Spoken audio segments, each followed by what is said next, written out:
And you're ready to go. Great, thank you. Good evening, everyone. Welcome to the February 1st virtual Zoom meeting of the Board of Selectmen. 6:30, we're actually starting a few minutes late, so I'm calling the meeting to order at 6:35. All selectmen are present.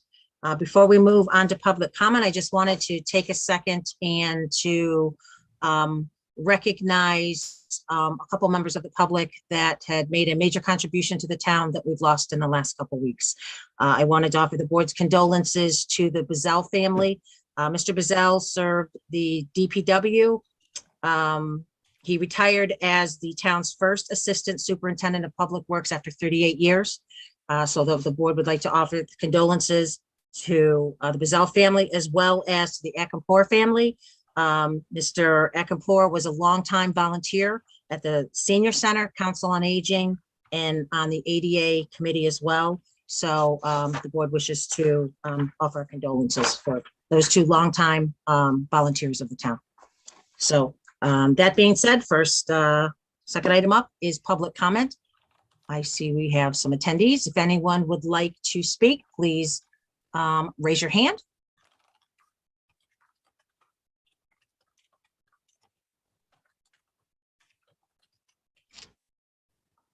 All right, we'll give one more try. If anyone would like to speak under public comment, just please raise your hand. We'd be happy to bring you over. Okay, I see none. Thank you very much.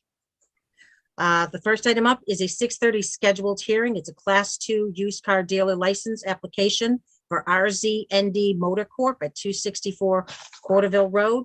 Mr. Purple, would you like to read the public hearing notice, or would you like me to?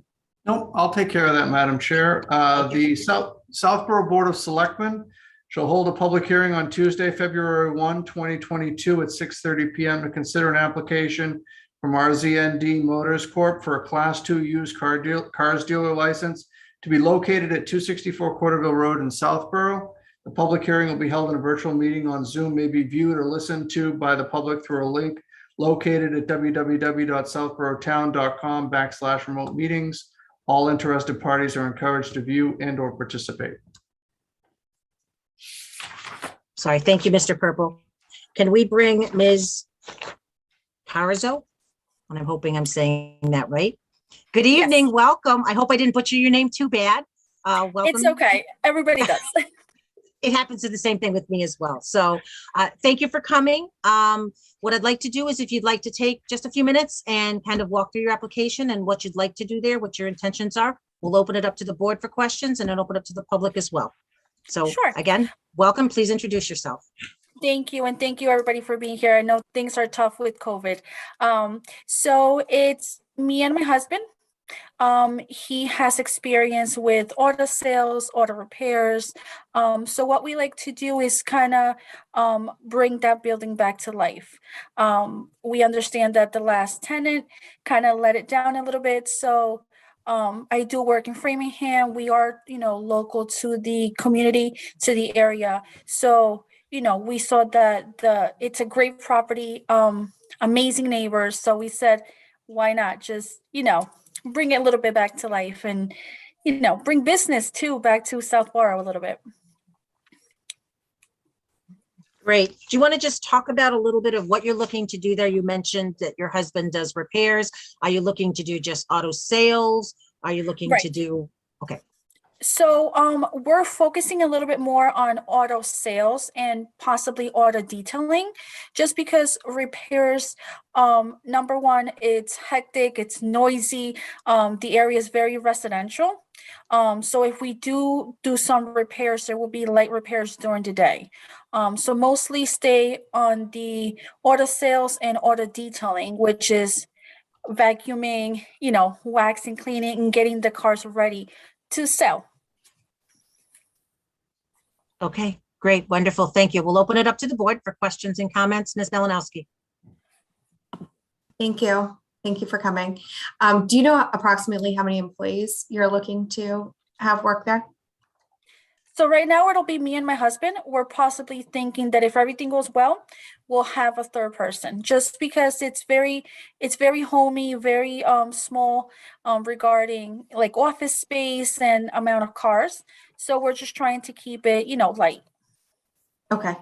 And I think that there's some restrictions on where you can park the cars on that lot. Are you aware of that and, willing Yes. to? Okay. Yeah, 'Cause I looked at the lot plan, and we kind of went over it with the owner and the town as well. Okay, perfect. Thank you. Sure. Thank you. Mr. Healy. I guess just a quick follow-up on that. First of all, hello, how are you doing? Good, thank you. Any entrepreneurial venture is a good thing. What then is, educate me a little bit. What will then the maximum number of cars that will be on the lot at any given time from a sales perspective? So on the sales perspective, we're looking anything between possibly like 5 and 8. Okay. And then, with auto detailing, auto repair, also we're limiting to whatever we have on the lot. So we don't want to overwhelm the parking lot too much. Okay, and you said you have current ongoing experience in this field? So my husband does. Okay. I'm just tagging along from the ride and kind of learning from him. He has been working with auto sales for the past 3-4 years. He was a co-owner of another dealer, but because of COVID hit, it kind of dissolved, and the co-ownership kind of fell apart. So now that COVID is kind of coming down a little bit, we're looking to re-venture together with no co-owners. Okay, well, everything I read and every phone call I get tells me that the used car market is a hot one right now. So I wish you good luck. Thank you. Mr. Stivers. Thank you, and thank you. Welcome. We always like to see new small businesses open in town, so wish you the best of luck with this. It's my understanding that I don't know a whole lot about the used car business, but often these businesses actually have sort of more of an inventory than you see on the lot.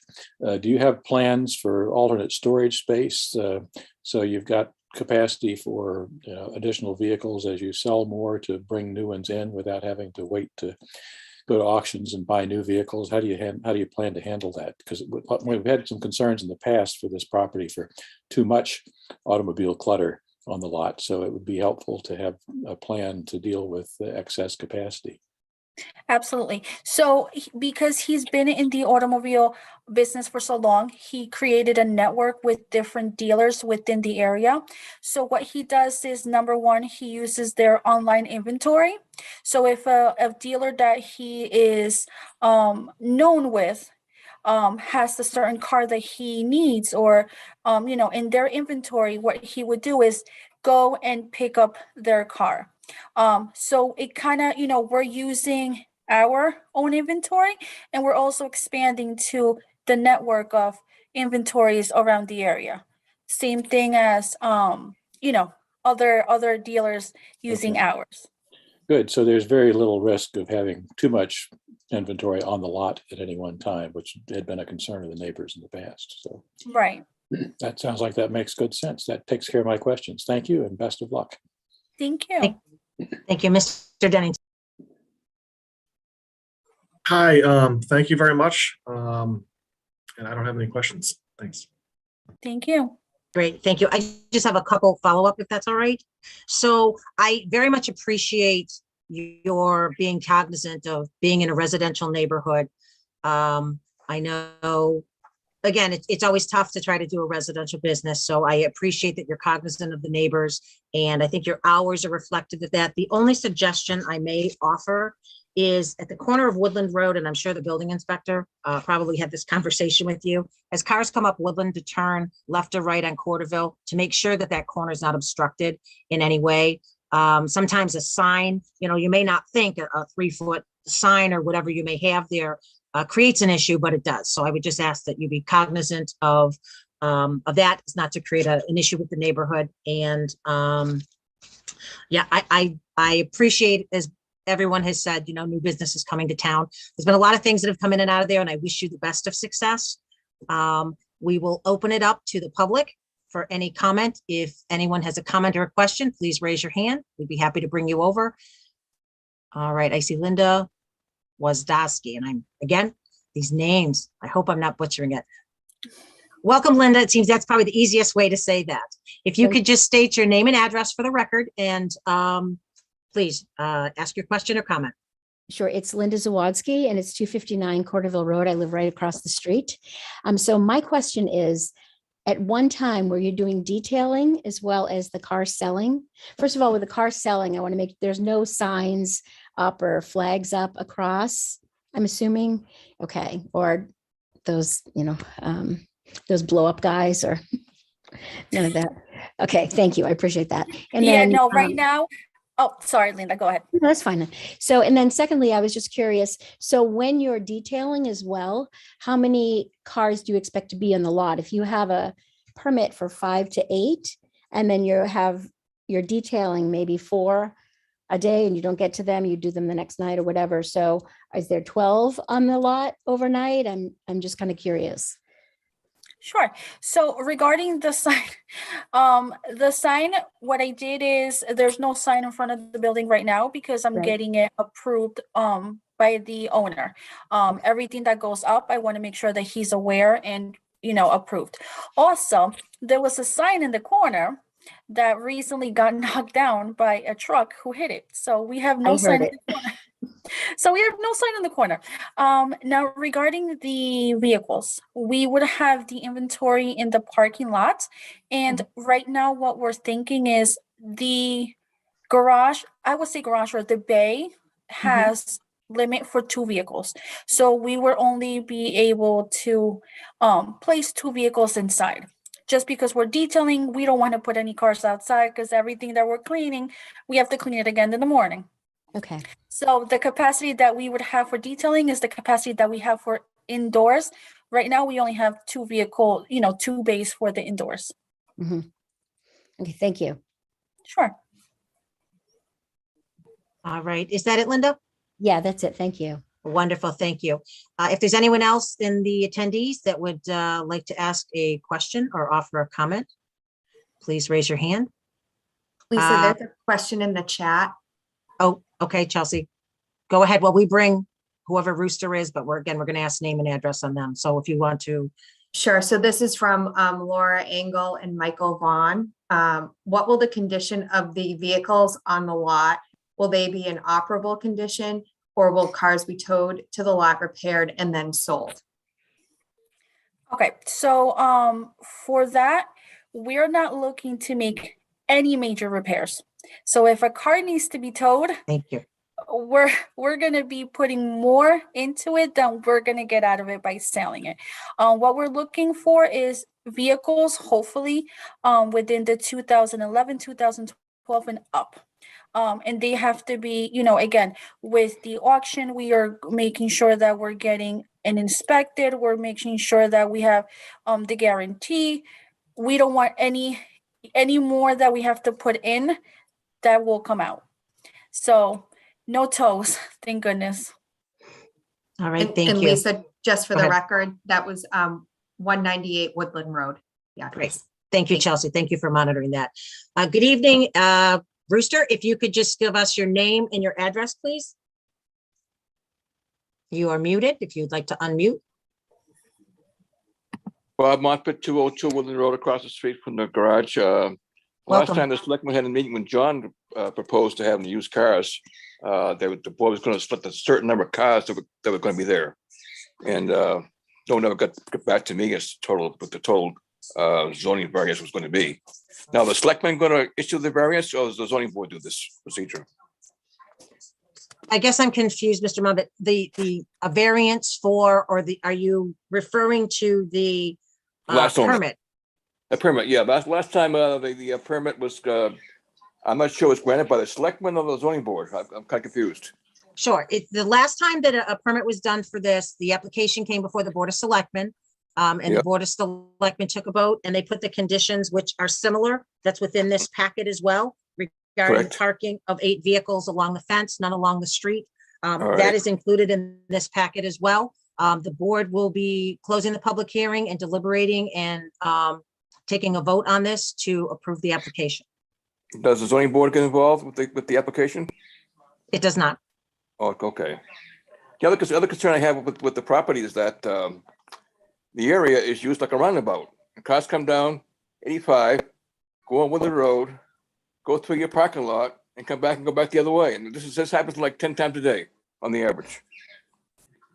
And cars come down Woodland Road and go through the parking lot and go down 85, bypassing the stop sign for whatever reason, I'm not sure.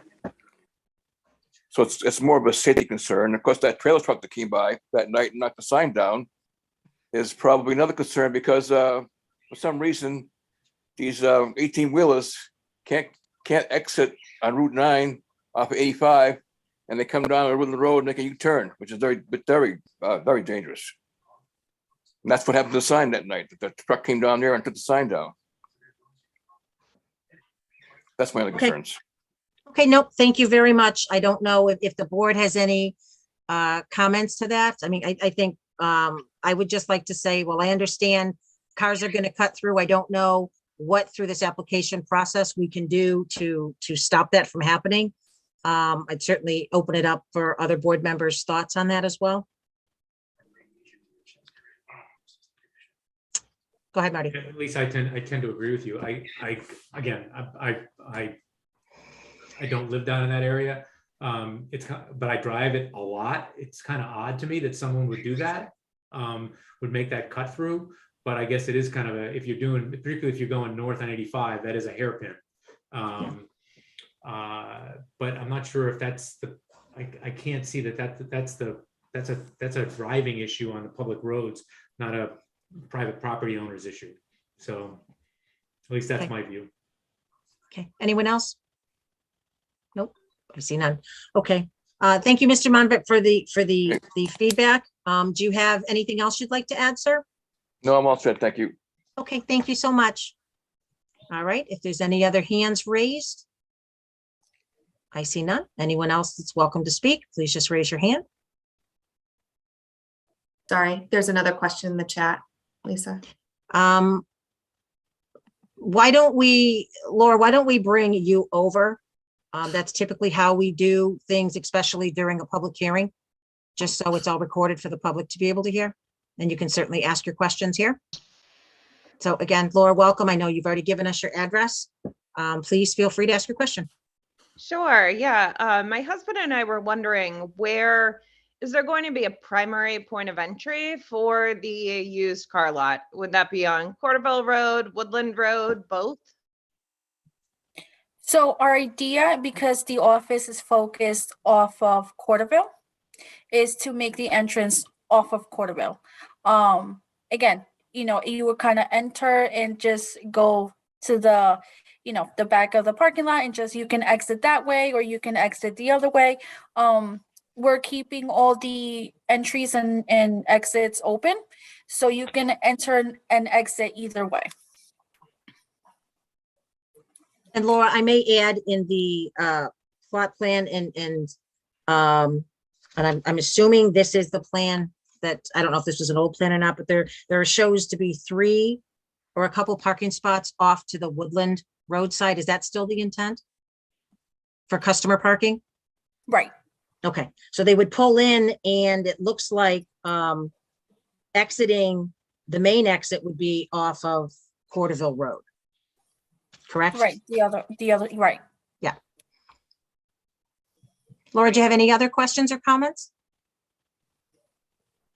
No, I think that's it. Oh, well, actually, is there going to be any sort of security or privacy fencing put up so people can't access the lot or the cars when the business is not open?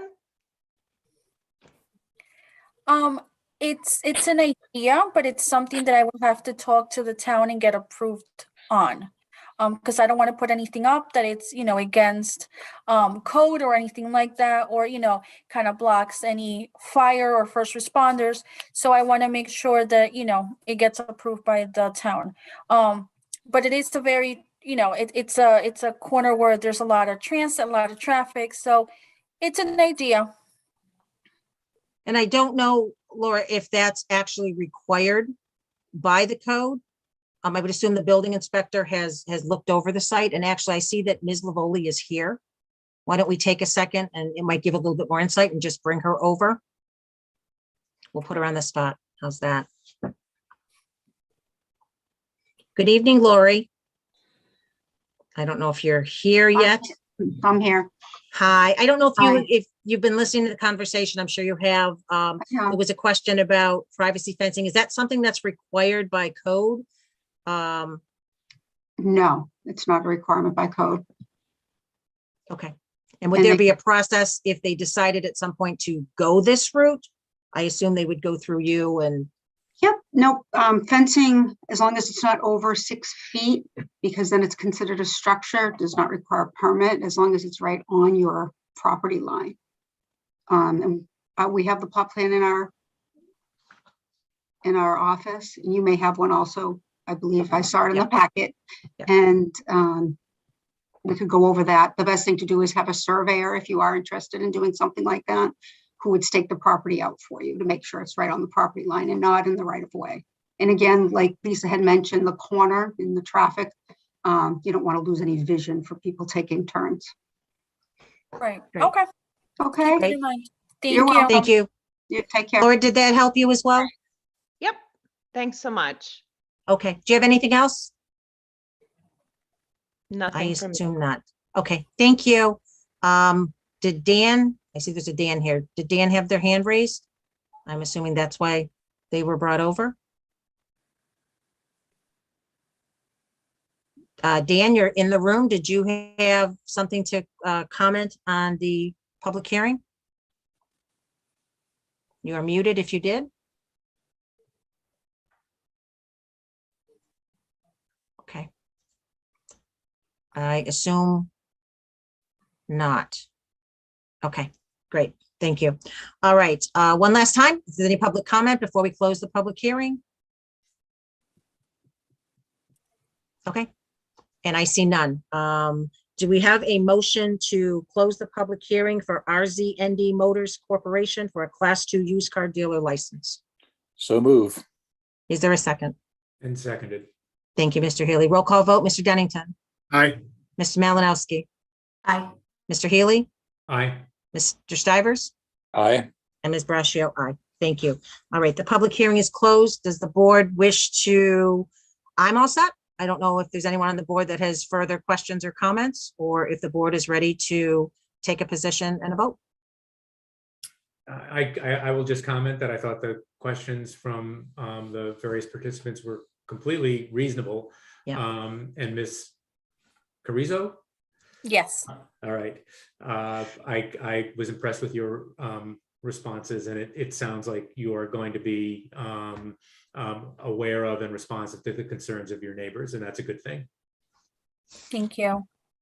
All right, that being said, anyone else before we take a vote? I see none. Do we have a vote to approve the application from RZND Motors Corp. for a Class 2 used car dealer's license at 264 Corderville Road in Southborough as presented? So moved. Do we have a second? Seconded. Thank you. Roll call. Mr. Dennington, Aye. Ms. Malinowski. Aye. Mr. Healy, Aye. Mr. Stivers, Aye. and Ms. Brascio, aye. Congratulations. Welcome to Southborough. We look forward to you Thank opening. you. Good Thank luck. you. Thank you so much. Take Good luck. care. Thank you for coming. Thank you. Bye-bye. Bye-bye. All right, next up, if we could bring Mr. Malinowski over for an update on the space needs presentation that was done to the Capital Committee.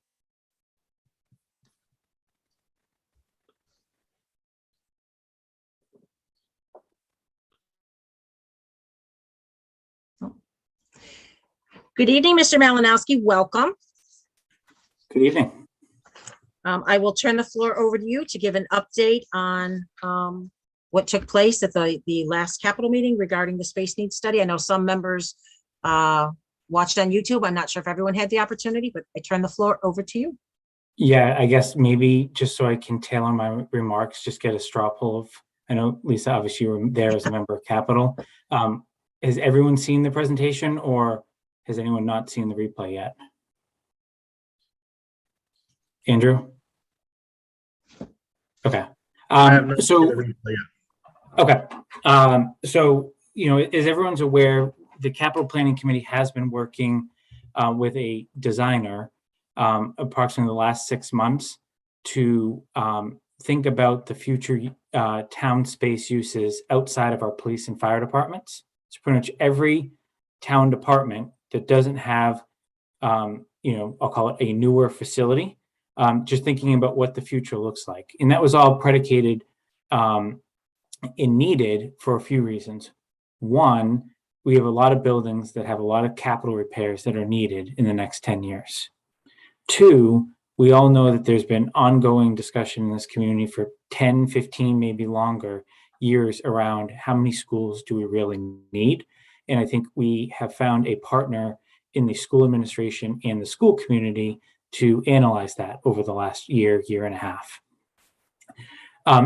As all of you are aware, because I believe the superintendent had to come to you, we currently have an application in front of the state MSBA, Mass School Building Authority, that basically offers grants as part of a building process for new and or renovated school facilities. There was an application submitted last year at this time, and it's gone through a whole year-long vetting process. And we are one of 11 finalists in the state currently. And we expect to hear this week the fate of that application. Don't know anything more than that. There'll be either a thumbs up, there'll be an official board meeting in March, or thumbs down, start your application for next year. At which point the school committee is going to have some very difficult decisions to make, because there are some much needed repairs, mainly the roof at Neary, that are not going to be able to wait much longer. They've done facilities assessments, et cetera. So next week at the school committee meeting, so February 9th, there will be a joint meeting of the subcommittee of capital planning, of which you all appoint. That's myself, Ms. Cook from advisory, and Ms. Martin from the school committee. We're going to present our final report of all the work that's been done on what we believe, at least as 3 members of the community that have studied this extensively with the superintendent and with the assistant superintendent, how we should structure from a capital perspective our schools going forward, with a lot of educational background there. The reason this all ties into the town space needs analysis is the MSBA wanted to know how we would use our schools going forward, including whether we would be potentially closing one. And they wanted to see how that would be used, because one of the main things they look for is community buy-in on projects. So we had to run these paths, kind of dual paths, side by side. And it just so happened that the town space needs study was ready to go first. We very well could have done the school committee meeting first and then done the town space needs. There was no ideal order. And, obviously we've all been communicating very regularly in public meetings around where we're at. So there was a presentation of potentially 7 different options at the meeting on January 20th. The meeting had on average 50-ish or more people in the actual Zoom. Plus, obviously, it's been replayed many times, and there's been a lot of commentary out there that has come in. I think what I said at the beginning of that meeting still stands today. We're at phase 0 of what could be a very transformational type decision for the town of Southborough, that likely, no matter which way this, the wind blows, so to say, and where town meeting takes it, will define the next 20 to 30 years potentially of our capital planning. Not 5 years or 10 years, but 20 to 30 years. And speaking really as the chair of the committee and the person that spent the most time with the consultant, outside of Mr. Purple, who was a phenomenal, help in trying to, try to gain consensus with certain groups. It was not lost on me that the initial plan that was going to be put out there was probably not going to be received a standing ovation. Never happens that way, never will happen that way. And if any of us were expecting that, we obviously aren't attuned to how Southborough works. So I find the feedback, though, that has come out of that process has been very helpful. And we'll certainly chart the path that we go forward. But the reason I just wanted to come here tonight is really to reemphasize that phase 0 concept that there's still a ton of public vetting to be done. Any action would require the vote of town meeting. But at the same time, we also are going to need our partners and the elected representatives of the school committee and the school administration to work side by side.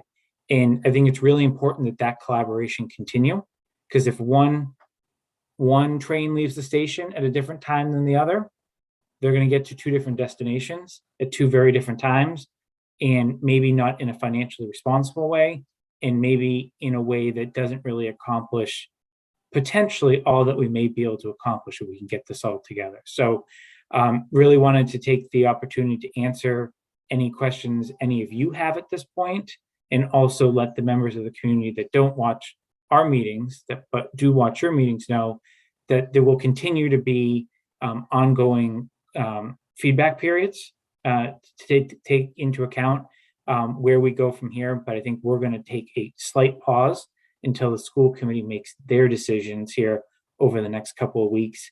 And also, before pausing, think that there will be a lot of discussion around the placeholder article that you have, at least on the warrant right now, for a feasibility study for Neary.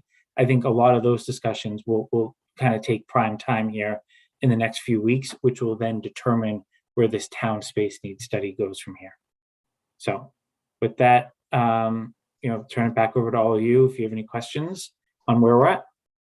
Great. All right, Jason, thank you. We'll just go round table, see if anybody has any questions or comments. Mr. Healy.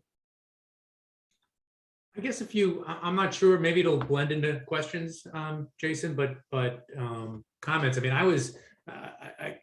I could probably, quote word for word the number of times it's been raised at town meetings or other meetings about why does Southborough have 4 schools when we could survive given the numbers with 3. I was very skeptical that a look at that would ever be seriously undertaken. And I mean, really kudos to the school administration for being willing to dive into this hot potato of a question. I'm impressed with the results. I agree with you. It is an initial salvo, but it's a very interesting salvo. And obviously the numbers have to be vetted with a number of hypotheticals looking 5-10 years down the line, as well as, I mean, it strikes me that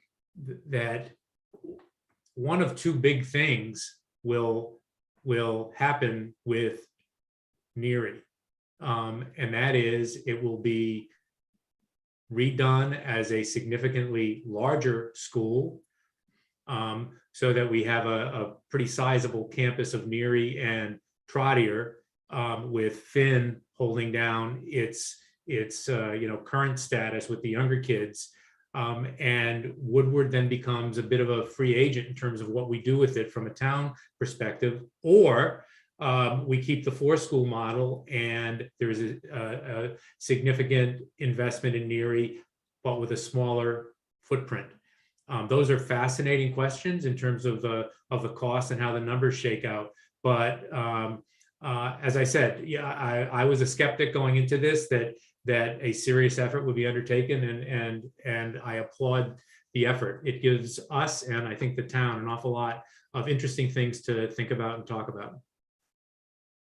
Thank you. Mr. Stivers. Thanks, and thanks for the update, Jason. I've followed this for 15 years or so in one capacity or another, and have followed the current meetings pretty closely. And I'll echo Marty's comments. I'm very impressed with the constructive spirit, proactive approach to dealing with these issues, and particularly the school committee, school administration, I think have gone above and beyond in terms of being open-minded and looking at the issues very objectively.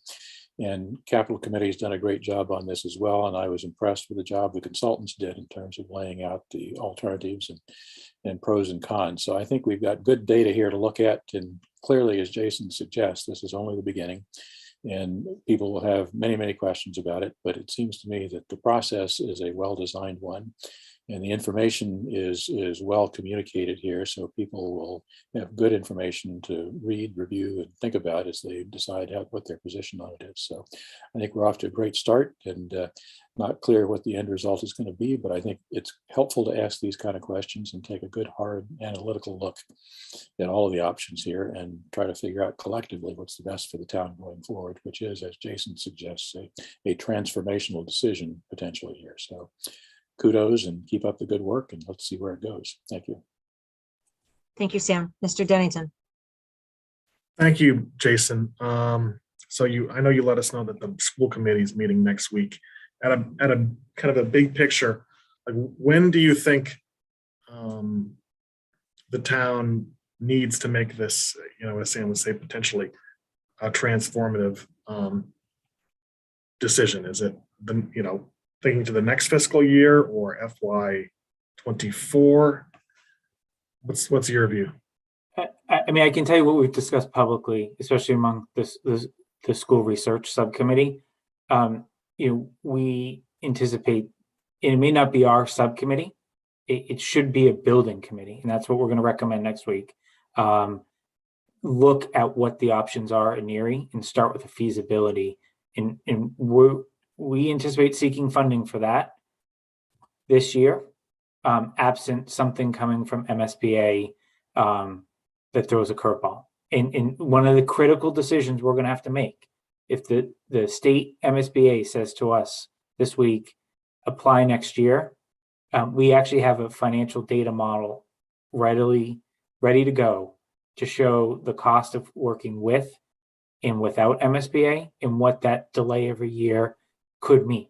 There's no conclusions yet, but we have the data, and we believe it's really good data to help the taxpayers make an informed decision. So I'd say, Andrew, months, not half a year, not a year. If it does take longer than that, it's because we didn't do a good job at a town meeting articulating why this should move forward. And I would anticipate it would be a topic that will rise to the discussion of the ARPA committee as well, in terms of, it certainly is not going to be a small number to do feasibility, but it is certainly not tens of millions or even double-digit millions. It's figuring out what the right answer is related to Neary.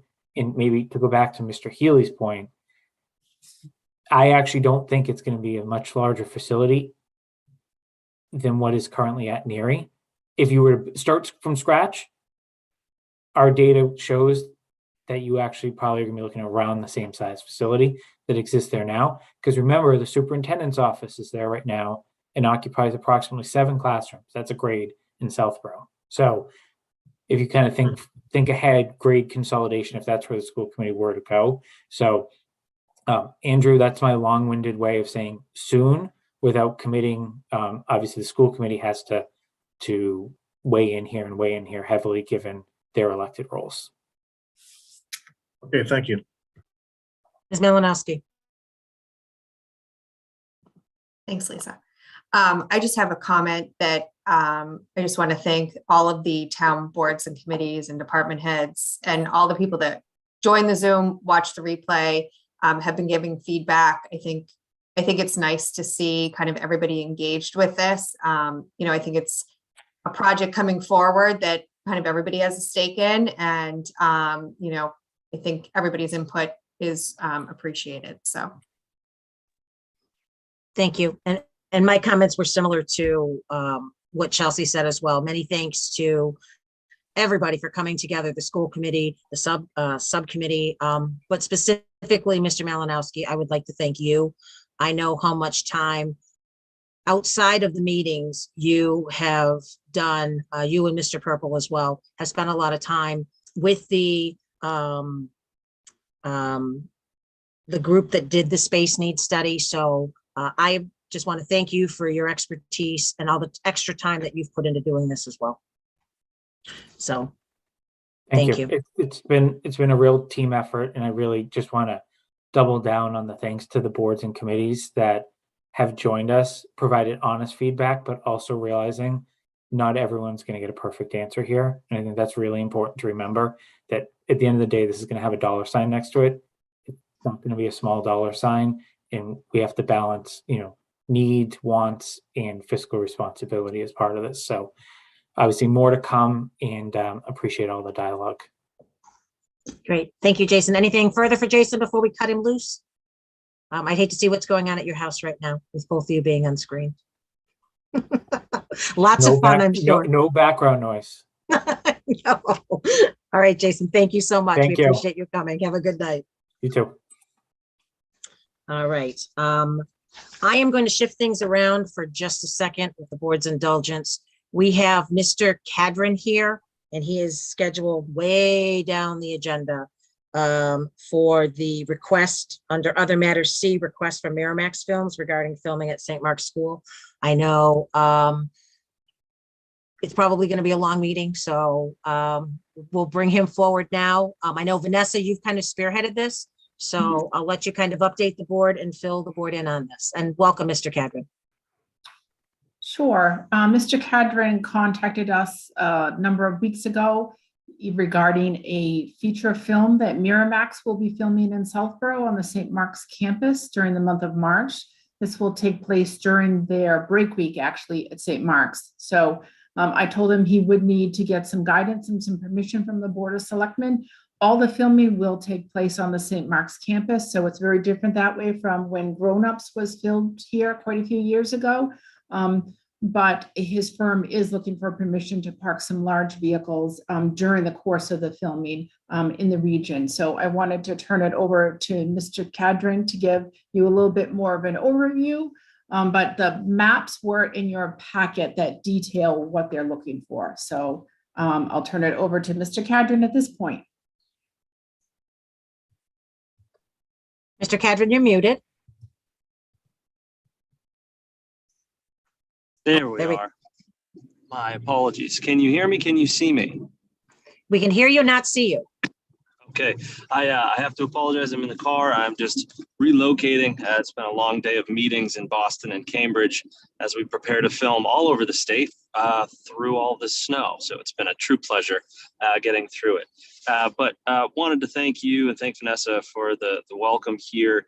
I always tend to kind of dive into the nuts and bolts. So I will just give you a little background about kind of this film that we're looking to film at St. Mark's. So it is going to be a Miramax production, as stated, called The Holdovers, which will be a 1970s kind of Christmas comedy, heartfelt Christmas comedy, that takes place at a private, prestigious New England boarding school. Some children at the school get held over during Christmas break in 1970. And there is one professor charged with overseeing their safety and making sure they're doing their homework. Enter Paul Giamatti. The story kind of follows Paul and the student over those 2 weeks of Christmas break 1970 from the hills of New England to Boston, and they laugh a lot and they cry a lot and they learn a lot along the way. So it's truly going to be a nice heartfelt Christmas movie directed by Alexander Payne, who most notably did About Schmidt and Sideways, the wine movie a few years back. My role on the film is I'm the assistant location manager. So I work with location to location and coordinate all of their needs with our needs, and also orchestrate all the support from surrounding towns from a police, fire, permitting perspective. And so proper protocol always for us to announce ourselves to the towns where we're intending to be filming, so that we can get on the same page with everyone and ensure that safety is assured everywhere that we go. With regard to our filming at St. Mark's, we have, you'll have to excuse me, I am just parking my vehicle right now. We have been orchestrating our vehicle placements throughout Southborough. Currently, I'm in discussion with Dell, the previous Dell premises for our production vehicle needs, crew parking needs. As I'm sure you're all aware, their facility is vacant currently. So we are speaking with them to place our production vehicles there for our time at St. Mark's. And then in addition to that, the remainder of our production vehicles will be parked on St. Mark's property. Aside from 2 tractor trailers that I would like to work with the town to find placement for. Previously, I had requested out of sheer convenience to place these 2 tractor trailers on St. Mark's Street. But as I mentioned, safety is always our top priority. So we want to make sure that a fire lane is maintained. And I understand that there was some reservation about, those vehicles being on that street. And I can understand now, especially with snow, we would have a little bit less of a curb or a berm to park these vehicles out of the road. So that's something that these 2 tractor trailers really are sort of reserves for our grip and electric and props departments. As you can imagine, it's a 1970s movie, so we do have quite a few props pieces to reflect the period. I have a few thoughts about where we could place those to keep them close so that we have access while we are filming. And I can put those forth in an email or open it up to discussion here. But really, it's someplace within, hopefully a 10-minute walk that we could find close to campus where we could put those vehicles if possible. Aside from that, as I mentioned, this is a story that takes place on a school campus. It would be remiss not to mention kind of our health and safety and COVID protocols. Productions and movies were one of the first industries to come back online in June of 2020, actually. And we're a very union-driven organization and industry. All the unions had to come together in order to agree upon how we would reapproach filming in this kind of new era. And so we have very strict COVID protocols regarding social distancing guidelines, as well as frequency of testing. Everyone on set gets tested at least once a week. Someone like Paul Giamatti may end up getting tested every single day because he is on camera without a mask and in front of people without a mask, doing hair and makeup and things like that. So we are very regimented and strict with our testing protocols, as well as the health and safety team has production assistants who will supply masks, hand sanitizer, all the PPE that anyone would need at any given time in order to ensure safety on set, both for our crew and the greater Southborough town at large. All of our catering, that being said, with our crew, we'll have about anywhere from 100 to 150 crew members. We'll be catering on site within the gym at St. Mark's. And we'll have one single day where we will have, kind of a school scene with students, if you will, on site. We'll have one big background day, but again, we'll be able to follow proper social distancing guidelines on campus, catering within the MFAC and the Elkins gym at St. Mark's. Beyond that, we will be pulling permits for all of our generators, just looking to kind of work with the town to address some parking needs for those 2 tractor trailers to get them close to campus. But I believe that's an overview, and I might be able to get my camera back here so I can say hello to everyone. Hello, in the car. I apologize. There you are. Welcome. Thank you. Thank you very much. That was off the top of my head. I apologize. I don't have my computer in front of me, but hopefully that addressed any immediate questions or concerns, but happy to open that up. Awesome. Great. Thank you. Vanessa, did you want to add anything? I know that.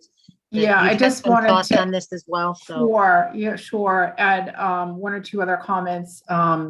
Mark and I were talking today about perhaps some alternate locations that we haven't had a chance to review yet with Mr. Cadron. If the board felt St. Mark's was not the most appropriate area. I also wanted to suggest that we wanted to seek guidance from the board first this evening. Although we have had some conversations with public safety department heads, we do want to sit down together and just review that with the chiefs and with Ms. Galligan, but wanted to come to the board first. Okay, thank you, Vanessa. Thank you for spearheading this. Mark, before I open it up to the board, do you want to add anything based on conversations you've had as well? No, I've been running everything through Miss Hale, and I appreciate the request, and I think that the request on behalf of the town is not a big lift, and I know that some side conversations with Miss Galligan, obviously the concern with parking things along St. Mark's Street in the location of the triangle is when the contractors are going to get to work to come back and begin working again on the project on the corner, and again offline with the chiefs is terms of egress, which Mr. Cadron mentioned in terms of St. Mark Street. So we can talk about those. I think there are options that they would probably all parties would consider beneficial to the request. So we can do that offline. I think would probably be best. Okay. Thank you, Mark. I think that's a good idea to have everybody sit down. I think that there's probably some good alternate locations to that as well. So we'll open it up to the board. I will just tell you, Mr. Cadron, I'm sure there's one member of our board that's very interested in your safety protocols, as she's the chair of the Board of Health as well. So we won't start there, though. We'll start with Mr. Stivers. Thank you. Welcome. I guess, Lisa, Vanessa, I'd ask if there are any initial concerns that are significant from officials, public safety folks, DPW, et cetera, at this point that you're struggling with. Are there issues that you think could be problematic going forward, or does everything appear to be workable at this point? I think it appears to be workable. Plowing was one thing we were slightly concerned about. It wasn't that many years ago that we had 4 snowstorms in the month of March. So that's certainly possible again. So we just want to make sure for egress and plowing that it's the safest location. Okay. I'm assuming the film is not set in the wintertime. Is it? No, indeed, it is set in the wintertime, actually. So in a certain regard, we welcome a bit of snow, but so you're hoping for snow. Okay. Yes. One of the experiences we've had previously has raised concerns about noise and lights and so forth for neighbors. And this is obviously close to a residential area in some parts there. Are there limits on hours that we would anticipate for either making noise, running generators, having lights that affect the local residents and residential areas nearby here? Sure. So for the most part, the scenes that we'll be looking to capture at St. Mark's are daytime scenes. There are a few evenings where we would go past 7 o'clock, but not too far past. In terms of the noise makers, if you will, predominantly those are generators, and we have 2 places where we're going to be looking to place those, and they are kind of tucked within campus, so they'll be buffered. The sound will be buffered and not being thrown into the neighborhoods so much. No outside gunfights in the script at this point, huh? No, not at all, sir. Good. Okay. Again, my main concern again is impact on residents nearby. Clearly, we have been sensitive to that in the past, and that's been the source of most concerns that I've heard from similar events in the past. So if we've got a good way to deal with that, then Lisa, I don't know if we would do these permits in terms of limiting hours of operation, et cetera, to not extend too far in the nighttime. It sounds like from Mr. Cadman's comment that that would not be a problem for the production process here, with reasonable nighttime limits on noise and lights and so forth. That might be a good way to protect the neighbors.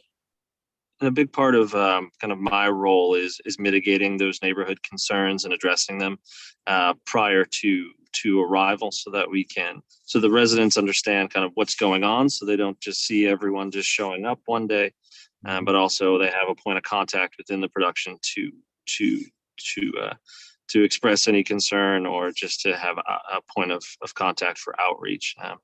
And so that's actually what I'm returning from right now. I apologize again for being in my car, but we have a set coming up in Somerville next week, and I've been just talking to residents and working with them to mitigate concerns. So that's something I can certainly do within the neighborhood.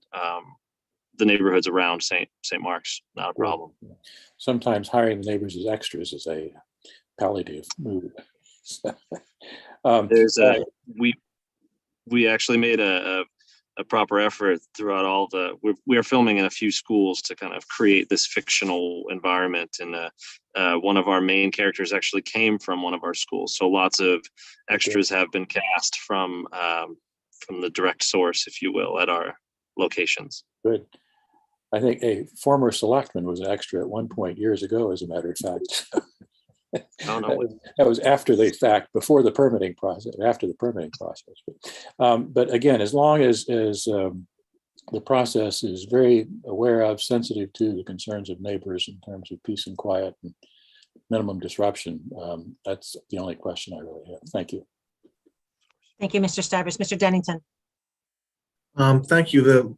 The issue that I think I'm most interested in is the location of the prop and electrical trailers on St. Mark Street, but it sounds like from what Mark was saying, that's still an ongoing discussion about that. And we'll just have to stay tuned, and hopefully we can find a better location. Thanks. Great, thank you. Ms. Malinowski. Thank you. I have two comments.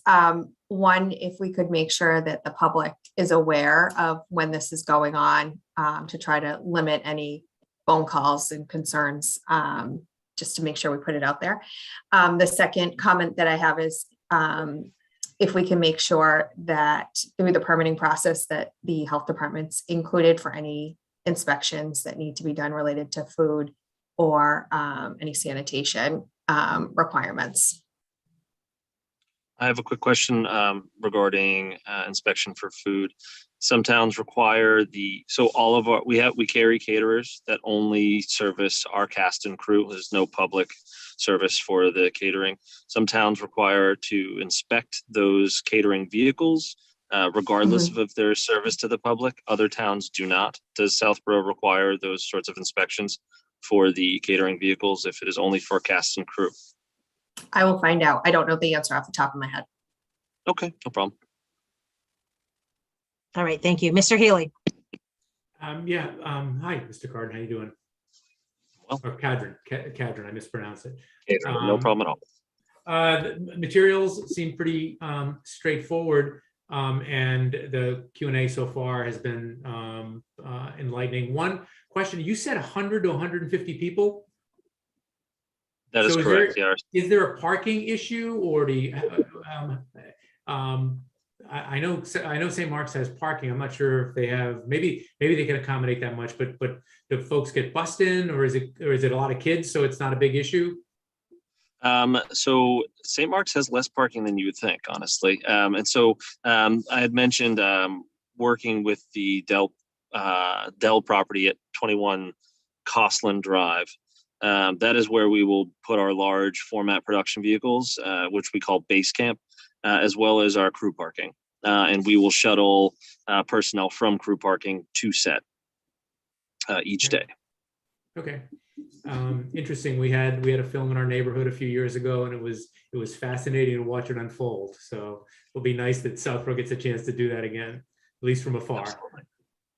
Absolutely. No, and I actually neglected to mention I grew up in Grafton, so not far away from Southborough, right down Route 9, and so it's nice to bring it around close to town. Cool. I think you'll like it here. I think so too. Can I ask one question? What is the expected release date for this film? I don't have that information, but typically the turnaround time is about a year for editing for a motion picture.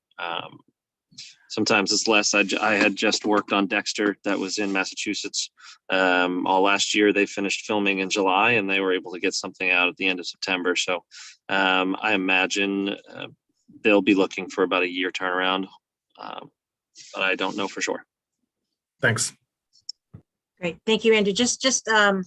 Again, I think that most of the questions, Mr. Stivers, I think you at the forefront had a lot of the same questions I had. I just hope, Vanessa, that obviously through the meetings, I'm sure Chief Paulus is going to have a lot of questions regarding traffic. That's something I would be interested in with the busing and whatnot that goes on, and whether details are going to be needed. And again, I'm sure that with the discussions that yourself and Mr. Purple are going to have with our public safety and DPW, that I'm sure we can come up with some good alternate locations. And, you know, I look forward to hearing back from Mark and Vanessa and Mr. Cadron. We look forward to maybe having you come again. And I don't know if maybe our Board of Health may even want you to pay a visit to them as well. So I did have one follow-up Sure. comment, Madam Chair, that in our conversations, Mr. Cadron and I did discuss that, you know, details, of course, would be included, as well as security throughout the project. So that's, you know, a matter that we will certainly mention with the chiefs as soon as we meet with them. Okay, great. Anything further from anybody? Otherwise, we thank you, Mr. Cadron, for coming. And we look forward to continuing the discussions with you. And it's always exciting to have things outside the box happen in Southborough. So thank you very much. Absolutely. My pleasure. Thank you for having me. Have a great rest of the night. Thank you. You as well. And Vanessa, thank you for spearheading these conversations and all the work that you've put into this as well. Thank you.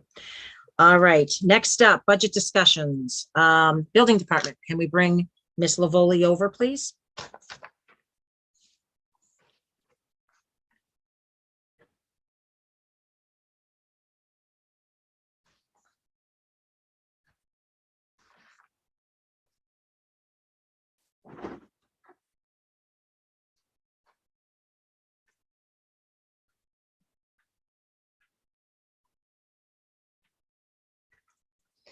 Hi, Lori. Welcome again. Thank you for allowing me to put you on the spot in our prior discussion.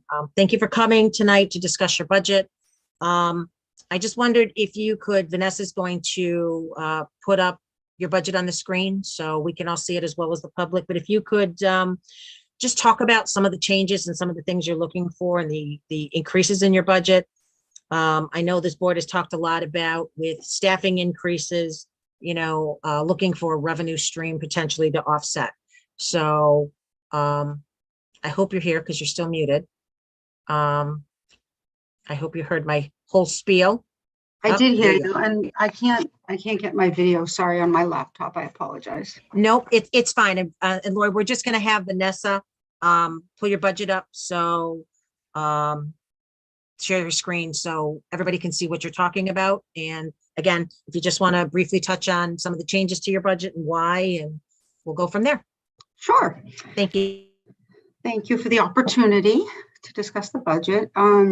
So I wanted to add an additional inspector, a local building inspector, which would help enhance the department for actual building inspections themselves, as well as zoning interpretations and enforcement.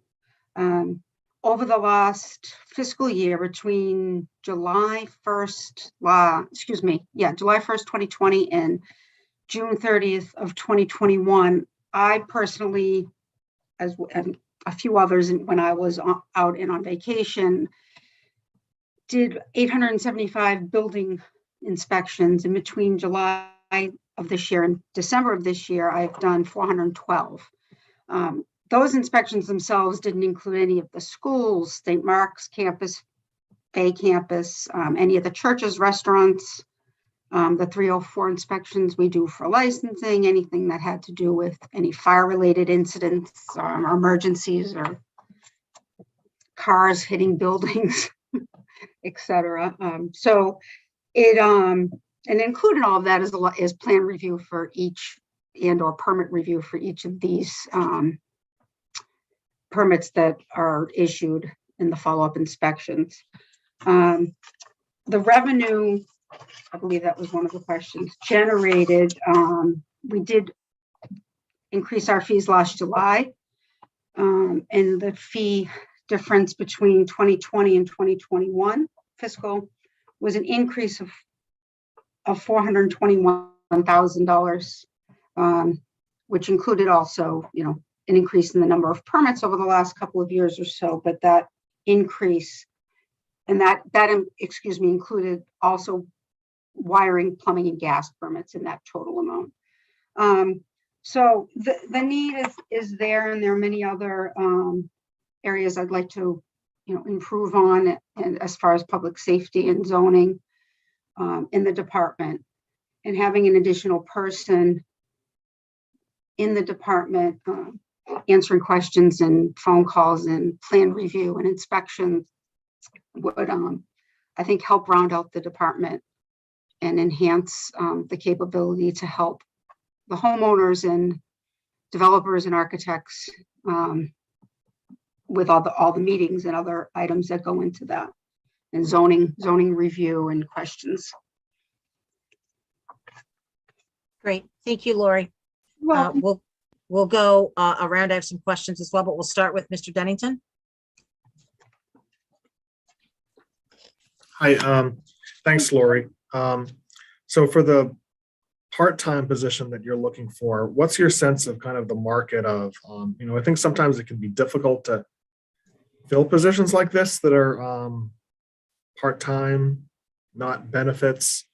Do you think, what's your sense of that? Do you think you'll be able to, if we approve this, to post someone and actually successfully fill it, or you think it would take some time? And then the other question is, in terms of the ebb and flow of permits, I mean, my just,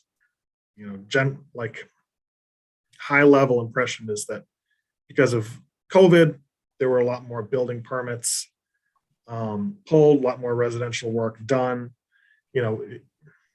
For the next fiscal year, do you have any concern that the volume of permits would actually decrease and then there would be less of a need for this work? I don't know the construction forecasting. It's not just residential, it's also commercial. And that, from what I can have looked at briefly, is what is not changing. It is stayed the same for quite a while. Definitely residential went up with COVID. I think everybody wanted to move and spread everybody around their homes. A lot of basement permitting happening.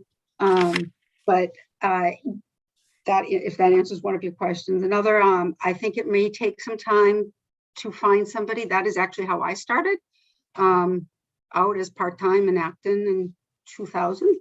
And at that was what worked for me at that time when I had young children. And so it was perfect. That being said, there are a lot of open positions everywhere, as you probably know. And local building inspectors are still in that category as well. But I think it could be maybe a good position for, again, somebody starting out, or a retiree. I haven't talked to anybody who is trying to hire for a part-time position, only for full-time. And a lot of the people who are going to the full-time positions are people who are out in the field, and those people out in the field are making a lot of money now.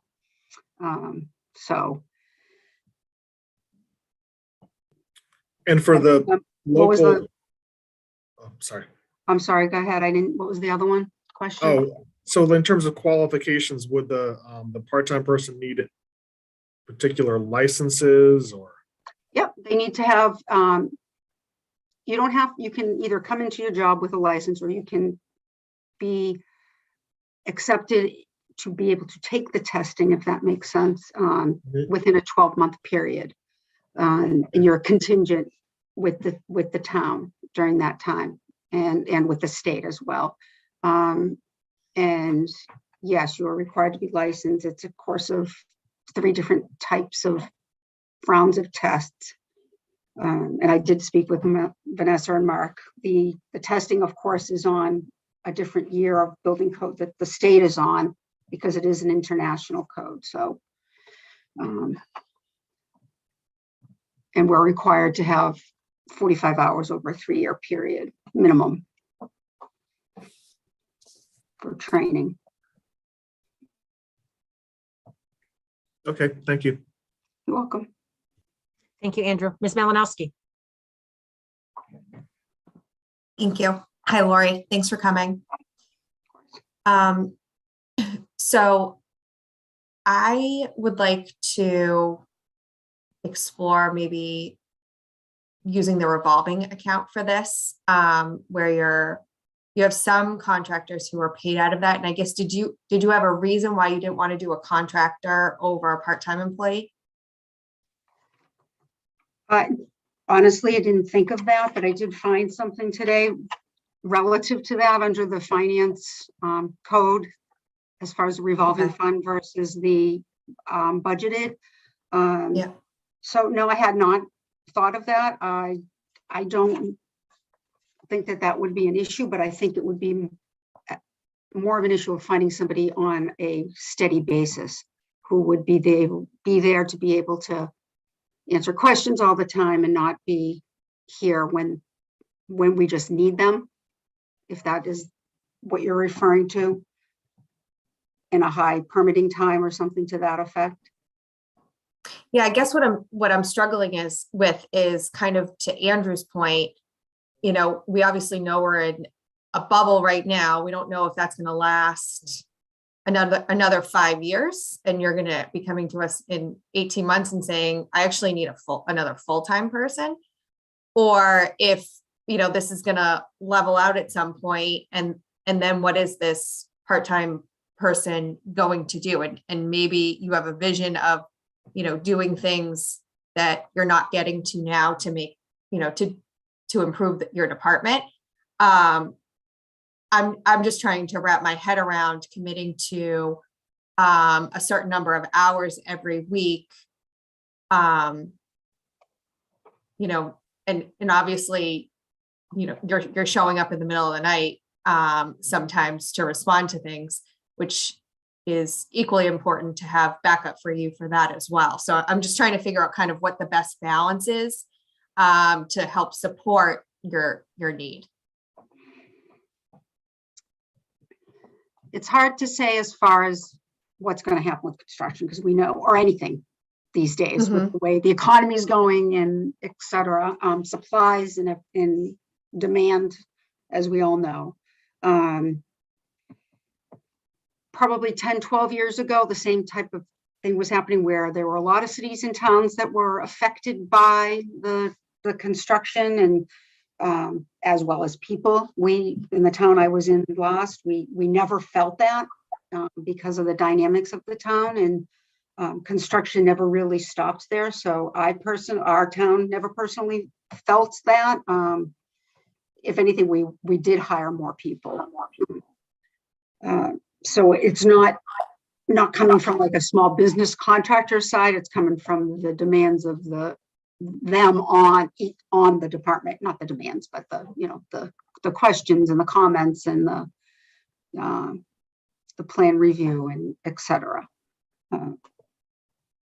I think that having another person that somebody could talk to while either I'm out, or that person, or not even me, or the commissioner's out, or the inspector is out, without having to wait for a return call. I'm like to have somebody at the counter per se to answer those questions is always very helpful.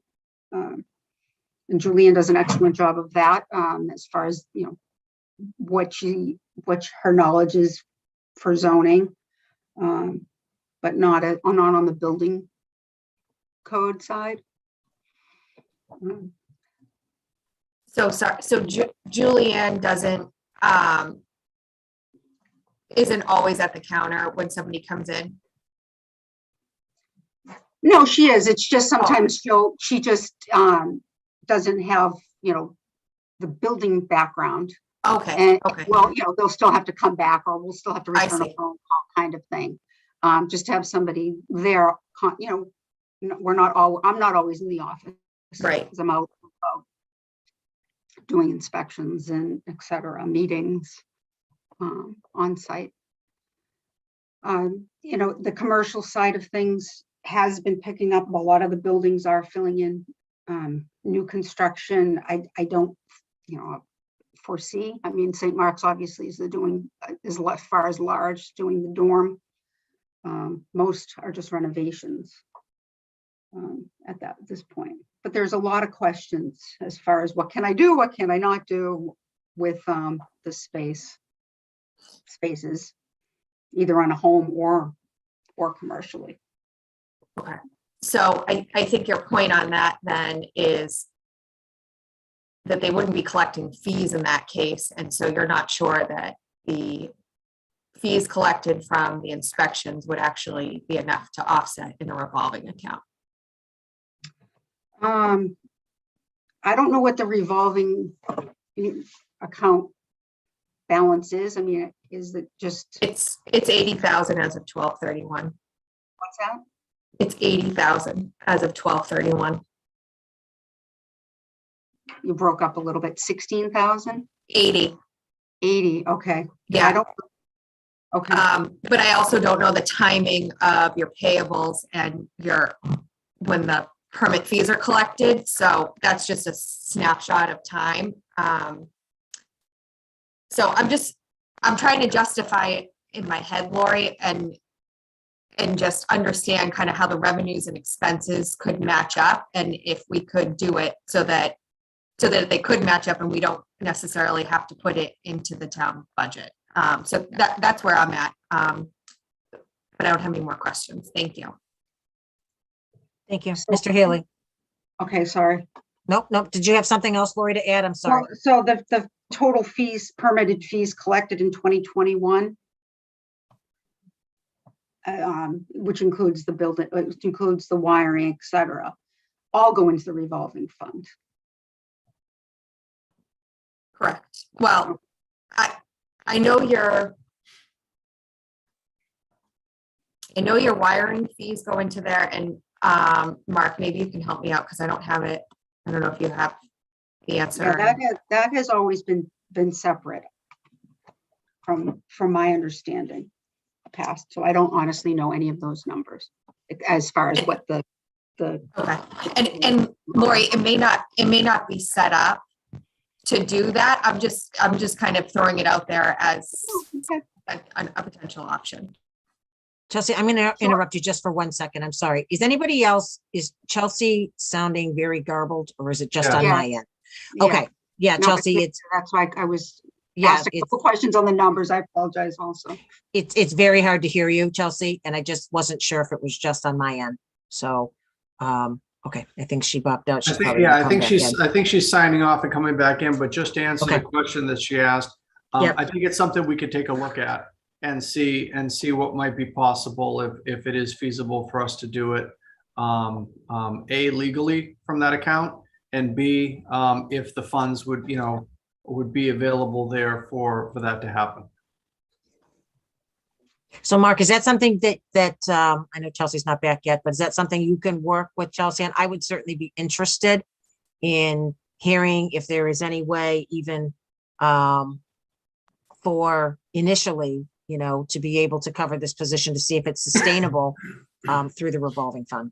Sure. I think that's good. If you remember, the ZBA position was created out of a need that was identified, and it was during an extremely hectic period when the Park Central, Mr. Dennington's shaking his head, and he just keeps shaking his head, though. I'm not sure if that's a good thing or bad thing. No, I remember that. Yeah, but it was a need that was identified, and we ended up going from part-time to full-time, and then the situation changed, and the need changed a little bit, so we backed it down to part-time, where it's kind of settled in. So I think that the approach that Ms. Lavoli is looking at, makes sense to try to beta test it a little bit and see what are we going to get, and what is the situation going to be. Again, I don't know how long this boom is going on. We just looked at local receipts, and she is her building fees or building permit fees from this point last year are up about $70,000. And, I know we've got a couple of big projects and everything, but it's like I said, it just continues to grow. So I don't know when the balloon's going to burst. And I think, the approach makes sense, but happy to explore what Ms. Malinowski has put on the table and see what value there is in trying to do it that way. Okay, Chelsea, I see that you're back. Just so you know, I volunteered you to work with Mark because you brought it up. I wasn't sure if you heard that part when you came. No, I back in. didn't. Okay. No, I yes. didn't. Can you So I hear me figured- now? Yes, perfectly. Okay. Thank you. And anything you need on our part regarding that, as far as the revolving. Okay, so Chelsea, Great, I thank you. had asked Yep. Mark just to work with you to find out legal if we can do this and take a look at the revenues as well. Okay. So, Thank you. okay, thank you. Mr. Healy. Thanks, Lisa. Hi, Lori. How are you? I'm well, how are you? I'm well, thanks. So you may or may not have thought about it this way, and I'm not doubting for an instant the need for help that you're feeling, but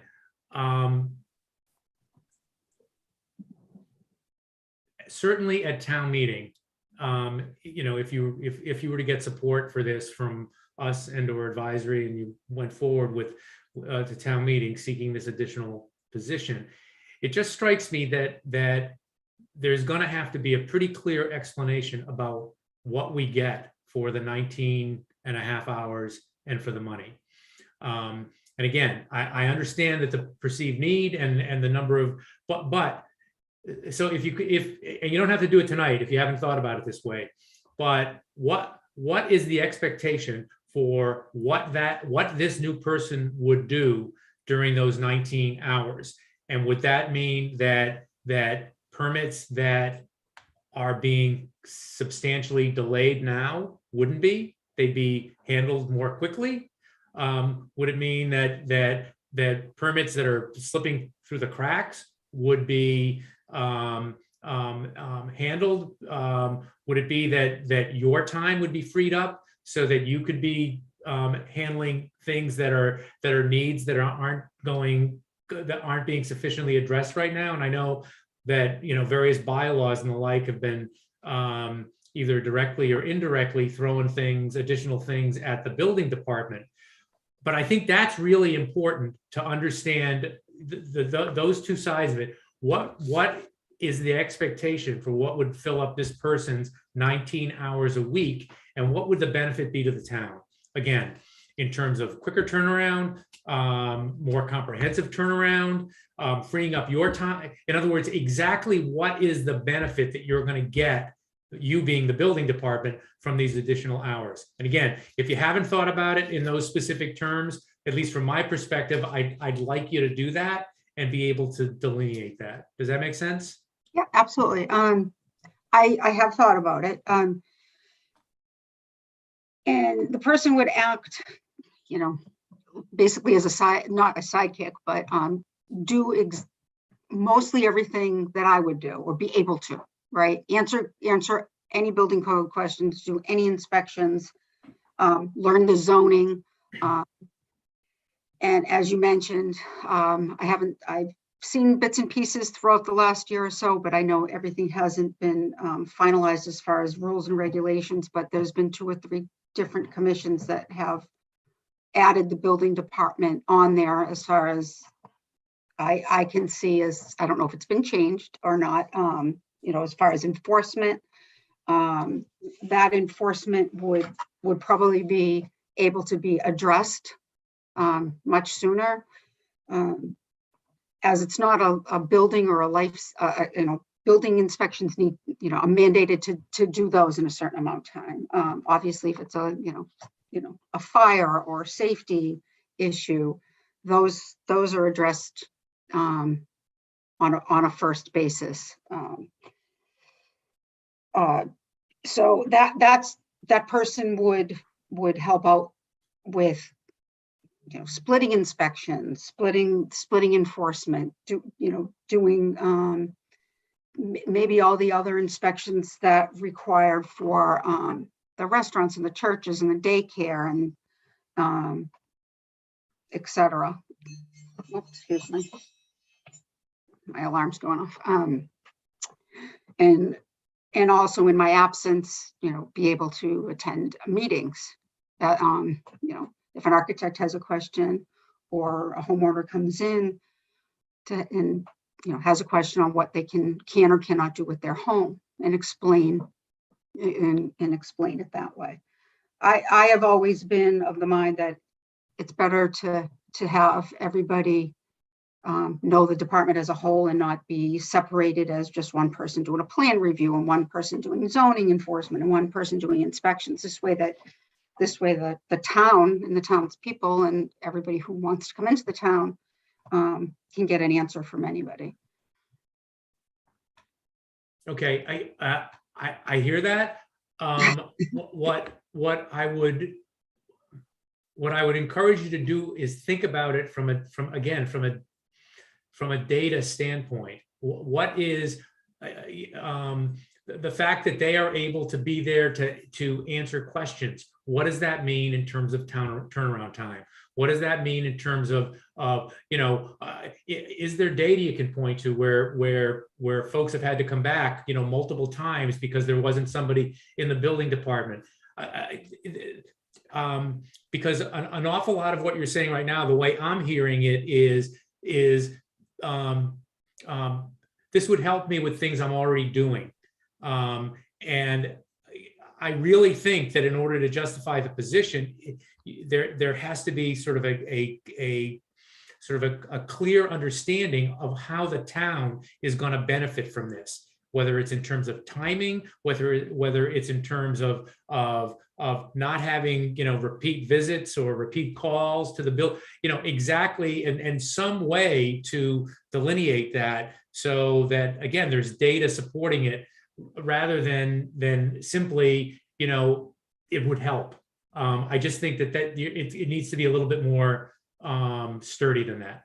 So I guess that's my comment on not doubting your response, but I think it needs some weight to it, so we understand exactly what the benefit is that the town is going to be receiving. Does that make sense? Yes. Okay, thanks. Sorry. Thank you, Marty. Mr. Stivers. Thank you. Good evening, Lori. Good to see you, or hear you at least. I guess several things. One, I do agree that there's actually value in this position. I think Marty makes a good point that we need to have a good message for town meeting. But I think, for example, our recent experience with the Board of Health, getting access to more inspectional resources, I think has produced some significant benefits that we've seen from the Board of Health. And I think the opportunity is similar in the building department. I think that I'm fine with a budgeted half-time position. If I were looking for a job, I think I'd feel better with a budgeted position than a contract position, depending on the revolving fund. But again, to me, there's value in having a constant resource there that we can count on for some period of time. I'm convinced that the federal money that's being pumped into the economy is going to produce a significant push in the building area for some reasonable period of time, maybe not 20 years, but at least for the next several years. And I think we're going to continue to see a lot of pressure on building departments. I think that we have worked for a while to find ways to be friendlier to commercial activities, particularly coming into town, looking for building permits, developers and so forth. And I think, again, this could help expedite that process as well, be friendlier to the building world. So I think it also generates additional fees if more people are coming in. So that's a plus too. So all in all, again, I'm fine with the part-time budgeted position. And I agree that we need a strong story for town meeting, but I think we got to move forward with this. Thank you. Thank you, Sam. So Lori, I have a couple questions for you too. So kind of to piggyback a little bit on some of the comments already made here regarding a contracted position versus a part-time position.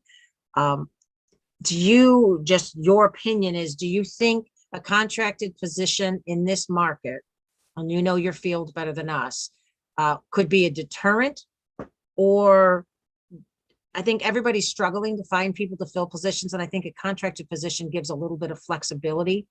So I'm just curious your thoughts on if you think a contract is a deterrent. Not knowing anybody who has a municipality that has used somebody that's contracted, except on Okay. like an alternate basis. I do have a meeting this week. I can ask the question if anybody has done that. I think if with a contracted position, I don't know if that would give us more flexibility or be a hindering Okay. part, because they may not be able to offer or be there. And it would be more, that person would be almost like on a consultant type basis and not be able to give exactly to the town, but I'd have to explore it a little bit more. Just, it's not anything I've ever dealt with myself. I know that there are contracting companies out there that do that, but that is not actually allowed by the state to have somebody come in, like a private entity to come in and work like that.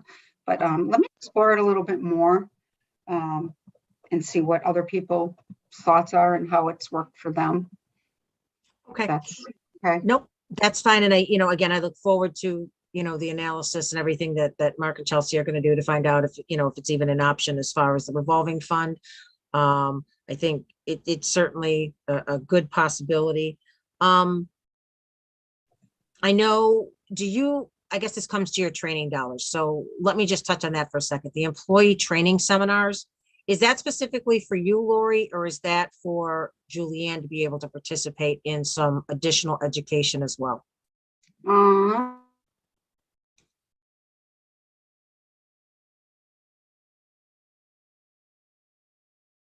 Lori, are you there? I think we lost you. Oh, there you are. I have. Oh, now you're muted.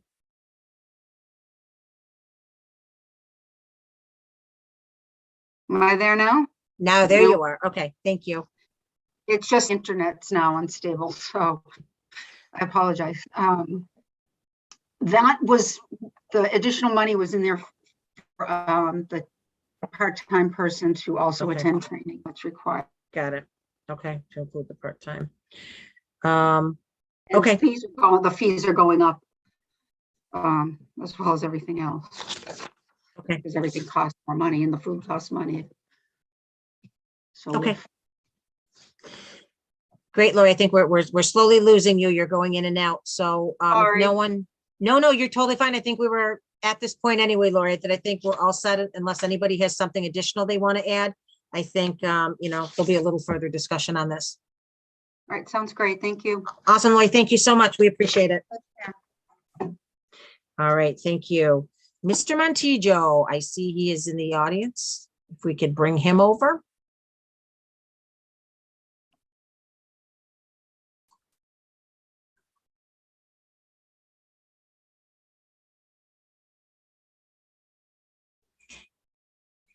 Good evening, Jason. How are you?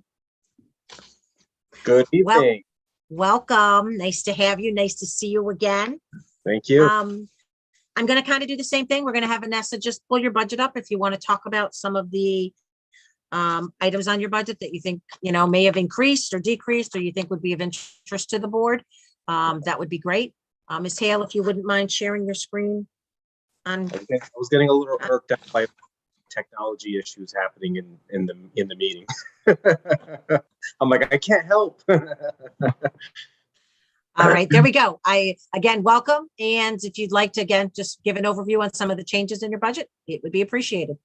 Yeah, so some of the bigger items that were added to my budget were some of the applications. If you can go to the FY23 tab there for me. I think it has, I'm used to seeing the one that I've been looking at, sorry. Yeah, so just if you can scroll up just a little bit more there for me, Vanessa, please. Yeah, so if you notice, yeah, right there's good. Thank you, Vanessa. Under Duo two-factor authentication, it was an $8,600 add-on. Cisco Umbrella, which is the DNS entry in there for us to, protecting for DNS systems. And the print solution for Canva is just another $400 addition there. Zoom and DocuSign was already in there as well. If you scroll down a little bit more, Vanessa, please.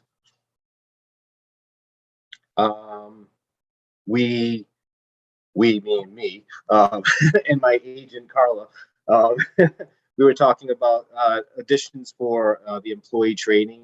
We added 4,000 in there. It's just a duplicate for the hopeful new employee that we have, and the same thing for in-state travel. Just for that person to travel between the buildings, and it's the same for myself. I just doubled that money. The other increase is for the internet connection, which is for us to be looking into a duplicate ISP for redundancy for the town, so that we can, that plan of getting us into the cloud for a lot of our servers. That's a big part of that there. The other additions there, thank you, Vanessa, for scrolling down, is the police, library, and fire, which is the replacement hardware. We just added it in there per the request from the select board as well, board of selectmen, to have that all in one place, so that I can keep track of anything that gets added to the inventory and know what needs to be replaced. And at the end of the day, they're going to come to me and ask me what the best options are anyway. So it would be best that it just comes from my budget. Any questions or concerns on any of that? Awesome. Jason, thank you. We'll go round table on this. Ms. Malinowski? Thanks, Jay. I don't have any questions. I think you have a lot of moving parts in this budget, which I think it's more transparent. And I think it kind of allocates things so that we can actually track the actual spend in those line items. So I appreciate all the work that you and Carla have put into kind of making sure it made sense, and that it was vetted. I think for town meeting, we should probably be prepared to have the total dollar value related to what came in from another budget. I don't think you need to go through each department that it came from, but I think just the total value and what the percentage of that is, and then also be prepared to speak to some of the new initiatives that you've put forward from the studies that have been done. Just give a brief overview. My guess is that this one will be looked at by town meeting, just given the percentage increase. But I think that you have, presented to advisory and through your documentation here, the justification for those. So thank you for your work on this. Yeah, I have to thank Carla for helping me a lot with this one, definitely. All right. Thank you, Mr. Healy. Yeah, I also don't have any questions, but I agree with Chelsea explaining what is really new and what is not new. Just it wandered over from another budget, I think is very important from your perspective. And I don't know that you want to get into an absolute breakdown from a percentage standpoint of what. But it might not be a bad idea to have in the back of your mind anyway, what the percentage increase of your budget would be if only truly new spending were included in it, as opposed to, again, spending that imported from somewhere else. Okay. I think that'd be very helpful for you. Okay, that's all for me. Thank you. Thank you, Mr. Stivers. Thank you. I agree this is a better way to present this, and I think this is progress. So I don't have any other questions about it. Thanks. Thank you, Mr. Dennington. Thanks, Jay. I think this is very well presented. Another point you might consider on the replacement equipment in terms of why to justify why you're asking for what you're asking for is to point out if there's like a replacement cycle that you're going through. Like I see how the item used to be much higher in FY19 and it's kind of ebbed and flowed. So that's just another thing to think about. And I don't have any other questions. Thanks. Thank you. Great. Thank you, Andrew. So Jay, a lot of my questions got answered during the advisory meeting. So I also think, as Chelsea said, I think that town meeting's going to ask some questions on this, but I think you've done a really good job of presenting through advisory and even coming here tonight, and the detail that you have within your budget and what was presented to us tonight, I think is going to go a long way towards helping town meeting understand, why things have changed. And again, I think, as Marty said too, it's a good point to what is really new. I mean, the consolidation and the transparency in your budget is great, but that doesn't necessarily mean it's new in your budget. So just again, know that I thank you for all that you've done. Just one final question. Can you give any update on where you stand, or if there's anything going on with the technical specialist? Is there anything new to report there? Nothing, unfortunately, good in the sense of getting any interviews that are solid. Again, we are going to be reposting to another site to really get it out there some more. It's disappointing, and I apologize that I haven't gotten to where we need to be. It's hurting me as well. So we are definitely trying some different options right now between me and Vanessa. Ms. Hale, we've just been talking about it recently and trying to look for different avenues to get it out there a little bit more. If Ms. Hale would like to add anything to that, but I mean, that's pretty much what our actions have been currently. Okay, thank you, Jay. And Mr. Purple, I'll come to you in just one quick second. So obviously, the concern is we don't want you to get overwhelmed and overloaded with all the things that you're trying to do without having help. So I appreciate the update. Mr. Purple. Thank you, Madam Chair. I've told Mr. Montijo I'm good with the red wire, blue wire if I can help him. But it's a little bit, it's kind of limited to that. The difficulty that we're finding is that, it's the same thing we're finding with candidates all over the place. And I think employers from every sector are finding this. It's very difficult to find people, not even good people. One of the things that I've seen in a community that shall remain nameless, but it's very easy to find, a municipality for a municipal position is actually paying a hiring bonus. I have never seen that in the public sector before. It is just so difficult to find people, and we want to be cognizant of trying to find the right person. But again, I think it's obvious that Mr. Montijo needs some help. I think he's done a great job. I think the two issues that we talked about coming in the door, were security, redundancy, and cloud. I think he's, and I think Ms. Malinowski could speak to it from a Board of Health perspective in terms of HIPAA and things like that. He's done great things for Board of Health. He's done good things, on some of those fronts for Youth and Family Services. And, he's continuing to set the table to do that moving forward. So, but in terms of the personnel, I just want the board to be aware, it is very much an employee's market out there right now. It's very difficult. And, again, I was as surprised as anybody to see a municipality paying a signing bonus, for somebody coming in. I've never seen that in my career. All right. Thank you, Vanessa. Do you want to add anything? I know that you've been working on this as well. Just chime in for a second. Yeah, it wasn't even, a small signing bonus. It was $5,000, which is really unheard of. But I just wanted to add, Jay and I have talked a lot over the last couple of weeks about even looking at, a recruiter.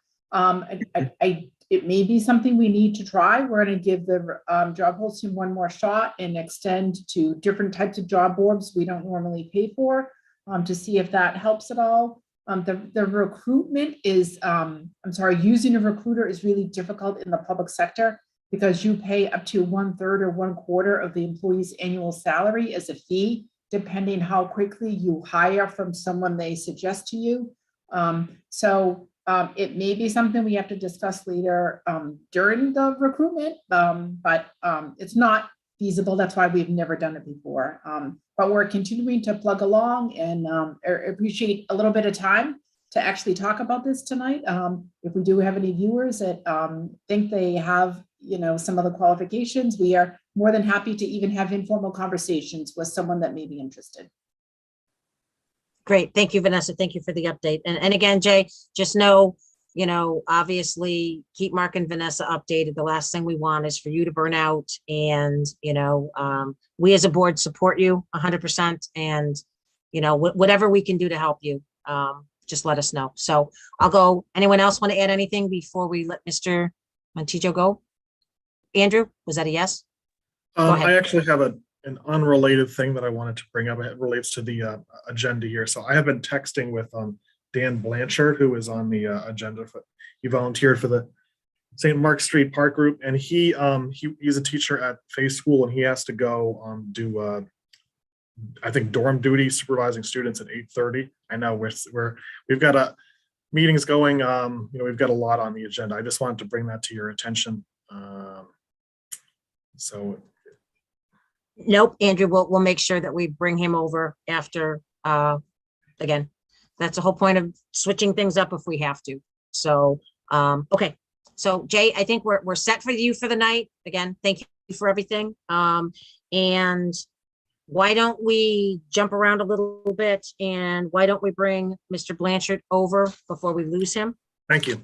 For Have a his good evening. interview, Karen.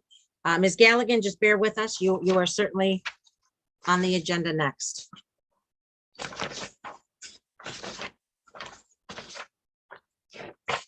All right, Mr. Blanchard, you're muted. Welcome. We appreciate you volunteering. If you'd like to just, there you are. Hi, nice to see you. Nice to see you. If you just want to just give us a little bit of background information on yourself and why you thought this was a great committee. And again, we always appreciate when we get new volunteers that step forward that haven't before. It's always exciting for us. So that being said, welcome, and why don't you give us an introduction?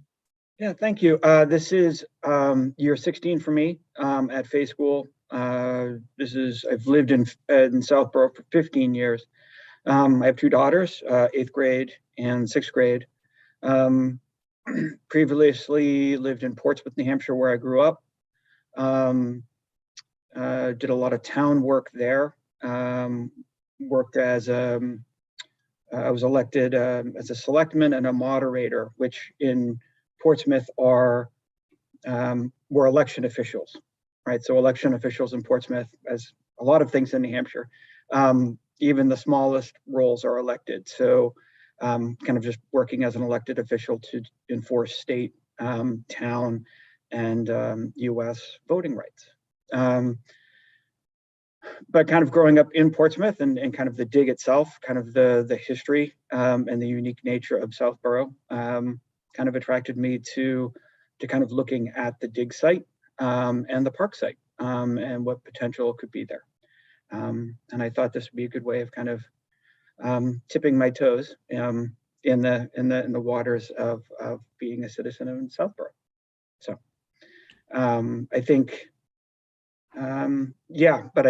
it's when you work at a boarding school. I work every Tuesday night from 4:30 to 10:30 supervising students. So I was able to get study hall time off, but I am back on duty at 8:30 to 10:30. All right, sir. Thank you very much. We'll start with Mr. Healy. We'll go around for questions or comments. I will be very quick. I think I mused out loud that it'd be wonderful if somebody with a teaching / history background were interested in this, and you seem to fit the bill. So I appreciate the fact that this caught your eye, and I agree with Lisa that one of the reasons we structure the committee this way is we're always looking to encourage folks who haven't been involved in town stuff before. And so thank you for stepping forward. I think it's terrific. Thank you. Thank you, Mr. Stivers. And welcome. Thank you for volunteering, Mr. Blanchard. Interesting process here. Have you been following some of the commentary on the local blog and other places on this project? So, I mean, a little bit. You know, I spoke a little bit with Andrew the other evening, and having grown up in Portsmouth, this is very familiar territory. Mhm. And certainly, most recently in Portsmouth, it was the discovery of the African-American burial ground that had been paved over and completely really wiped off the map of Portsmouth until its discovery in 2006. And then so having the town have to really deal with a major intersection and roadway, and what to do and how to honor. And so certainly, but that's a lot of what I grew up with in Portsmouth, with all of the work and renovations done in downtown. And it's hard, and it's a very delicate process, especially when you're dealing with very early colonial history, and all of those issues that are associated with it. Right. And I think that's a great point. One of the things that's been very interesting to me, and I think all of us in this process, is to find a way to be respectful of the history of the area. And given the popularity and emotion attached to the issue now, I admire your courage to take this on, because I think it's going to be a challenging process, but I think there's a great upside in terms of being able to find a way to do this right and respectfully. And so appreciate your volunteering. That's all for me. Thank you. Thank you, Sam. Andrew. Hi, yeah, Dan, you and I had a chance to speak yesterday, and I think you're got a very unique set of qualifications. I'd be excited with working with you on this working group. And I know you wanted to advocate for you a little bit, given your 8:30 start time. So with that, I'll stop talking so someone else can ask questions. Ms. Malinowski. Thank you. Nice to meet you, Mr. Blanchard. Thanks for stepping forward for this. It sounds like you have a great background and interest in this, which is great. And I love it when new people volunteer for boards and committees in town. I don't have any questions, but thanks again for stepping forward. All right. I have no questions either. I think everything you've said is just perfect. The board was looking to seat tonight. I know we have some other people that are interested in interviewing. I will ask the board if I am certainly ready to take a position on Mr. Blanchard. We can certainly wait till we complete all the interviews, but I'm happy to do it now if that is the board's will. I'd like to hear everybody, I guess, before we make a decision. I think Mr. Blanchard's That's very fine. qualified, but we haven't Okay. spoken with others out there. Okay, that's totally fine, Sam. That's why I asked the question. All right, Mr. Blanchard, well, you will certainly be hearing back from the town.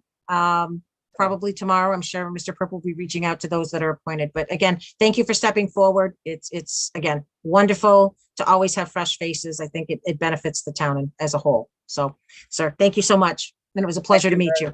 Thank you very much. Have a Thank you. great rest of your evening. Thank you. Thank you. You too. All right, let's go back to Public Works. As we're bringing Ms. Galligan over, I am actually going to, go ahead, Marty, sorry. I was just going to suggest that since that only took about 5 minutes, that maybe I see that Ms. Landry, Mr. Nichols, Worley, and Mr. Farrington are all, and I think they've been there a while. I don't think the discussions with them will take more than about 5 minutes, and I'd be inclined to suggest we bring them and make Karen wait a little bit longer. Sorry, Karen. That's okay. I was going to go there, but I wasn't sure. So that's totally fine. So why don't we bring Ms. Landry over? I think we're all pretty familiar with Marguerite, so I can't imagine there's going to be too many questions there. So if we could please bring her over. Good evening, Marguerite. Welcome. Thank you for coming forward, and thank you for once again finding time within your busy life and your busy schedule to want to serve the town in another way. So much appreciated. Thank you. It's good to see you all again, and I won't take up much time. I'm partly here as a member of the library board of trustees, because we're in a budding property.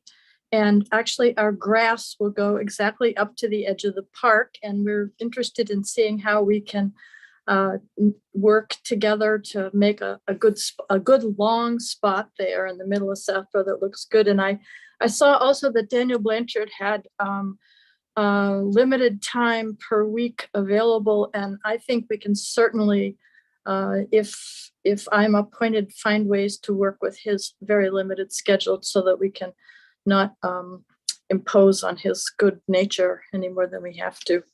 That's I guess my letter sort of said most of it. It does. And Marguerite, I don't know that you needed a big introduction either. Everyone is very familiar with you and all the good work you do. So we'll just go round table. Mr. Stivers. Thank you. Welcome, Marguerite. I have some questions. I'd like to start by understanding better what you were doing in 1976, and then we'll work forward from that. But just kidding.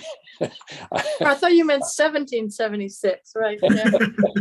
Well, you could go back that far. I was only a boy then, but again, thank you for volunteering. I think you're again greatly qualified in many ways, particularly your work with the library, the abutter here. So I think I'm well versed on your background and interests and capabilities here. I don't have any questions. Thanks. Thank you, Okay, Mr. thanks. Dennington. I don't have any questions. Thanks.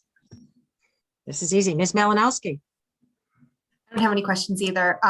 But I also love when people who keep coming back to boards and committees put their hat in, put their name into the ring too. So I love new people and people who keep coming. So thanks. Thank you. Great. Thank you, Mr. Healy. Ms. Landry, you had me at a low. I was very pleased to see that you followed up on your comments and decided I think you'll be a terrific addition to this. So thanks. Thank you. Thank you. Yeah, and I'll second that, Marguerite. Again, it's great to see you step forward. And I think with proximity to the library, I think there's a wonderful opportunity here.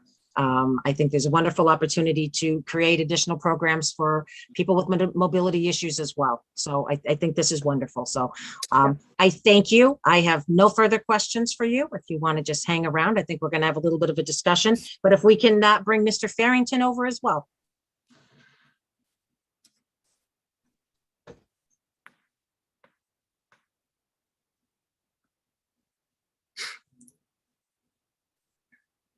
Good evening, Mr. Farrington. Welcome. You are muted. Oh, there you are. Hi. Hello. Welcome. How are you? Nice to see you. Again, we thank everybody for stepping forward, and it's always exciting to see someone new step forward and give us another perspective. If you want to just take a minute and just give us and those listening a little introduction to yourself and why you'd like to do this. Yeah, sure. Well, thanks for having me. Yeah, my name is Grant Farrington. I'm a lifelong resident of town, graduated from Algonquin. Yeah, I'm a pretty recent graduate of Georgetown University. I double majored in history and political science, and then I went for my master's and got a master's in American government.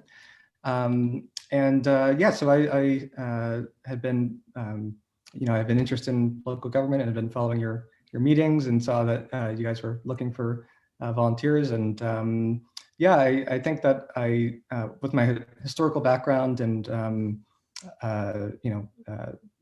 interest in local history and kind of coming at it from that angle, that I thought I could provide a service to the committee. And yeah, I think that the kind of that central area in our town from, St. Mark's to Pilgrim Church, library, town hall, that whole area is,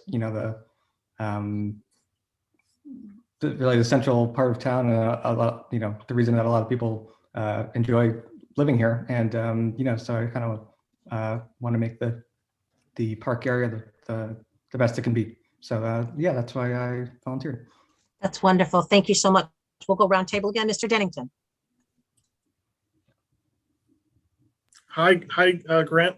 Thank you for your interest, and I don't have any questions for you right now.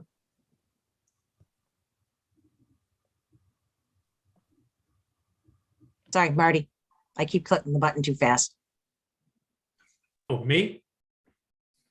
No, I do. I keep saying your name, and I think I'm muting before I actually say it. So you're up. Thank you. Okay. Grant, aside from the fact that when your face popped up, it made me feel very, very old. Man. So, I spent 3 years down at Georgetown on the bad campus, though, down at the law school. So I envy your time up in the nicer area of the school. But I was impressed with your quick little write-up here, as well as with your educational background. Seems a very nice fit. So thank you for volunteering. Thank you. Thank you, Mr. Stivers. Thank you. Welcome, Grant. Thank you for volunteering. I actually used to work at Georgetown decades ago, so interesting connection there. Do you have any sort of high-level thoughts in terms of how you balance the competing interests here? Obviously, there's been a lot of back and forth communication around plans for the particular area here, and be interested in any comments you have about your experience in terms of stepping into something where there's some pretty substantially different views of how this process should be developed, and how do you balance those things in a way that it's respectful and yet winds up with an answer that is a workable answer to the problem. Yeah, sure. I know that, as you had kind of alluded to earlier, that there's been, a bit of controversy over this particular parcel, but I think that, moving forward, that, in terms of specific ideas for the park, I know that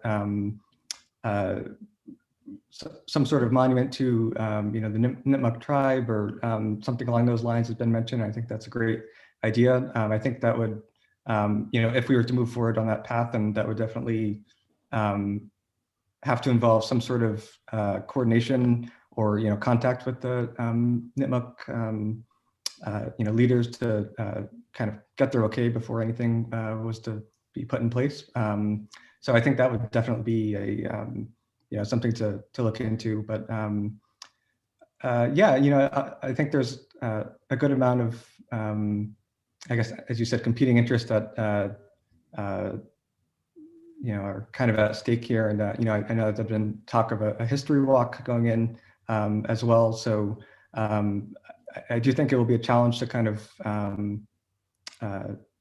satisfy all those interests, I suppose. But I think it's worth a try, and can potentially be done. Okay, thank you. That's all for me, Lisa. Thank you. All right. Sorry, Chelsea, I went out of order. It totally went by you. I apologize. Go That's ahead. okay. Sorry. That's okay. Hi, Grant. Nice to meet you.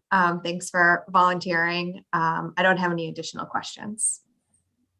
All right. Thank you. I don't either, Grant, other than, thank you for stepping forward. And again, it's nice to have I'll go on what Marty's saying, and maybe a younger perspective step forward as well. So I thank you for that. So we'll just kind of have you hold on as well. And we will bring Mr. Worley over. Thank you, everyone. Thank you. Lisa, I'd comment that for some of us, everybody you talk to is younger. So it's not an unusual perspective. Sorry, you can't tell on the videos, my grays are well covered today. So I'm not going to disagree with you. So, all right. It was striking though. It was striking. No, Mr. Worley, welcome. We appreciate you coming. You are muted at the moment. I don't know if we're going to be able to. Oh, there you are. All right, now, Marty, there we go. Another young person. So we really feel old. Thank you, James. Welcome for coming. We appreciate you stepping forward. As always, it's great to have new people step forward, new perspectives as well. So if you want to just kind of give us a little bit of overview about yourself and why you think this is a great fit for you. Thank you. Good evening, and thank you to the board for this opportunity. I'm a junior at St. Mark's School, so very young in comparison. I'm going to be a person applying to go to Georgetown next year. The way I think about myself and why I would be a good fit for this committee, this working group, is because I feel like I can bring a really unique perspective to this. I'm a high school student. I've lived in Southborough for pretty much my entire life. I went to Neary, Woodward, Chaudier, and I'm around town. I'm a runner. I'm the captain of our boys cross country team at St. Mark's. And so a lot of the time during the fall season, we'll be running down St. Mark's Street, or we'll be running by Route 85. And most of all, I have a big interest in history. This past year, I've been doing independent research on history work. I've spoken to professors and members of the Native American community. And I know there's a big interest in the historical aspect of this. And I'm reminded of something. I recently reread the town history by Mr. Nick Noble, who I had the great chance of knowing while he still worked at St. Mark's. And he wrote It is essential that Southborough not lose sight of its past. The old cemetery might be a good place to start. And in it, he's referring to this parcel of land that the new park is going to be on. So that's a lot of the perspective I bring. I also have skills in sort of mapping technology, GIS. And I'd also like to add, I know there's been a lot of talk on including perspective from the NIPMA community, is that from the work that I've done, talking to people in the community and talking to professors, a big thing this is one of the biggest things they emphasize to me, is that it needs to be a relationship that isn't just us, or the town, extracting what we want, which is help making our sign or helping make this monument, is that these are people with real lives. And I think it's very important that we respect them and let them know that we're not just in it to make ourselves look good, but that we're truly dedicated to this great pursuit of history for our town. Very well said. Great job. We'll go around the horn. We'll start with Ms. Malinowski. Nice to see you again. We had the opportunity to meet Owen at office hours last week, and I was very happy to see that you applied for this. So nice to see you again. You're very well spoken, and I think you bring a great perspective to this working group. So thanks again for volunteering. Mr. Haley. Very impressed, both with your background and with the couple of paragraphs you just gave us about your perspective and why it's important that we get things right. So you're young, which is usually a good thing, and I think it's great that you decided to volunteer for this. And good luck with you. It sounds like you got a year to go, but good luck with your applications. Mr. Stivers. Thank you. Welcome, James. Good to see you again. Echo Chelsea's comment that enjoyed chatting at the office hours, and delighted that you followed up and applied for this. I don't have any questions at this point. Thank you. All right, Mr. Dennington. Just a couple. First off, I was also very impressed. So you grew up in Southborough, attended elementary and middle school in town. Okay, and in terms of your school schedule and what hours of the day you think you might be available to, because we got to find times for the working group where everyone can be available at the same time. What are your general, schedule parameters? Yes, I can speak on that. I know for this spring, when we'll be going into it, I'll be available in the afternoons, pretty much after 4 p.m. each day. And also on Wednesdays, our school has a unique schedule. It has half days on Wednesdays, which means I'll be available pretty much after lunchtime on Wednesdays, and of course on the weekend. And then over the summer, of course, I don't have any plans. Nothing I'll be going to.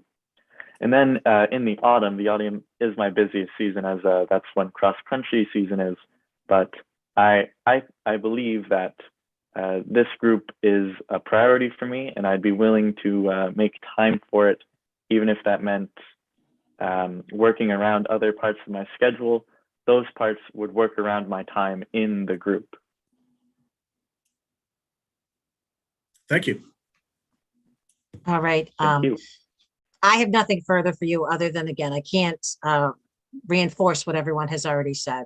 Thank you for stepping forward. Thank you for another great perspective.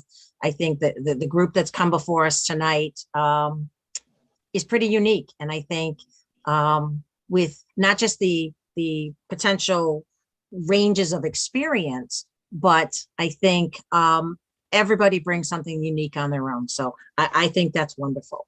So that being said, we're going to have everybody hang around just in case there's further questions for you. We'll open up to the board for discussion.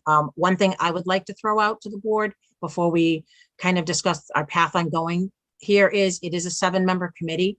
I felt all along that I still think it's important that Selectman Dennington sit on this committee. I think he's put a lot of time and effort. And I think knowing some of the challenges that are going to be faced, and as well as the experience that he brings to this, I would also, Andrew, I'm good at volunteering people. So I would certainly be thrilled to volunteer you and see if you have an interest in sitting on this as well. I do have an interest, and I've spoken to Marguerite about this, and I'm very excited about everything you heard from everyone who's volunteering, and so I have thought a lot about this, and I would like to participate. Okay. Would everyone like to go round table and ask Mr. Dennington any questions? Andrew, I'm joking. I think we're set. So, we'll just kind of go around and just kind of get thoughts. Marty, what are your thoughts on the great candidates that have stepped forward, and Mr. Dennington as well? Starting this committee, we can. My thought is that it happens occasionally that you are, I don't want to say surprised, but encouraged in a way that you didn't expect to be.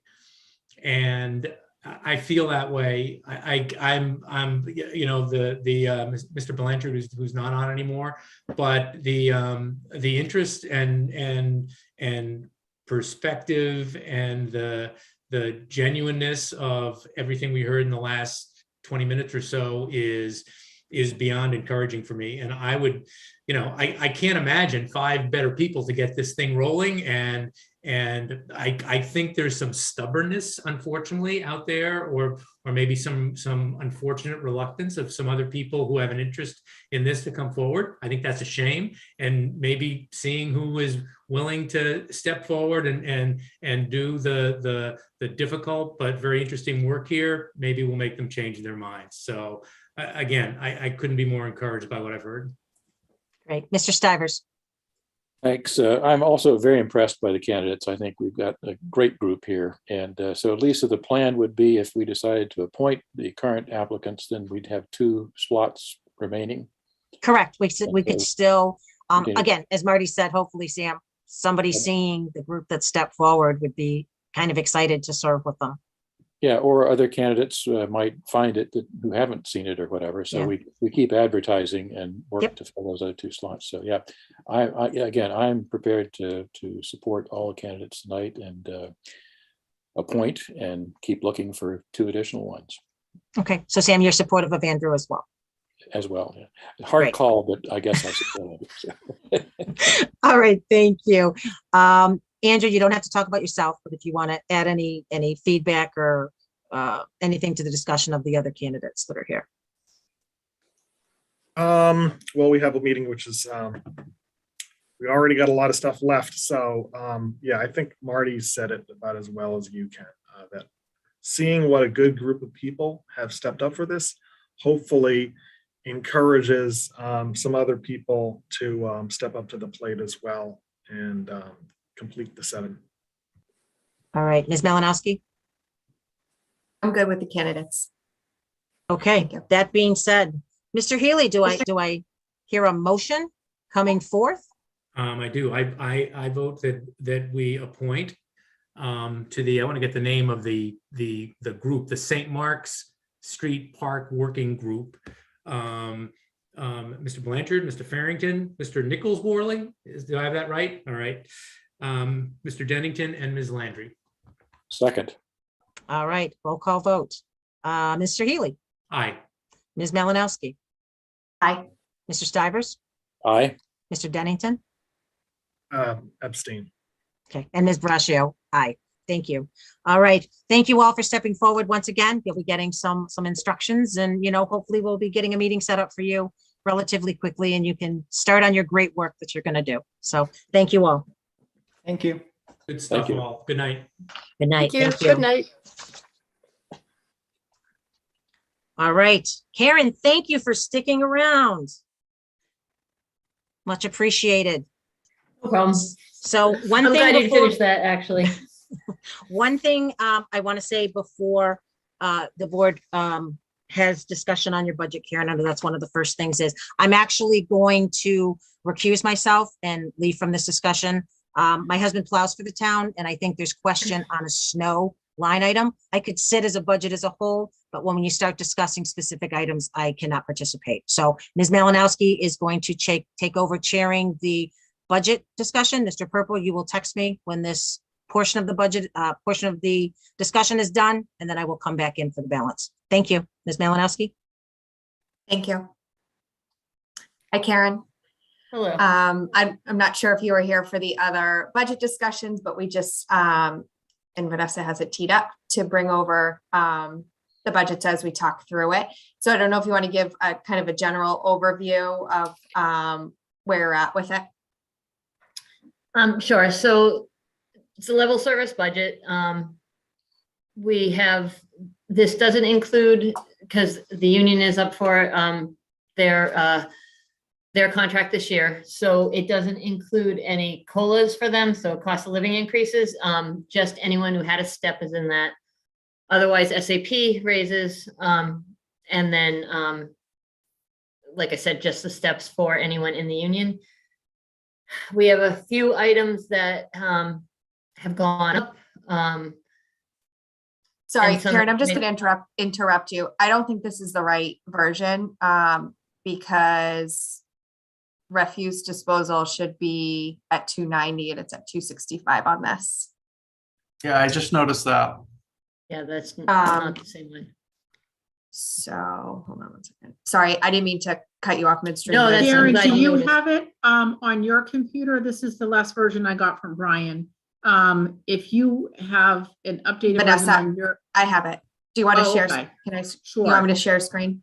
Sure, thanks. Sorry. Let me take this one down. Okay. The one in the packet is correct.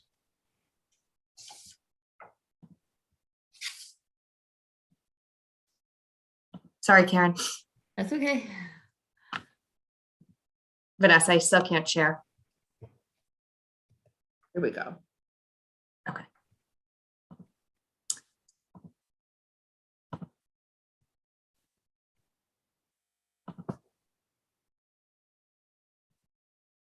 Nope, this isn't right. Sorry. That's the other one.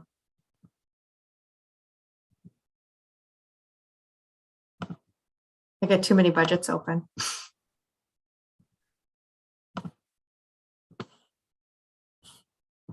Okay. That's it. Okay, thanks. Okay, so all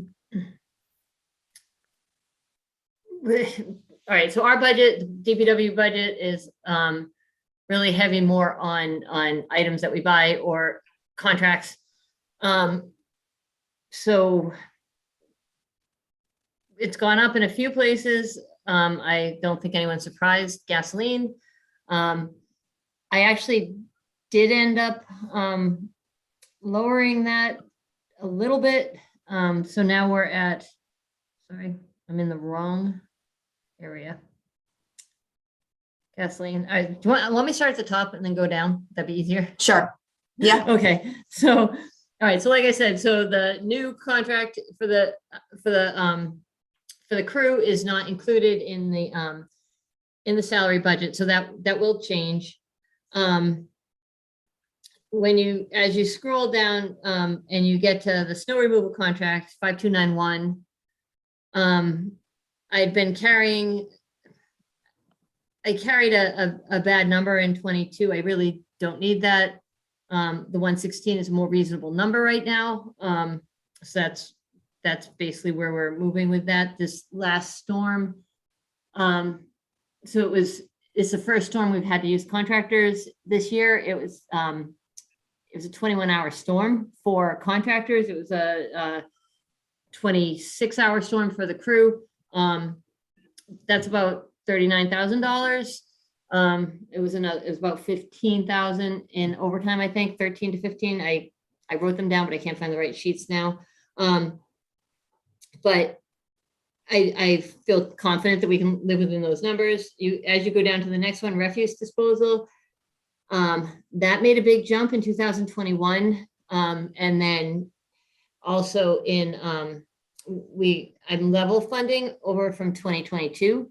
Reason being is that in 2020, remember, these are fiscal years, so 2020 fiscal ended July 2020 or June 2020. So half the year of 2020, half the year of 2021, when everyone was working from home, our refuse was up significantly. We were up at around 2,700 tons of refuse. Now we're back down to where we stand, which is around 2,550. So that makes a big difference at about $70 something per ton. We also have in that we used to have a no pay for recycling. Now we do pay, and we've been building that in since January 2018, when we got told that we were going to start paying for that, and that all has to do with the China thing. This is accounting for that 290 does address the where that's going or gone, and that's countered by the refuse numbers. The tonnage is coming down a little bit and going back to normal.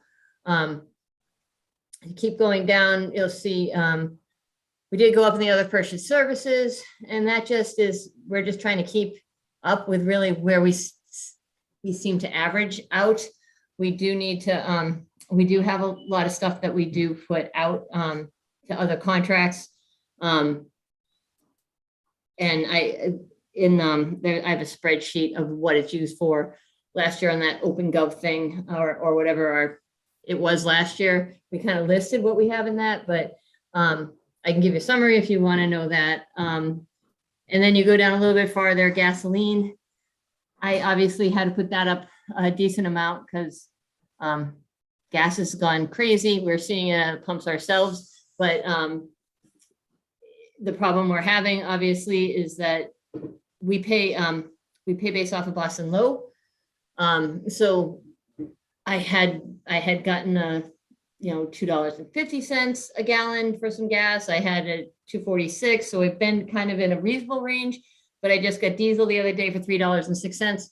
So I'm trying to come up with, who knows what's going to happen next year, but best guess, I think this should cover everything we need. As you know, we do gas and diesel for every vehicle in town. So facilities, everybody, right? Facilities, recreation, building, police, fire, and us. And then salt and sand. Again, that's a number that I'm pretty confident with. We're doing a blended salt right now because, again, the costs are just going crazy on some things, but I don't know that they're going to carry for another whole year at this kind of rate. But the salt that we were getting last year went up $20 a ton, which is a lot considering that we buy 1,500 tons of salt in a year at least. However, by using a blend and not using just, you guys, I call it the green salt, you'll see it, it's green when you see it out there.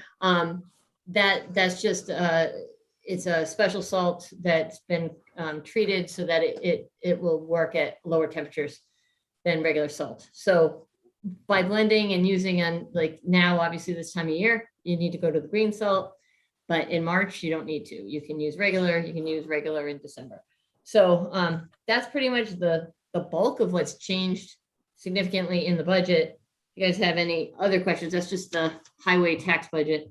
But the total is a 0.8% increase, but don't forget that there'll also be a little more increase because of the collective bargaining agreement. Thanks, Karen. I'll just go around. Mr. Healy, do you have any questions? I don't, and I jumped off for a second, just in terms of, actually, I do have a question. What am I saying I don't? The snow removal contract, did you talk about that? Why it's down $50,000 or $49,000? Yeah, I kind of went through it quick. That had been, I had that up basically too high. I had assumed some more hours than the average that I usually, I look at like 10, 3, 5 years, see what our average use is. And I basically just overdid the average. So the jump So, last year, I brought the it to jump what I last think year is was more. the aberration. Yeah, right. I Okay. brought it to what is actually more reasonable. Okay. No, otherwise, I mean, they are reasonable. They're reasonable numbers. Curious, the new equipment where it's now 0, is that going to show up in a capital item somewhere, or? Well, it's funny that you should say that. So, new equipment, when I was talking to the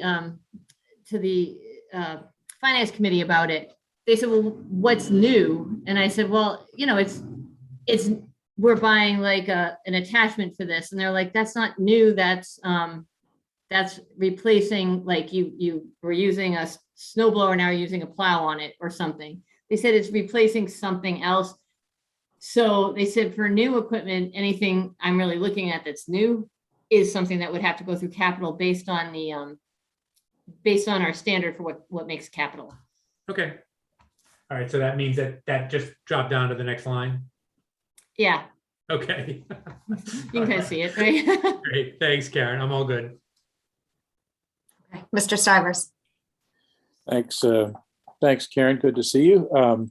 I've been following the conversations about this previously, so I think I'm pretty much up to speed on the numbers. I do have a question, Karen, about the recycling line. I saw a news story recently from, I think it was Derry, New Hampshire, where the DPW director was quoted as saying that they're getting paid significant money now for recycled materials, which is a big change, and the town's making pretty good money off of that. Have we seen any signs of that with our recycling folks at this point? So we do get paid for newspaper and we do get paid for corrugated currently. And it's based on the rate for the day minus a certain amount of money. So what they can sell it for. I haven't found anybody who's willing to pay us for recyclable plastics or like the commingled. So that piece is still something that we are paying for. Okay. But you are seeing that market turning around some, because it was pretty grim for a while. Yes, the amount we're paying to get rid of it now is less than it had been. I'll try to dig that article out and send it to you. It might be worth giving that fellow a call and seeing if he's got some market that we're not aware of. But it'd be great if we could find a way to make some money off of that. But yeah, it'd be great. My only comment, no other questions. Thank you. Thank you. Okay, thank you. Mr. Dennington. I don't have any questions. I just wanted to let other members of the board know that I met with Karen twice, and we reviewed this budget. And if you remember, the first iteration of it, there was actually a significant, well, not significant, couple percent increase. And so I think the exercise that happened here was really, Karen kind of sharpened her pencil and looked at budgeting to more some of the actual figures on a lot of these line item numbers. So I think it's a budget's in pretty good shape. And it was also, the subject of a pretty healthy discussion at the advisory committee. And I also think that Eric Fernandez at the advisory committee did a great job of really in the kind of budget, the pencil sharpening exercise to go from where the initial number was to where we are now. Okay, thank you. And I think overall, I agree with the salary amount and the expense amount. I still am not convinced that we should be dropping the snow removal contract line item, that amount, just given the DOR requirements. And so I think overall I agree with the budget, but I'd like to continue to monitor the FY23 expenses and see if there's, any more comfort with not exceeding the 116 in that line item, given the reporting requirements that have to happen. So overall, I agree with the numbers. I think it's a very realistic budget, understanding that the CBAs are not in here yet. But that's all I had for comments. Okay, I think we're good on that topic. So I'm not sure if Lisa's gonna come back or if I should start on. I just texted her. She should be back hopefully momentarily. Thank you. Okay, back to you. Great, thank you. Do I look like relieved? You know, it was nice to have a 10-minute break. Thank you very much. All right, Karen, thank you again for coming. Just a couple things I wanted to touch on.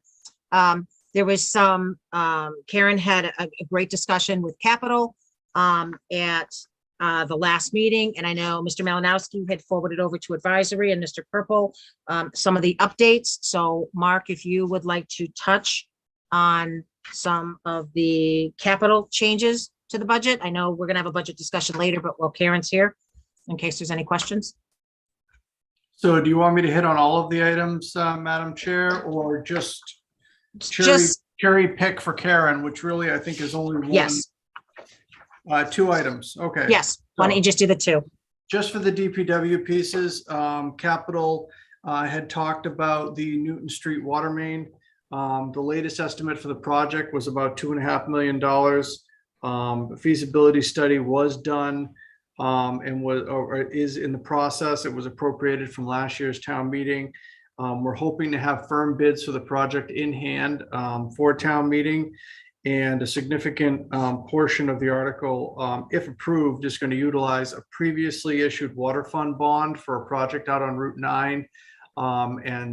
Again, we can apply those funds to this project, which will reduce the project by, I think, just about $1 million, Karen, a little bit under. Like 900, yes. 900, okay. And so Capital had voted unanimously to support that article. The big discussion, I think, was on the road maintenance. I know this board has talked about that. There was $400,000 that was being carried in the budget as presented for this use, which is what was recommended by Ms. Galligan for annual road maintenance. And there was a nice presentation of some of the detail that Ms. Galligan had put together.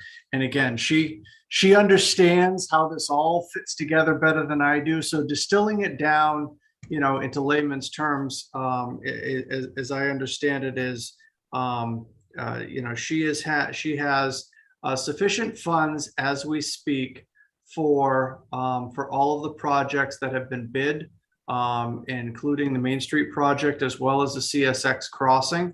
The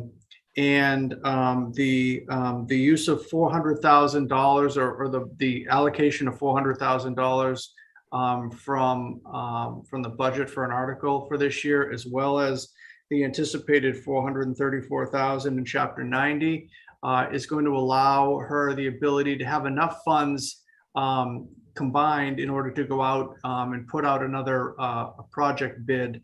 And she had provided some information which, we can talk about at a later date, as some of the projects that she is looking at considering, for use of some of that money.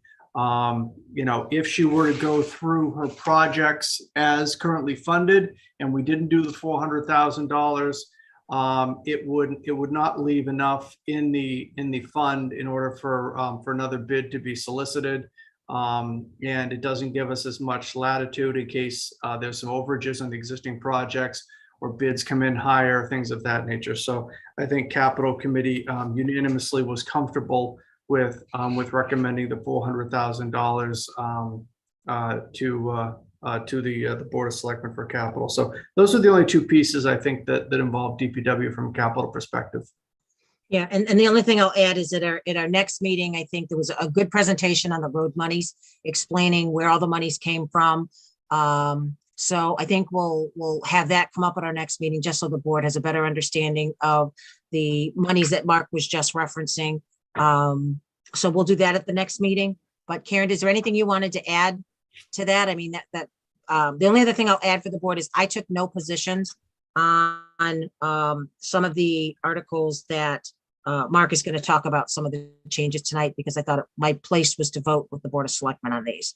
So those 2 items, as Mark said, were unanimously voted on by Capital. Karen, was there anything you wanted to add? No, I think I'm good. I think you're good. Okay, so Are there any questions for Mark on the capital piece regarding the two items that he just specifically talked about, the road monies and the Newton Street water main project? Okay, I see none. So the next piece for Karen is that the board is well aware in the packet that there was a resignation from the tree warden. I just wanted to touch on this briefly because this is really a bigger discussion than I think we're going to have tonight. So I just wanted to share some general information with the board that I guess there was a town meeting vote taken in 1978 that made every road non-numbered, which is basically if you take out 85, Route 9 and Route 30, every other road is a scenic road. And that being said, there's a lot more involved with planning board hearings and whatnot for scenic roads on any trees, on anything that needs to be done. So I just wanted to give the board just a quick update on that the scenic roads, the requirements by statute and bylaw require a lot more work from the building and from the tree warden, who currently gets a $4,000 stipend a year. So there's going to be a lot more meetings that are going to have to be attended. So the board needs to think about a path forward, including potentially restructuring the position as required. It currently sits in the SAP. And it's the Board of Selectmen that is the appointing authority by statute. So again, I think it's a larger discussion than tonight. I know planning board has reached out and wants to have some conversations. So I think we'll put it on the agenda for our next meeting along with the road monies. And hopefully there'll be more information that we could give. I know Karen has kind of beat her head against the wall a little bit on this. It's a lot more restrictive, and it would basically create some potential issues for our DPW. So again, without getting into a big discussion, go ahead, Marty. Yeah, and I agree with all that. My bigger concern is number one, finding out exactly what happened in 1978. It seems like a very odd vote. Yeah. Number one, but if it happened, it happened. And the additional burden on DPW is obviously something that is going to have to be dealt with. Yeah. Honestly, the bigger concern for me is, trees are great and protecting trees are great, but it seems we're losing people's property and potential safety issues here, because sometimes trees have to be taken down and it struck me that from the resignation letter from the tree warden, that was one of his concerns, that he was not going to be able to ensure the safety of people's property. And I know I've seen it in my neighborhood, but also of people with trees that need to be taken down, not being taken down because we've created some sort of unnecessary regulatory scheme. So Karen, are trees that pose a danger, are you going to be able to address those in a reasonable time, given the resignation of the tree warden, the surfacing of this 1978 vote, and otherwise? I don't like that delay. I mean, that spoke volumes, I think, in some respects. The difference, I guess, just to make it just quick, or try to make it quick, and Mark, if I go down the rabbit hole, stop me. We were always under the sorry. we were always under the impression that dead trees were a hazard and you could take them down and it wasn't a problem. When people dug into this recently, they found that actually on scenic roads, it doesn't matter if the tree is dead, it has to have a hearing. Hazard not anything, it has to have a hearing with the planning board. Under the chapter that dictates the tree warden's rules, 87, chapter 87 MGL, right? That one, a hazard tree can come down, a dead tree is considered a hazard, we could take it down. But once it's on a scenic road, you can't do it. It has to go to planning. If 87 still requires one, it has to be a joint hearing, but if 87 doesn't require it, it's an individual hearing by the planning board. I have no doubt the planning board is going to see a dead tree and say, yes, take it down. But there's posting, there's newspaper, then they have to have the hearing.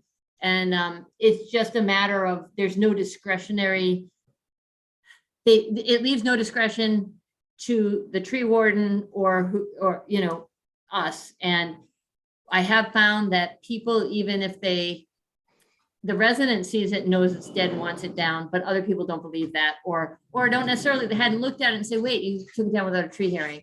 So people are very acutely aware of what the law is. And we have to follow that. We did not know before. Now that we do know, we don't have an option. So Marty, I think there's going to be lots of information coming at the next meeting. Planning board, the chair had sent a note through Karina today that they want to sit down and have some form of discussion about this. So it's forthcoming. We'll have more information. I hear that, but is there a liability issue for the town if we don't take a tree down because of this construct? According to Karen, you can correct me. According to council, the scenic road bylaw requires, it doesn't matter if you're trimming a tree, if it's a dead tree, a hazard tree, it has to go through because all of the roads, and in 1978. I don't disagree with that, Lisa. What happens if there's damage? Is there liability for the town? Do we know if we asked town council that? I suspect the answer is yes. I would imagine so. I don't disagree. So again, that he'll be involved in the discussions leading up to, and I think potentially Marty even coming to our next meeting. Okay. Mr. Stivers. Okay, so yeah, as folks know, I've been involved in this for a while here, and I guess I hear what you say, Marty, but I'm not convinced that there's a huge problem here, in the sense that my experience with recent hearings is that planning board as well as a tree warden can actually work through a sizable number of trees in this process. Most of the trees that are up for consideration are clear in terms of, yes, it's dead, it should come down. Very few generate much discussion or contention around it. So I think that the issue is not so much the ability to get a list of trees that need to come down, but a budget to actually do the tree work necessary. I think Karen currently has a big backlog of trees that I think everybody agrees should come down, but there's limited funds to actually sign contracts with tree companies to take them down. So I think we've always had and will continue to have some liability for a tree that we believe should come down, but we simply haven't gotten to it to take the thing down. So that's not a new issue, but I look forward to more detailed conversation maybe with town council on the liability issues. Okay. Mr. Purple. I think with all due respect, I think the issue is not going to be, having the money to take the trees down. I think the issue is going to be having the money to pay somebody as tree warden. We were very fortunate to have an employee who had the proper certification and met the requirements of the Mass General Law to be a tree warden, and we paid a $4,000 stipend. We don't have that. That doesn't exist anymore. And I think going outside of that is, may force us into considering an arborist who is likely going to be a contract and likely going to be an hourly rate and not a stipend. So that's going to be a budgetary item that, as we talk about trying to narrow this budget down and trying to, to do some of that, I think this is something that we're going to have to consider. Yeah, like I said, I know it's a discussion for next meeting. I'm just putting that out there that we may have gotten away, I don't want to say on the cheap because we got good quality for what we were paying for, but I think it's going to be a bit more expensive on the other side. Karen, go ahead, and then we'll go to Andrew and then Chelsea. Sorry, I just wanted to mention part of the issue too is a lot depends on what the planning board bylaw says, because they are looking for an arborist or someone with an arboriculture degree. So we wouldn't meet that anyway. Okay, Mr. Dennington. Sure. So, Lisa, this is one of those times where you said, let's not get into a whole discussion, but we're starting to preview the discussion. I know. It was definitely eye-opening for me to learn about this 1978 bylaw. And I think that one of the key issues for me is, defining what are the scenic roads in town, because when this was probably 4 or 5 months ago, there was an agenda item where I think Sam put together a draft policy. And I remember seeing a list of scenic roads, and it was I don't know, 20 roads, 25, and it looked like an excellent starting point. You know, you look down the list, like my road, the road I live on. I personally like it, but I don't think it's a scenic road. You know, that's one of the things I know that there is a placeholder on the warrant for the planning board. Planning board has a draft bylaw about this. I haven't been following it super closely, but you know, that's really their function, these zoning bylaws. But I think that's a key issue here that has a budgetary impact and just a common sense impact. Is I'm going to advocate against my own street being considered a scenic road. It's, you know, doesn't preserve that level of protection. All right, thank you, Andrew. Ms. Malinowski. Yeah, I think it'll be interesting to see kind of where this goes, and actually have some similar concerns to Marty in terms of the safety aspect to this. So Yeah, there's more to come. so the suggestion from planning board was, you know, to have Karen sit down with a member of planning board, a member of the Board of Selectmen, but I really think this is probably a better discussion to invite planning board to come to our next meeting and allow the full board to participate in this discussion. That's my opinion. It's what I think. If the board thinks it's better to have, you know, a member sit down with a member of planning board and Karen, I just think it's a bigger discussion. And I think Jay needs to be included in this discussion to really get to where we need to be.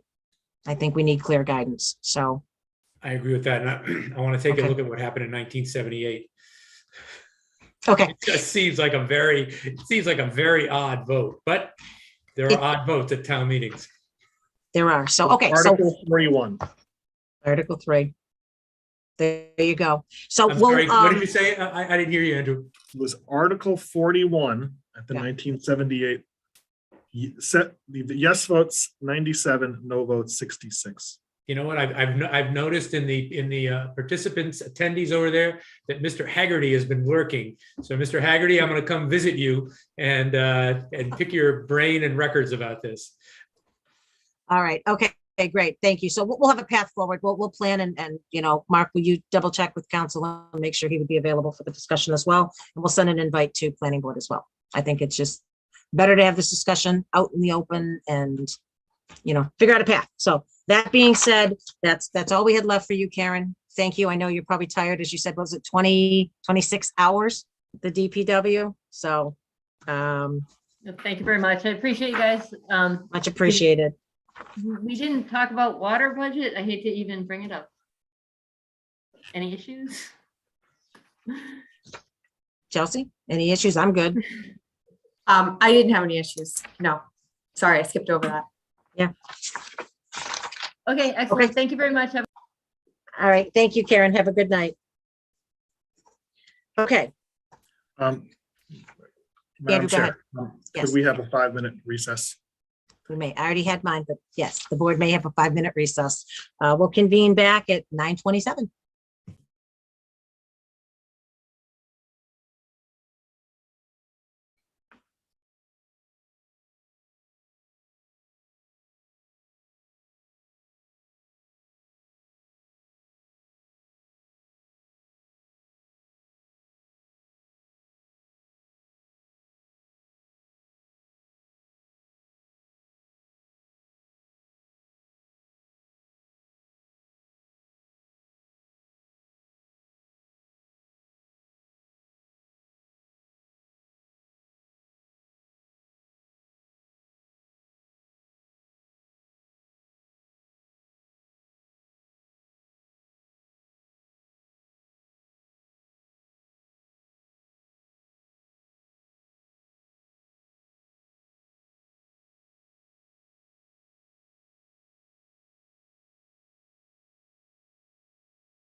So I am very cold because in this post-COVID, because there's so dramatically fewer office workers in a building like this, they turn down the heat much earlier, and you can really feel it. I am.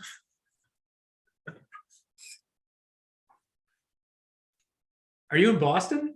Yep. Oh, God.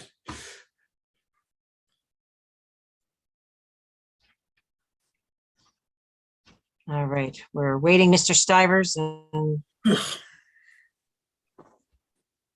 we will move forward.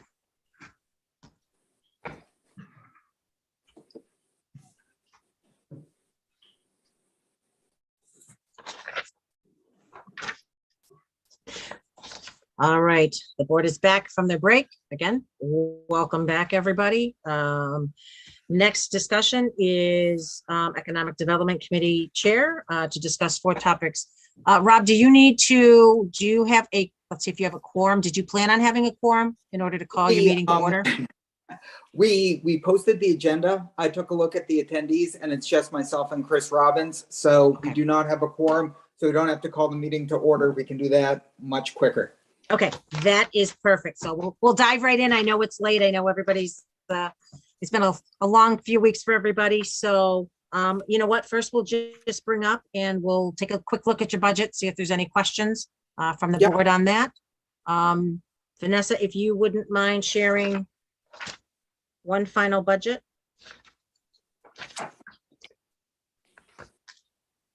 And I'm not actually sure if I asked you to share this one. I can't remember, actually. Oh, she's good. All right, perfect, Rob. So kind of the same thing that we had kind of talked about with everyone is if you want to just take a second and talk about some of the changes to your budget and why those changes are there, that would be a great starting point. And I can keep it pretty short. What the EDC decided to do was keep its budget the same as last year, except for 2 key things. One, cost of living increase salary wise for Marika. She does fabulous work for the EDC.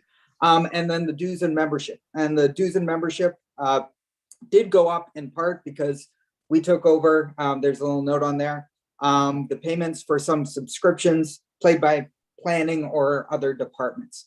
So across the line, in-state travel, office supplies, other contracted services, same as last year. And as I said, the salary was the only change. Right. That was brief. That was quick. We'll open it up. Mr. Stivers. I'm okay. No questions. Thank you. All right, Mr. Dennington. No questions. All right, Ms. Malinowski. I don't have any questions either. Thank you. All right, Mr. Healy. I've got 25 questions. No, I'm good. All right, and actually, I don't have any questions either, Rob. We figured while you were here, we would take the opportunity to talk about your budget. So thank you for that brief recap. That was wonderful. Next up, the one-stop grant. So, nope, sorry, Rob. Oh, nope, I'm glad. The one thing I will say, I can answer some of the questions on behalf of the EDC, but I do work in state economic development. So one of the grants within the One Stop is run by my agency. So if a question comes up on that, I might have to defer or recuse myself on that. I just want to get that out up front. Appreciate it. And one of the reasons that I had put it on here is we knew that you were coming anyway. And I just wanted to take a second and just talk about just making sure that as we go through, even though it's the expression of interest, that we make sure that collaboration, happens. I know that you guys are working towards that, but I think we need to make sure that before, I know you're under somewhat of a timeline. I know planning board's going to discuss it on the 7th.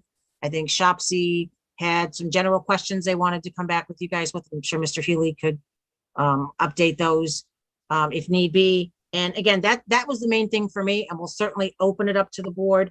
I kind of compared it. I went back and looked at what last year's submission was versus this year's submission. I see there were a lot of changes. I'm assuming that was probably based on feedback that you received last year. So for me, the key thing is just to make sure that at the beginning of this process, that SHOPC, Planning Board, Capital, all have a say. I know it's just the expression of interest. It's not the actual application, but it always starts better to have the feedback at the beginning.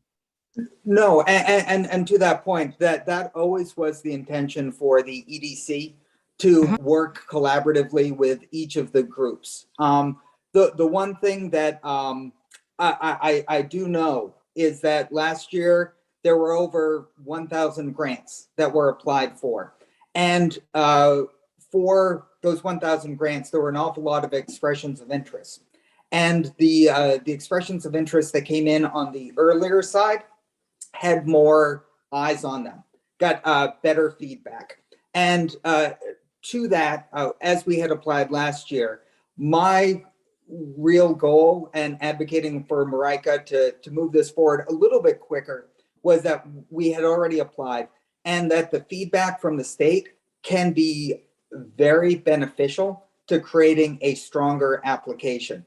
We were never going to submit that application without the feedback from our partners at SHOPC or the Planning Board.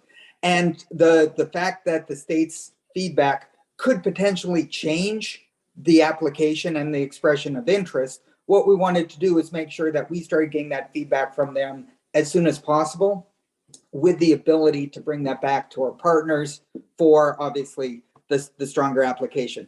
Marika has gotten in touch with the relevant groups. We want to get on their agendas as soon as possible. I think one of the things in the master plan was the Route 9 corridor, and the one of the hurdles to furthering the economic development there is sewer and infrastructure.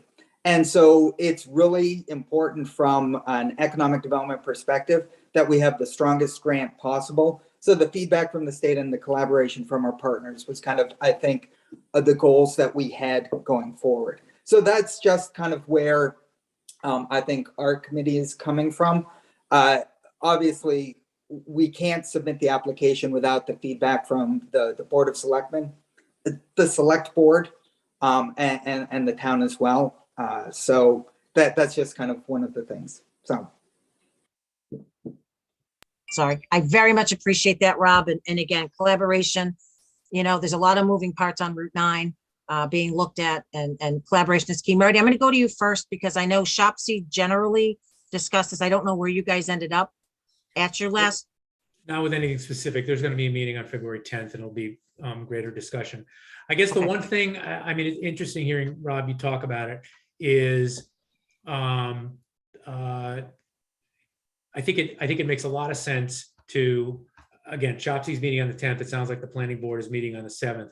Yep. But I think it's important for the EDC to have some flexibility here, that if the feedback from even ourselves, but from others for this initial submission gets delayed, that you all have the leeway to make the submission. Because I hear you that if we're going to be hurt because we wait an extra 2 or 3 weeks, we've got to balance that. So I think you've done the right thing by reaching out for feedback, but by the same token, if we end up being at fault or others end up being at fault in delaying getting information to you, I think we need to tell you that you have the leeway to go forward and get that thing filed. At least that's my view.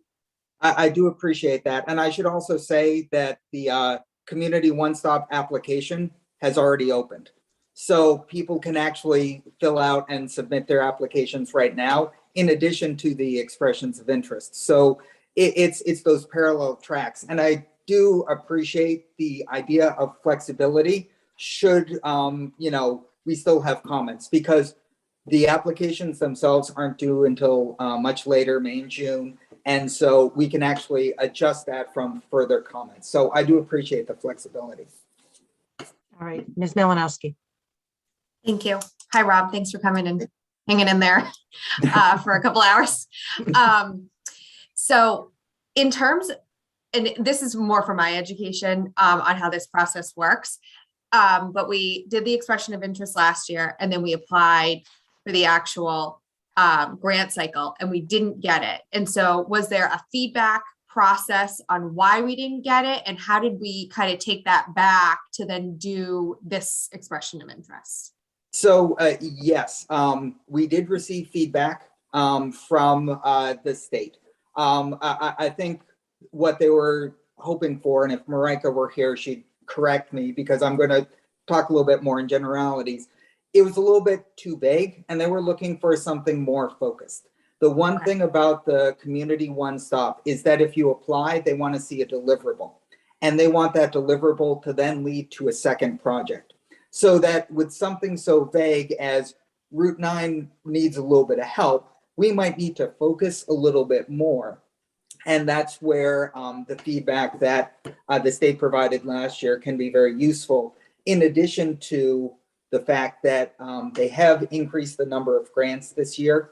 And because they've done it 1 year, they might be having a little bit more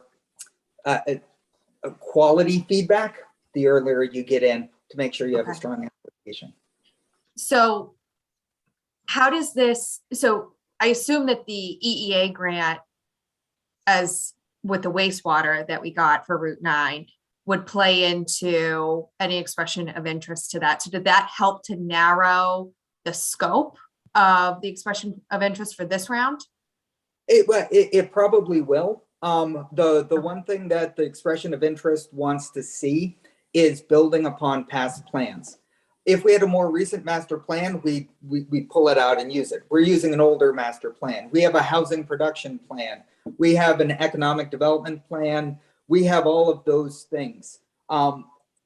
Going forward, it's those deliverables at the end. And this EEA grant, which will kind of study the wastewater, should be a component on how the zoning might need to change, how the infrastructure might be upgraded to allow us to do something. So I think both run hand in hand. And I think the fact that we do have the EEA grant is going to be a benefit to us long-term for securing more grant funding. So, and I didn't compare last year's expression of interest to this year's, but can you kind of just at a high level explain how you were able to narrow the scope on this one to kind of give it a better chance? Well, with that, I'm going to take as a reviewer for grants and with an organization that I did not get involved in writing. I did not get involved in reading. Fair enough. Okay. I know that puts me in a difficult position as chair, but what I did know is that a lot of my committee members, Marika, we had good help from Claire Reynolds as well to kind of work on a grant. So I'm going to put my faith in them that they did a good job. Okay. Thanks. All right, Mr. Stivers. Thanks. Welcome, Rob. I think there's a great opportunity. I echo Marty's comments. I think we're best off actually putting ourselves in a position to get approval for something here versus waiting and missing out on getting approval for the perfect project. So I think that the wastewater on Route 9 is a great opportunity and something that we ought to be able to package in a way that can get a variety of support here, not only at the state level, but the new federal programs, I think, are sending a lot of money through federal agencies as well for these kind of projects. And so it seems to me there's a strong story there in terms of overall economic development, tax base improvement, et cetera, for the town that could get funded here in a way that the town could never afford to fund by itself. So to me, it's a huge opportunity to get everybody moving in the same direction. And I encourage you to keep pushing on this. Thank you. Thanks. Mr. Dennington. Hi, Rob. Much of what I would say is just duplicative of what everyone has just said, but I'm excited at the work that you're doing and you're pursuing these grants. I guess the one other comment I would add is I would think that the fact that the town in the last year or two got a grant to work on the downtown zoning, and that did eventually translate into an actual revised bylaw, would also help you in terms of demonstrating how the town can use the money in a very productive way to produce a deliverable. And I think that's the deliverable that you want. You don't want to do change just for change's sake. You actually want to use the grant funds to, the zoning along Route 9 could be improved for both, you know, business recruitment, business retention, and you know, quite frankly, people get stuck on Route 9 all the time.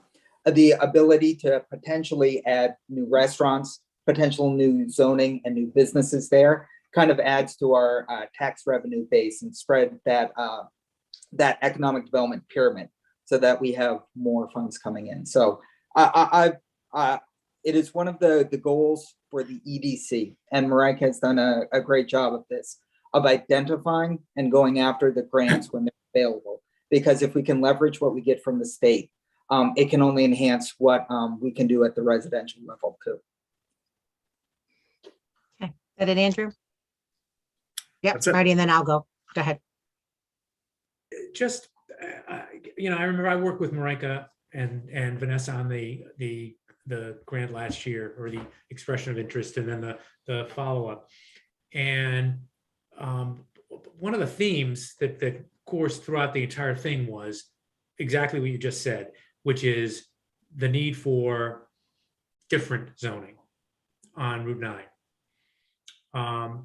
Now, and Lisa, maybe this is something, if the planning board is going to come in and talk with us, it just strikes me that again, particularly given what happened with the downtown initiative, zoning remains a primary function for the planning board. Mhm. And it just seems to me that the state is going to look a lot more kindly on a grant request. In other words, the opportunity for the town of Southborough to get this money if the planning board is taking steps to address this zoning. I mean, it's not the Board of Selectmen's job. It's not the EDC job. It's the planning board's job. They are the ones who oversee zoning. And I just think that you know, it would behoove us to light a fire under them, unless they disagree with the idea that you need different zoning on Route 9. Well, I agree, Marty, other than the fact that there's something on the table now. Planning board is going to discuss it, and they're going to give feedback on it on the 7th.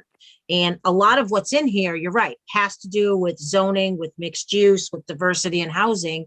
And I think in having some form of united front as this moves forward, I think these meetings and on the 7th, they're going to be key. The last thing you want is planning board to feel they weren't included in something that's going to, a big impact of this is zoning on Route 9. So I think the opportunity to ask those questions is on the 7th. And again, I completely agree with flexibility, Marty. I do. I think, you know, we need to submit something. And is everybody probably going to agree at the end of the day? One second, Mr. Purple. Maybe not. But I think the concern for me is making sure that everybody feels they had a part of the discussion. And I mean, I think had this just gone in, I think there would have been starting off on the wrong foot. So I don't disagree with you, Marty, that planning is going to have a big voice and a big part in how this is going to go as far as the zoning piece. And maybe that piece is that they take the lead, you know, but again, we certainly can have those discussions with them when they come in. You know, when we invite them to talk about the tree warden, we could certainly put this on the agenda as well and try to forward this discussion a little bit. But I agree. I don't think it should hinder this initial plan from going in as well. I think there needs to be flexibility, but I plan on obviously, as most of us will, hearing what the discussion is going to be, you know, from planning board and their position. And we'll know that more by the 15th anyway. I don't know if that was helpful, but I think it's a path. And again, at the end of the day, the last thing, you know, I don't want to face somebody saying that you're talking about EDC's talking about this on Route 9 or EDC's talking about this, and we didn't have a say, and that falls under the purview. So I think it's important. Well, EDC is spearheading this. Realistically, that's what's happening. EDC is taking the first giant steps once again, and I want to make sure that they have the support that's needed for them as they move forward on this as well, Marty. And I think that comes from us. That comes from us. No, to that point, I think the feedback from the planning board is going to be vital to having a strong application. Yeah. I just, from a personal, professional perspective, getting feedback from the state sooner is always better. But I will say, and someone brought up zoning, the pandemic has changed office work considerably. And those discussions around zoning and parking requirements for buildings might come up so that we could think about more green space along Route 9, better ways to connect those places that we have. I think that is the holistic discussion that we can have with the application. Should we receive it and should we bring in the consultant? And then it's getting the grant and then having that further participation by the planning board at those meetings with the consultant. And that is where I think they are going to be just as valuable, because their feedback, talking face to face with someone who does it from a professional and can compare it to other communities, is vital. So it's that continuum. And the discussion that I heard is flexibility to get the expression of interest in sooner, but any final application is a holistic town approach. So I think I can bring that back to the EDC pretty well. Okay, great. Mr. Purple, sorry. No, that's fine. I didn't want to cut you off. I just wanted to make sure I got my place in line. Just a question on process based on the discussion, and I'm not sure if we're focusing on the expression of interest, and we really should be focusing on the application. So Mr. Healy graciously agreed to be involved in this process, helping to put this together last time for expression of interest. And then also for, I'm hoping he doesn't take off his mute. And also with the application. And we received comments back on the expression of interest for this project. And then we moved it forward. It did not get funded. We did get feedback from the state. I know that Mr. Healy took a look at this again, for expression of interest this time, but essentially it appears to be the same application. I'm not sure why we're going back for another bite at the apple for comments on expression of interest when, I don't know what benefit it's going to serve. And I think the effort should be put more towards, this collaborative effort that we've been discussing tonight, for the application process. Unless I'm missing something, I don't know what the comments are going to be that much different, given that, we're essentially putting forward, what we put forward last time for expression of interest. I can answer some of those questions. I do know that the majority of grants that received money from the state as part of the One Stop last year did actually submit an expression of interest. That being said, we did an expression of interest and we didn't receive that grant. There is no mandate that you submit an expression of interest before an application. So, there could be that argument is the wrong term. There could be that discussion about whether or not we want to just jump straight into the application without submitting the expression of interest. I myself, and I'm going to be very careful in what I say here, working for an organization that does receive these grants, does give out a grant, and does receive expression of interest, it's very useful for the state to know that someone has interest so that they are not surprised. So I do think having an expression of interest in the system is a good thing and something that we should definitely try to do, even if it's only something very similar to what we did last year. Okay, so let me ask this question then of the board. Similar to, I guess, Marty talking about flexibility. And is the board willing to is the board receptive to the conversations continuing with planning board on the 7th, with Shopsy on the 10th, and EDC submitting the expression of interest as it sits today. Not delaying go ahead, Marty. Can I ask one question? Mhm. Rob, do you think there will be a significant difference if that expression of interest goes in on February 11th as opposed to February 2nd or 3rd? Well, I will give you an honest answer. I don't think it will change that much, except in the perception of our partners who we want to be on board with us. I Wait think until the 11th. Yeah, That's all right. I was throwing the option out there, Marty. I believe the 11th is the right way to go as well. So, I do, because I don't think Yep. it's going to change, but I want to make sure that the planning board knows that we want their opinion and they're going to be part of it. So, okay. Rob, are you planning on attending on the 7th, or is someone from EDC? I think someone is. I don't know what my work schedule is yet. Okay. I don't want to be like Andrew in the office at 9:45. I know, we still got to drive home. I know. Freezing. Okay. All right. So we'll move on from this then. We'll plan on that on the 11th. Let's move on to the EDC BOS business visits. I had brought this up, Rob, to the board, and then Rob and I, had a great conversation on opportunities and things that we can do to kind of move this forward.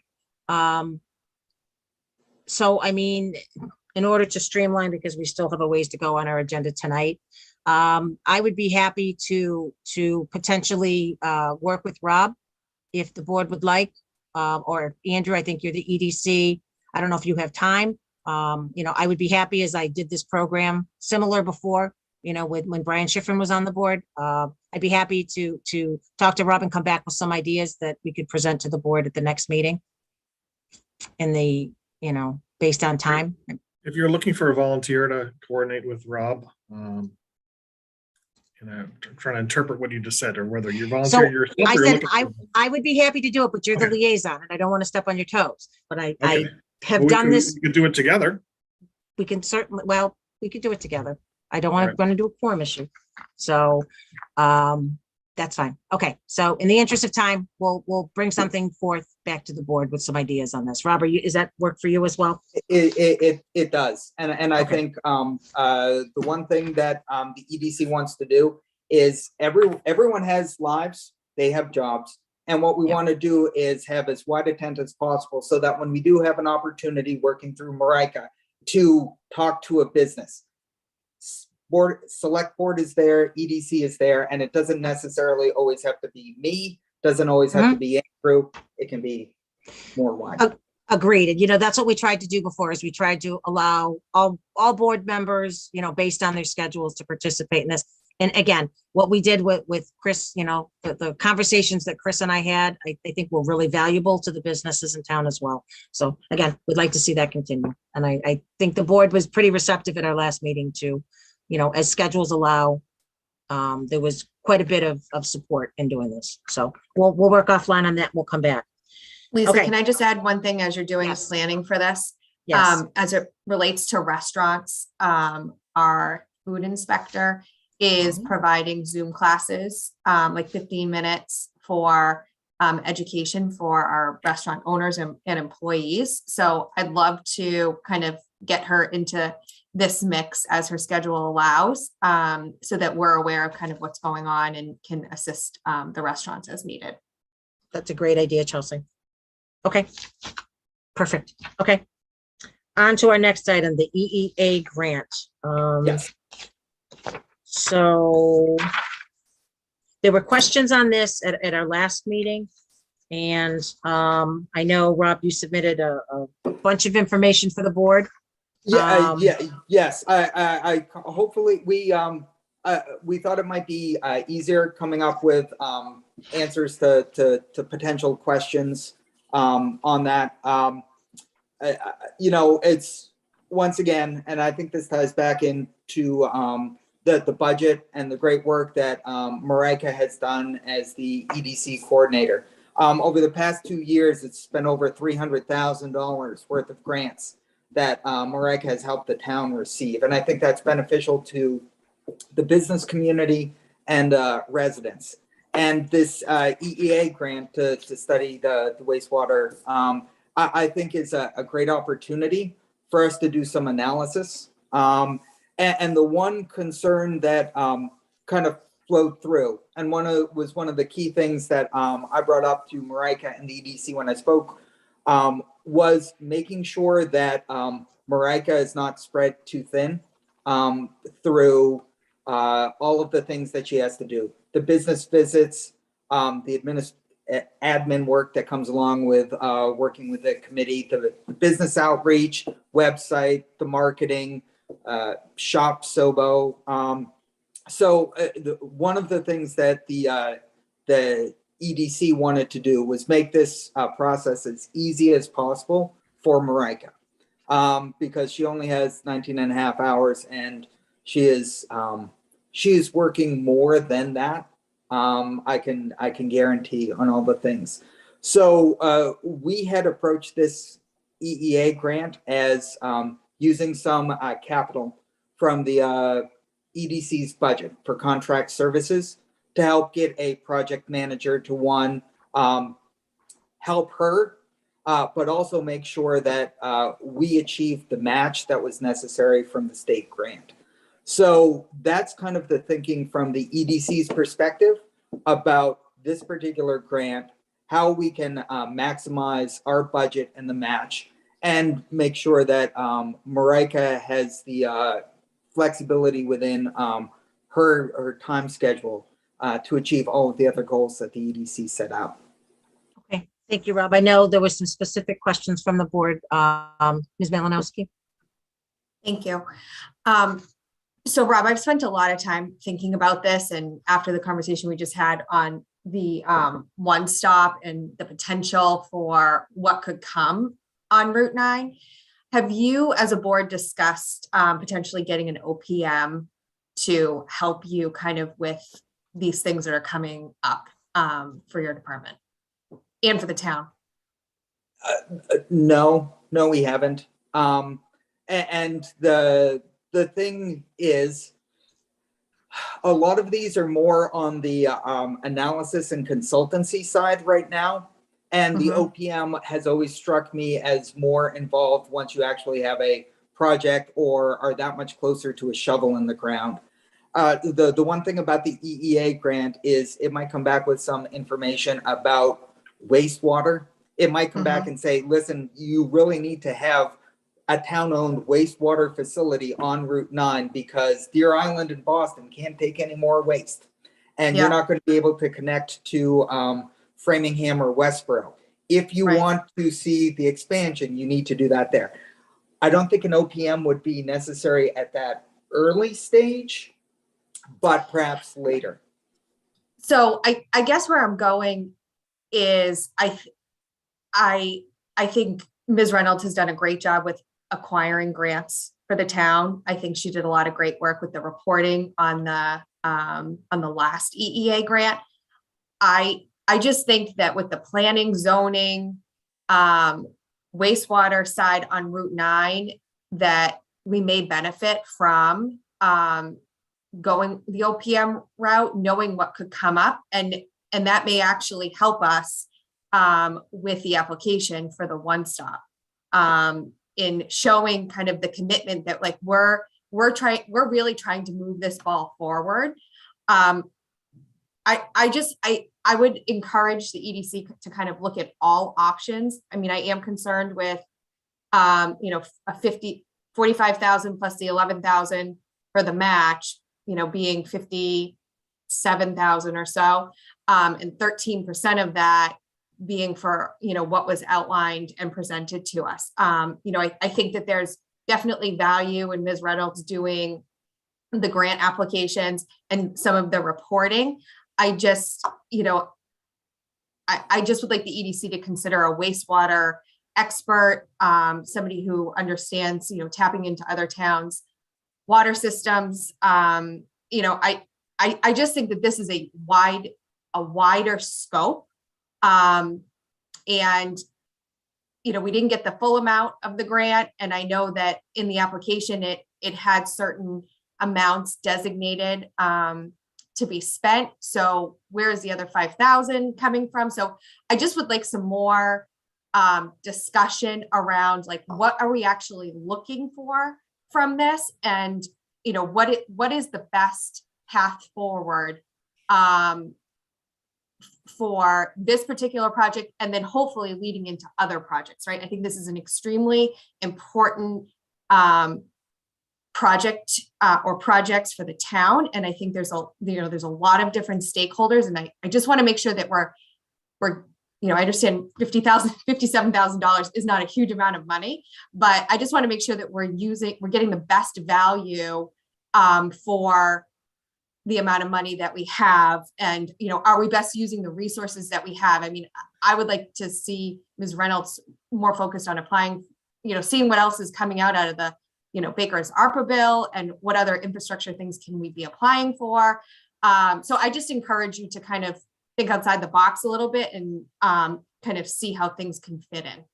Well, yes, and I think with regard to this grant and Claire's work as a project manager, which was very good with the last grant that we had, there's the administrative aspect of the project management, which is going to take up an awful lot of the time.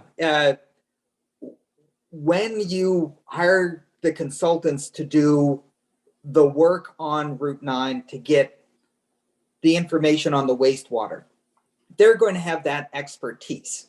What they might not have, which is what Claire might bring to the table, is the expertise on the municipality.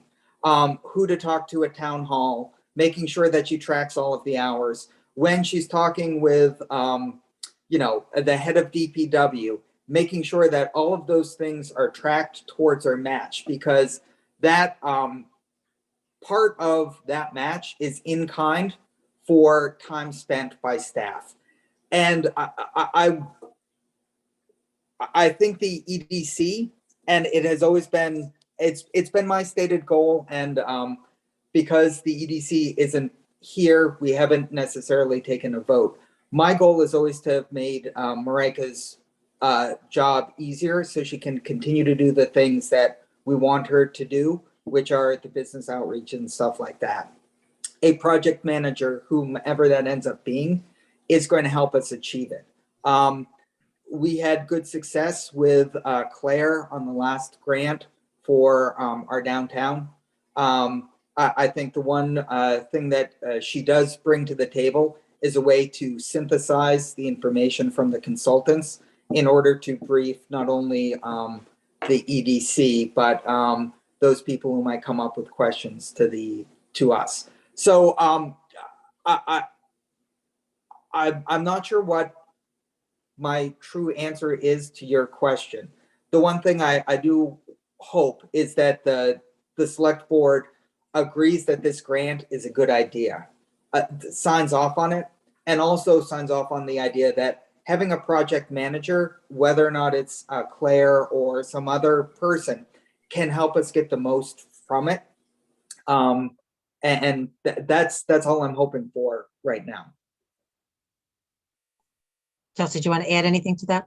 Yeah, I mean, I absolutely think this grant is a good idea. So I hope I didn't give that off. I just want to make sure that we're, you know, the budget that was applied for has changed. I have not heard EDC discuss how the monies are going to be reallocated. And I think that there's some, I was concerned about some of the wording in the proposed contract related to awarding contracts. I'm not comfortable with that language. So there were some specific concerns I had about the role or the duties. I think there needs to be some sort of segregation of duties as it fits within town government, right? Yeah. But I would like to hear EDC have more discussion around how they're going to spend the funds and have a plan. I don't think at least I have not heard in a public meeting, you discuss if the 7,500 is an appropriate amount out of the 5,700 of the grant. So I guess what I'm asking for you is to have a more substantive discussion about what you're looking for and you know, where that money is going to be allocated from, and you know, being more long-term planning from a planning perspective, a zoning perspective.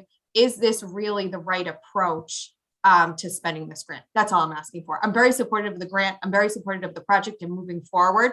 I'm just asking you to kind of take a step back and you know, not take my questions of this in any personal negative way. I'm just wanting to make sure that we're approaching it the right way. That's all. No, and to the point, yeah, and I think what we can do, we have a meeting coming up on Thursday, where I believe the EA grant, I was looking for my agenda for Thursday. I believe the EEA grant is on there as a discussion item.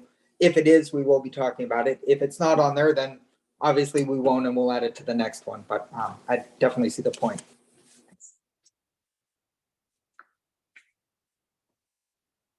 Sorry, Mr. Healy. Yeah, Rob, I had and have some of the same concerns, but I am assuming you follow the a process of talking this through, thinking about a number of the items that Chelsea has raised and that we raised in our last meeting. I am confident that you all will do that properly, and that you'll have a fulsome discussion about it. And if at the end of the day, my view is that if you all come to the determination that Claire is the best person to carry this grant forward, the grant that you all got, and that you all are the driving force behind, I mean, somebody's got to make that call. And I'm more comfortable with you all making that, you all being the EDC, rather than us being your overlords and telling you that, no, we don't agree with that. If you follow a good process, if you vet it thoroughly, if you have the sort of discussion that Chelsea's talking about, I'm comfortable with the decision that you all ultimately make. Thank you. And I think the EDC is of one mind that we do need a project manager on it. I think some of those questions that Chelsea brought up will be informative for us to discuss in the meeting, and then you know, obviously come up with a plan of action going forward to make our match. So all right, and the EEA grant is on your agenda. Awesome. All right, thank you, Mr. Thanks. And again, thanks, Rob, for the information here. I'll reiterate what I had said at the last meeting. I think it's an important project. I think project management is a key point. I'm not compelled by the need for an OPM at this point. I think Ms. Reynolds brings a lot of local expertise that's pretty important here to the process. And again, I agree with Marty that I defer to the EDC to sort out what makes the most sense there. And for me, the big thing is that we want to keep this moving. And so I'm less focused on ongoing debate about it, as opposed to let's look to people to make an informed decision and make a call on it and move forward with it. So that's where I stand. Thank you. Thank you, Mr. Denny. Yeah, I have, sounds like Marty and Sam were agreeing there, and I have much the same view to defer to the EDC's best judgment. And I'm also, thinking here about the relative amount of money involved, the $7,500 split over 2 years, and then you're budgeting it under your own line item for contracted services, right? Yes. So just to one of the concerns that Chelsea raised before is that the draft agreement had a bullet point where under research, write and distribute RFPs for wastewater studies, secure approvals, send RFPs to appropriate vendors, consultants, review responses, and award contracts. But I think the point, Chelsea, that you were getting at is that the project manager wouldn't be the person awarding the contract, that either the EDC would be, right? No? The Board of Selectmen? Board of Selectmen, yep. Okay, all right. Yeah. but not the project manager, right? That's the concern that you had, Chelsea, is that phrase in the Right. agreement? Yeah, Yep. so you would take that out or modify it somehow. Yeah, I think to your point, Mr. Dennington, it needs to, instead of the doing, it needs to be just the verbiage needs to be changed just a little bit in terms of recommending, that Okay. type of thing, and recommending, moving those things forward to the appropriate bodies for approval. And that's easy enough to do. Overseeing the award of the contract or whatever. Yeah. I think that's probably a little bit of a stretch, but yeah, no, but it was a good attempt. Yeah, but I can make those changes. That's easy enough. Is that it, Andrew? Yes.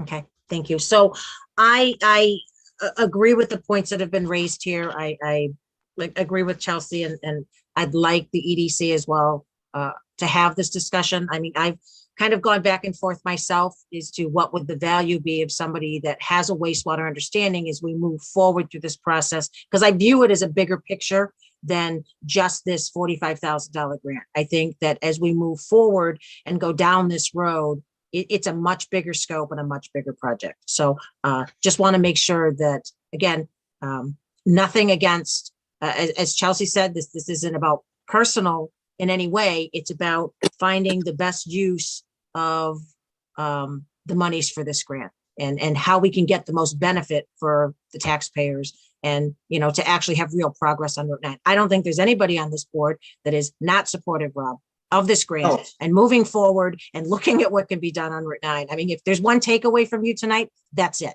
This board is fully in support and is glad that this grant, that Ms. Reynolds took the time and applied for the grant and, used her expertise in getting it.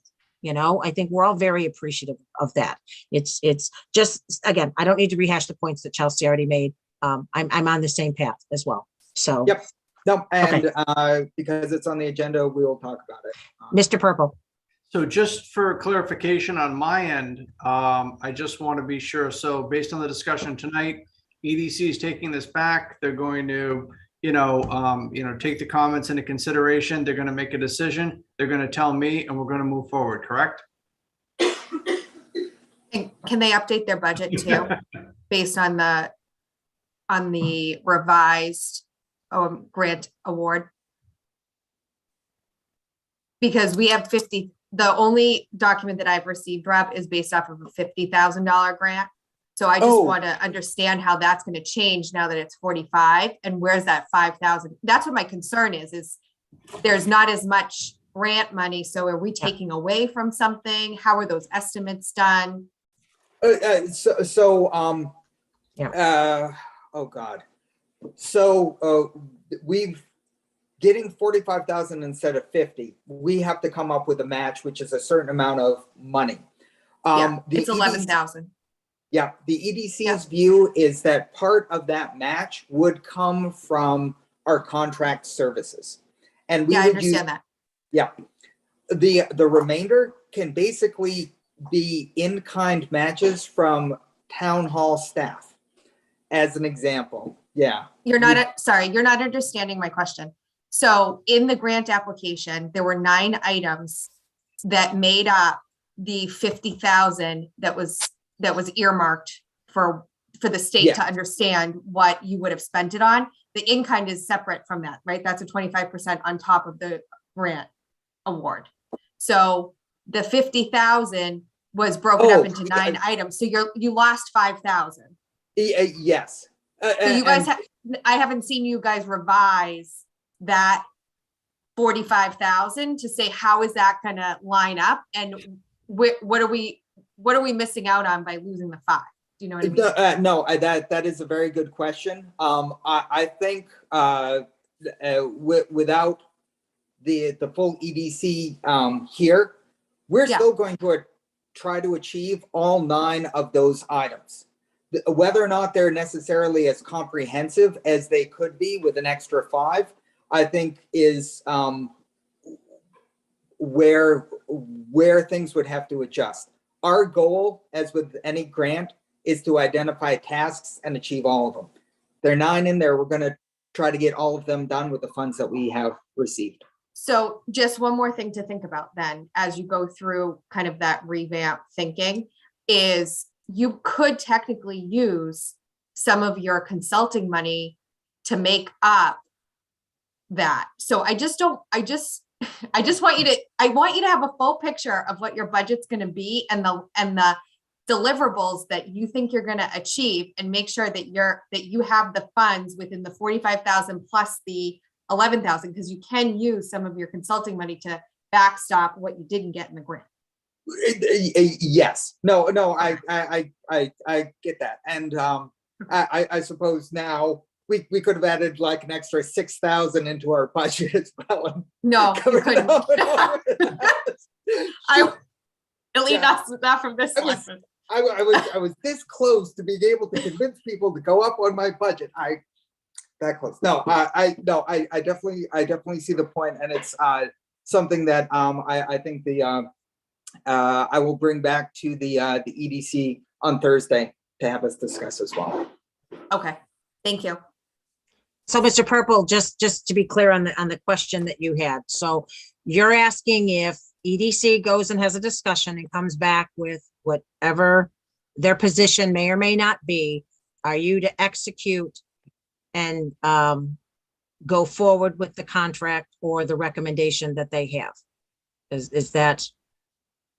Yeah, that's pretty much it. I just want to make sure what I think I'm hearing as the direction from the board overall. I know there may be some differing opinions, but I just want to make sure that, we're kind of putting a stake in the ground and we're moving forward from tonight, and we can, keep this process moving and we don't have to come back and revisit it again. That's all I'm asking. So I'll give you my opinion.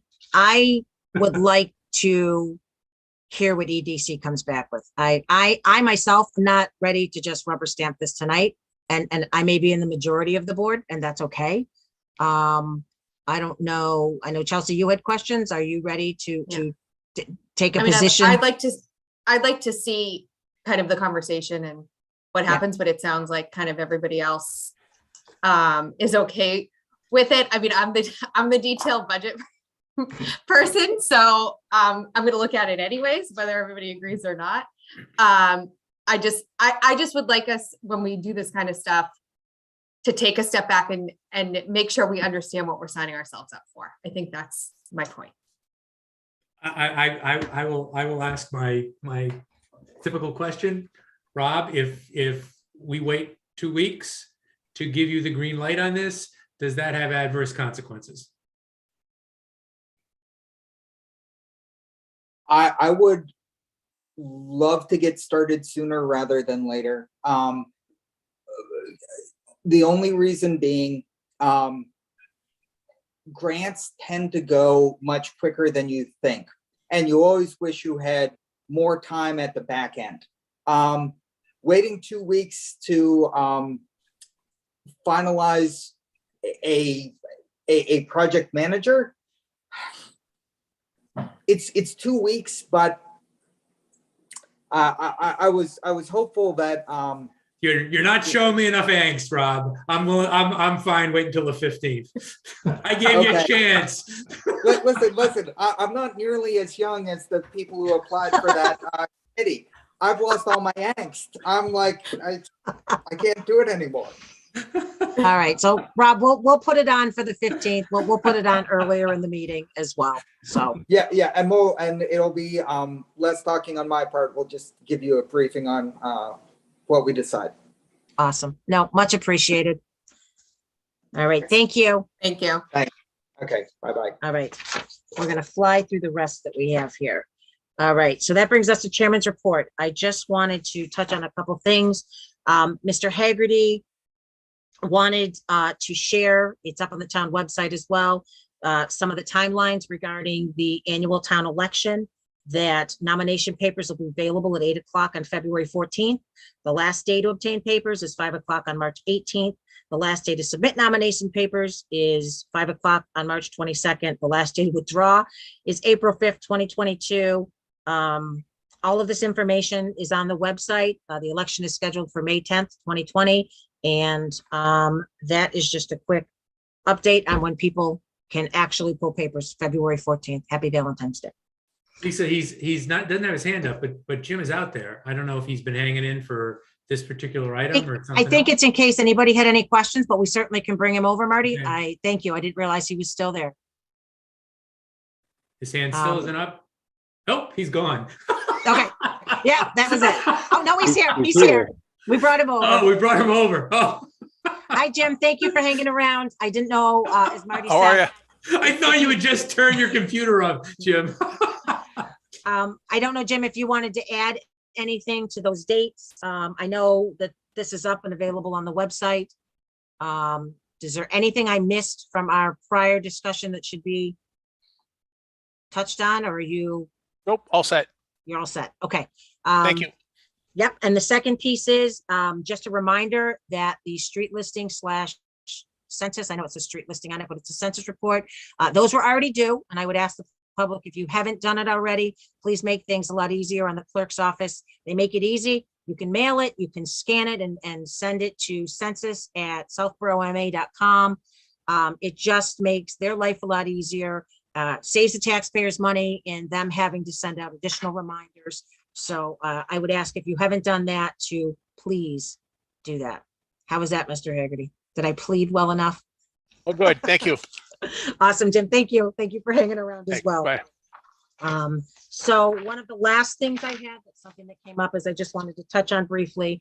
I'm sure everyone's aware that Representative Dykema is leaving the legislature on February 11th after 13 years in office. I think she has served Southborough well. She has done a tremendous, tremendous job. She's made connections in this community that I think will last a lifetime. I think it's rare when you have a community that feels your representative is your friend. And I think there's a lot of people in this town that feel this way. It was sad enough that we were losing her because of the redistricting. I just think it's very unfortunate that we're losing her sooner. So I wanted to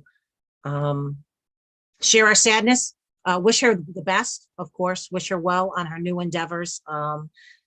And also I wanted to just briefly ask the board, I think it would be nice to do something to be able to show Carolyn our appreciation. So I was hoping the board would be amenable to working with Mr. Purple and creating a nice proclamation that we can send to her. She's done enough proclamations and citations for so many people in this town. It might be nice if we as a board can kind of do something nice back to her as well. So I don't know if anyone wants to add anything to that. But at the end of the day, we were very, very lucky to have her. She's done a lot of wonderful things for Southborough, and we are eternally grateful and wish her well. So, and that's it for Chair's report. Ms. Malinowski, I believe members report update on regional dispatch is you. Yes, thank you. So we had a regional dispatch update yesterday. The chiefs, Mr. Purple and I were able to attend. It was on Zoom. And since we last spoke, there's been a 7th town that's expressed interest in joining the group, Northborough. So now there's 7 towns involved. This is definitely a slower process than I would like. And they gave some updates around potential site locations, and, current locations of dispatch in each town. And there's an update in February around, some staffing models and that kind of thing. So the next grant cycle closes in March. So I think it's pretty clear that we will not be ready to put in for this cycle. But that will give us time to kind of put a more cohesive plan together than probably rushing it to get it done for March. So I guess that's one good thing. It also will give us an opportunity to allow the public to have more information on it. So more to come on that. It is moving slowly. Can I ask one quick question, Chelsea? And maybe you said it and I missed it. So if we miss this grant cycle, is it a yearly grant cycle where we'd have to wait until next year? Yeah, It is. Okay. I didn't know if you said that. If you did, I apologize. I didn't. I believe it is a yearly cycle, so. Okay, thank you. Okay, and then I am actually, this is tying into what we just talked to Mr. Anderson about. I am working on the draft policy for application and approval of grants. I cannot find a lot of municipalities that have this already, but I'm just trying to kind of tie in every aspect that we've run into on this, and we'll run it by some town employees too who are involved with the process before I bring it to the board. So I just wanted to let you know I'm working on that. And that's it. Great. All right, great. Thank you, Chelsea. Anyone have something unexpected that came up they want to add? I see shakes of heads. All right, Mr. Purple. Thank you, Madam Chair. I'm going to touch lightly on the things that I have in the packet and just a little bit more of a brush on the things that aren't there. So the first item is concerning the town of Hopkinton. The town of Hopkinton has reached out seeking an indirect connection to MWRA. They currently get their water from a number of sources. They do share a treatment plant with the town of Ashland for wells that are underneath the Hopkinton Reservoir. That is obviously very good water. They do have some other wells that they do get their water from, but it does require a significant amount of treatment. And appears they've made the decision they'd like to go all in on MWRA. So we're taking a look at the feasibility of that. And I think that there is a path forward, but we do want to ensure that our water customers are held harmless in this, so that providing water to Hopkinton, as well as the water that's provided to Ashland, does not cause a drop in pressure, does not cause a drop in anything substantial for our existing customers. So we're working through that. If we come together with an MOA for the board to consider an MOU, we'll bring that to you. So, but at this point, Ms. Galligan and I are working with the water consultant and Hopkinton to see if that's feasible. The second issue, you have a copious amount of paperwork in your packet regarding Breakneck Hill and the farm dump on the property. You've heard a little or a lot about this, depending on how much you've been watching in terms of conservation and been paying attention over the years. This is a long-term issue. We've had this property for over 40 years. We've been doing a lot of testing on this property and water monitoring, ground monitoring on this to ensure that there's no impact of anything in that, for that dump to any of the adjacent properties. And but given the level of public discussion about this, DEP has gotten involved and would like to try to see a path forward to finally put this to bed and get this cleaned up. Ms. Danza, a conservation agent on behalf of the town, has been having conversations with DEP. I had a brief conversation with DEP, but she has been doing the heavy lifting and working with the town's LSP, licensed site professional, to try to put together a path forward. It appears that the potential outlay that we would need to look at for fiscal 23 is about $60,000. And for testing, some permitting and things of that nature. I'll have a better idea of what we'll need to do once the licensed site professional is able to assign costs for all of the tasks that have been delineated for the project. I can't begin to tell you what the beginning number is going to be, or the bottom line number is going to be for this cleanup. But we can do that moving forward. The hope is that there's going to be a draft action plan, administrative consent order from DEP for the board to consider sometime in the next 4 to 6 weeks. So we don't even have that yet. But I did want to let the board know these conversations are going on. There is going to be some requirements for us to do. So again, it's a lot of information to go through. I think Ms. Danza has done a nice job of kind of distilling it down into an executive summary. And then, for, the first, 2+ pages, And then after that, it's a lot of just information and backup. But I think read the summary that she put together and it gives you a good path forward on that.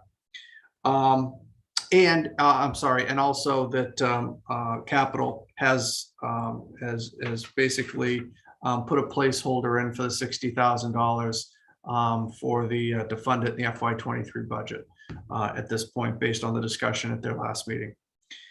The next item we did talk about also at Capital Committee with regards to the ADA Title II self-evaluation that was done.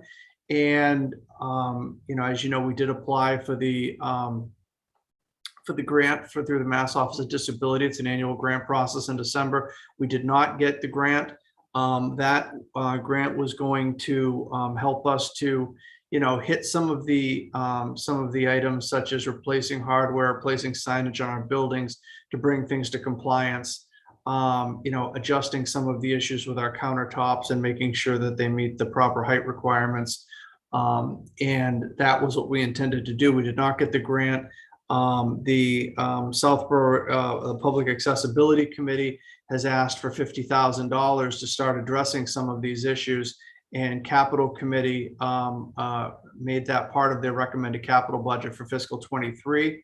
I am going to, Mrs. Faniff, on behalf of the committee, has offered to work with me to try to help delineate that a little bit better. Also, the Capital Committee offered the services of one of their members, Mr. Schoner, to work with me and possibly Recreation and Mr. Parent to try and take a look at some of the larger pieces, because most of the money things in the self-evaluation has to do with our fields and has to do with access onto the fields and around the fields.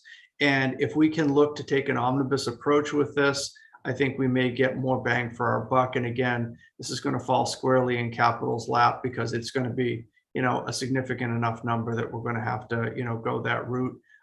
And then take a look at our funding options, whether CPC, or other sources may provide us a path forward. So wanted to make you aware of that as well. With regards to just a couple of other capital items that I didn't touch on from last meeting, the school came and talked a little bit about regional school capitalization, fund article. They talked a little bit about that, and they seem supportive, for that request. They also are supporting a water heater replacement on the regional level. It looks like, based on the split, it's about $180,000 project. I think Southborough is going to be responsible for about $70,000 of it. It's a new item. It wasn't part of any budget projection. I do believe this is the first capital item that we have seen outside of the assessment, outside of their budget, in quite a number of years. So, this is a new item, and it is going to be something that is outside of the assessment. Regarding TASER, the body camera program, the police chief was discussing potentially looking at an omnibus contract, which would include tasers, body cameras, and cameras in the cruisers. However, we still need to do some work in order to make body cams a reality. And so what the chief has offered is that the cost of the TASER contract will be removed from the FY23 budget, and the cost of the tasers for the year will be funded out of the Harvard funds. And then next year, we will take a look at an omnibus contract covering those three items, and working with Capital Committee for that to happen. We talked about ADA, we talked about breakneck. So that brings you up to speed, I think, on the Capital Committee. And finally, in your packet, you have an updated memo from Mr. Ballantyne regarding the FY23 budget. He actually summarizes a little bit about what I just said, in a lot more succinct. And right now we're looking at a tax increase of about 3.8%. It's without any value shift that we've talked about. I know there's been some discussions. We were looking at a 7% shift, a 10% shift, a 12% shift. Is a 10% shift enough? do we need to maybe look at a 12? So that's something I think the board is going to have to discuss. We also still have the $333,000 of free cash, which has been set aside, and there's been no discussion or no decision. Let's put it that way. There's been discussion, but no decision yet from the board as to whether that should be inserted into the budget process to help offset the tax rate. Again, collective bargaining continues to move forward. It's a little bit slower we've had a number of meetings already. Fire, we've hoping to start substantive discussions with police next week, and in the following weeks with DPW and with communications officers. So I'm hoping those processes are going to move fairly quickly. We've done a lot of work on our contracts over the years and had a collaborative process with the unions so that, I think we have good contracts as a base, and it's going to be, hopefully productive moving forward with those. So that is all that I have for my update this evening, Madam Chair. Right. Ms. Malinowski? Yes, thank you. I had the opportunity to meet with the finance team today for the Q2 report, and asked Mr. Sabelli to join just so I could understand where he's at in terms of predicting any shift. I know it's kind of unpredictable, but his best guesstimate. And he, in his kind of review of what he can see right now, his floor would be a 10% shift. So I think we as a board need to kind of decide if we want to stay with a 10, which is kind of where we landed last time, or if we want to bump it up to the 12. One thing that we talked about earlier was when we present the budget to town meeting, show what the increase percentage is without any shift, so they can see that. And then, just explain that given the increase in residential values, we're predicting a 10 or a 12% shift for that. And this is what the tax rate increase is with that. So that way they kind of know, what it would have been if there's no shift, and then what our best guesstimate is. So just kind of food for thought that the 7's out and the 10 is kind of the bottom now. So we just need to figure out what we want to do. All right, thank you, Chelsea. All right, next up, consent agenda. We'll go down the line. I know obviously G is held, and that's going to be held until at least the next meeting, if not, hopefully the next meeting. And he holds to A. Mr. Stivers and Ms. Malinowski. Great. B, C, D, E, F, H. Hold. Okay, so boy, the two of you. All right, that being said, do we have a motion to accept resignation of Jake Murphy as part-time dispatcher, accept resignation of Chris Leroy as tree warden, accept resignation of Marley Houlihan from the ARPA committee, accept donations of $100 for the ambulance fund? I missed E, appoint Mimi Latrell to ARPA committee, term to expire 6/30/22. So move. All right, thank you. Do we have a second? I will second with one point of discussion. I just want to thank Ms. Houlihan for her PowerPoint, which was, I don't mean to act surprised because I shouldn't be surprised, but it was a terrific piece of work. And unfortunately, she's leaving the ARPA committee, but she left some terrific work behind. So that's my second. She did, and she made sure she got that done before she left. So thank you for that, Marty. Much appreciated. Roll call. Mr. Dennington. Aye. Mr. Haley. Aye. Mr. Stivers. Aye. Ms. Malinowski. Aye. And Ms. Braccio. Aye. All right, Mr. Stivers, you first for minutes, January 18th. Yep, two small things, line 76 and 77, to examine instead of examine. And line 180, $181,000. It's left off a zero there. That's it for me. Okay, thank you. Ms. Malinowski. Minor, row 221, Boland is BOLAND. Is that it? Yeah. Wow, Major issues. that's really pretty impressive for a Bridget 300, does a great job on these things. She's yeah, a 300. These minutes are phenomenal. All right, that being said, we have a motion to approve open session meeting minutes, January 18th, 2022 as amended. So move. Is there a second? Second. Thank you. Roll call, Mr. Dennington, Aye. Mr. Healy, Aye. Mr. Stivers, Aye. Ms. Malinowski, Aye. Ms. Brascio. Aye. We held H. Mr. Stivers, are they, Yeah, I had a proposed edit for that I guess we have to do an executive session. yeah, if it's substantial, yeah.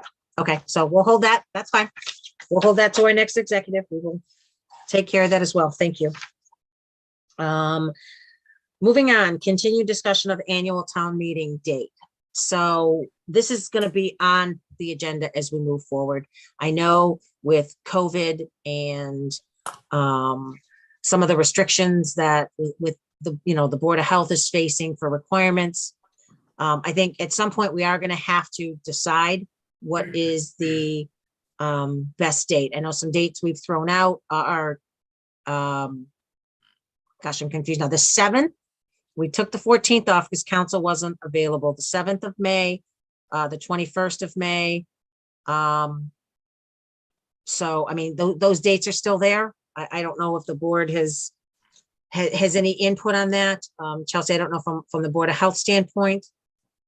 Yeah, so the Board of Health is going to discuss this next Tuesday again, but the last discussion was the same requirements as the fall town meeting. But I did take a look at the survey results, and my takeaway from that was don't close the fields.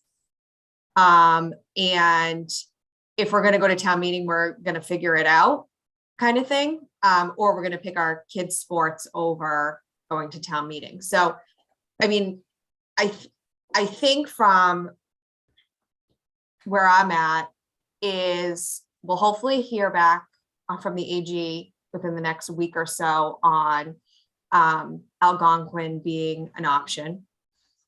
I had talked to Mr. Hegarty about kind of the logistics around doing it there. So I know that he's been having some initial conversations with school administration on what the possibilities are. I think, ballpark, we're probably around double of what we could do with the 6 feet apart at Trotter between the gym and the auditorium. So I think that it just gives us more space if we were to do that. I mean, I think based on kind of people, trying to schedule social events and that kind of thing, I'm just concerned about doing it on a weekend. I think, if you're going to come to town meeting, you're going to come, but I'm almost back to doing it during the week. And I think that's just challenging with doing it outside. So I think I'm kind of leaning towards getting some options for Algonquin during the week.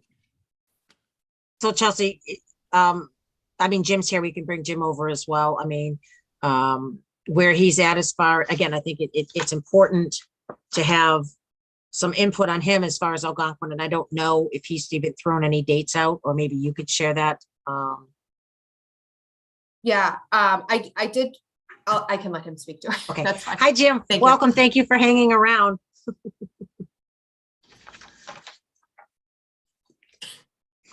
So if Algonquin is, hopefully we'll hear back from the AG, and that seems to potentially be the best route. Can you do you have any idea of dates that they may have available as we kind of consider where we may be and what works best? We don't have definitive dates right yet. I visited the school this week and I spoke to Keith Lavoie today. I asked him to try to get me a list of 2 consecutive weeknights that we could use the school between now and middle part of May, or towards the end of May. There's a couple of a week or so you can't. problem I'm running into is that there are a number of school events like concerts and stuff that have been planned for many months that are fixed and trying to work around those things. There's another complication as well, and that involves Northborough, because Northborough has not officially chosen their date of their town meeting.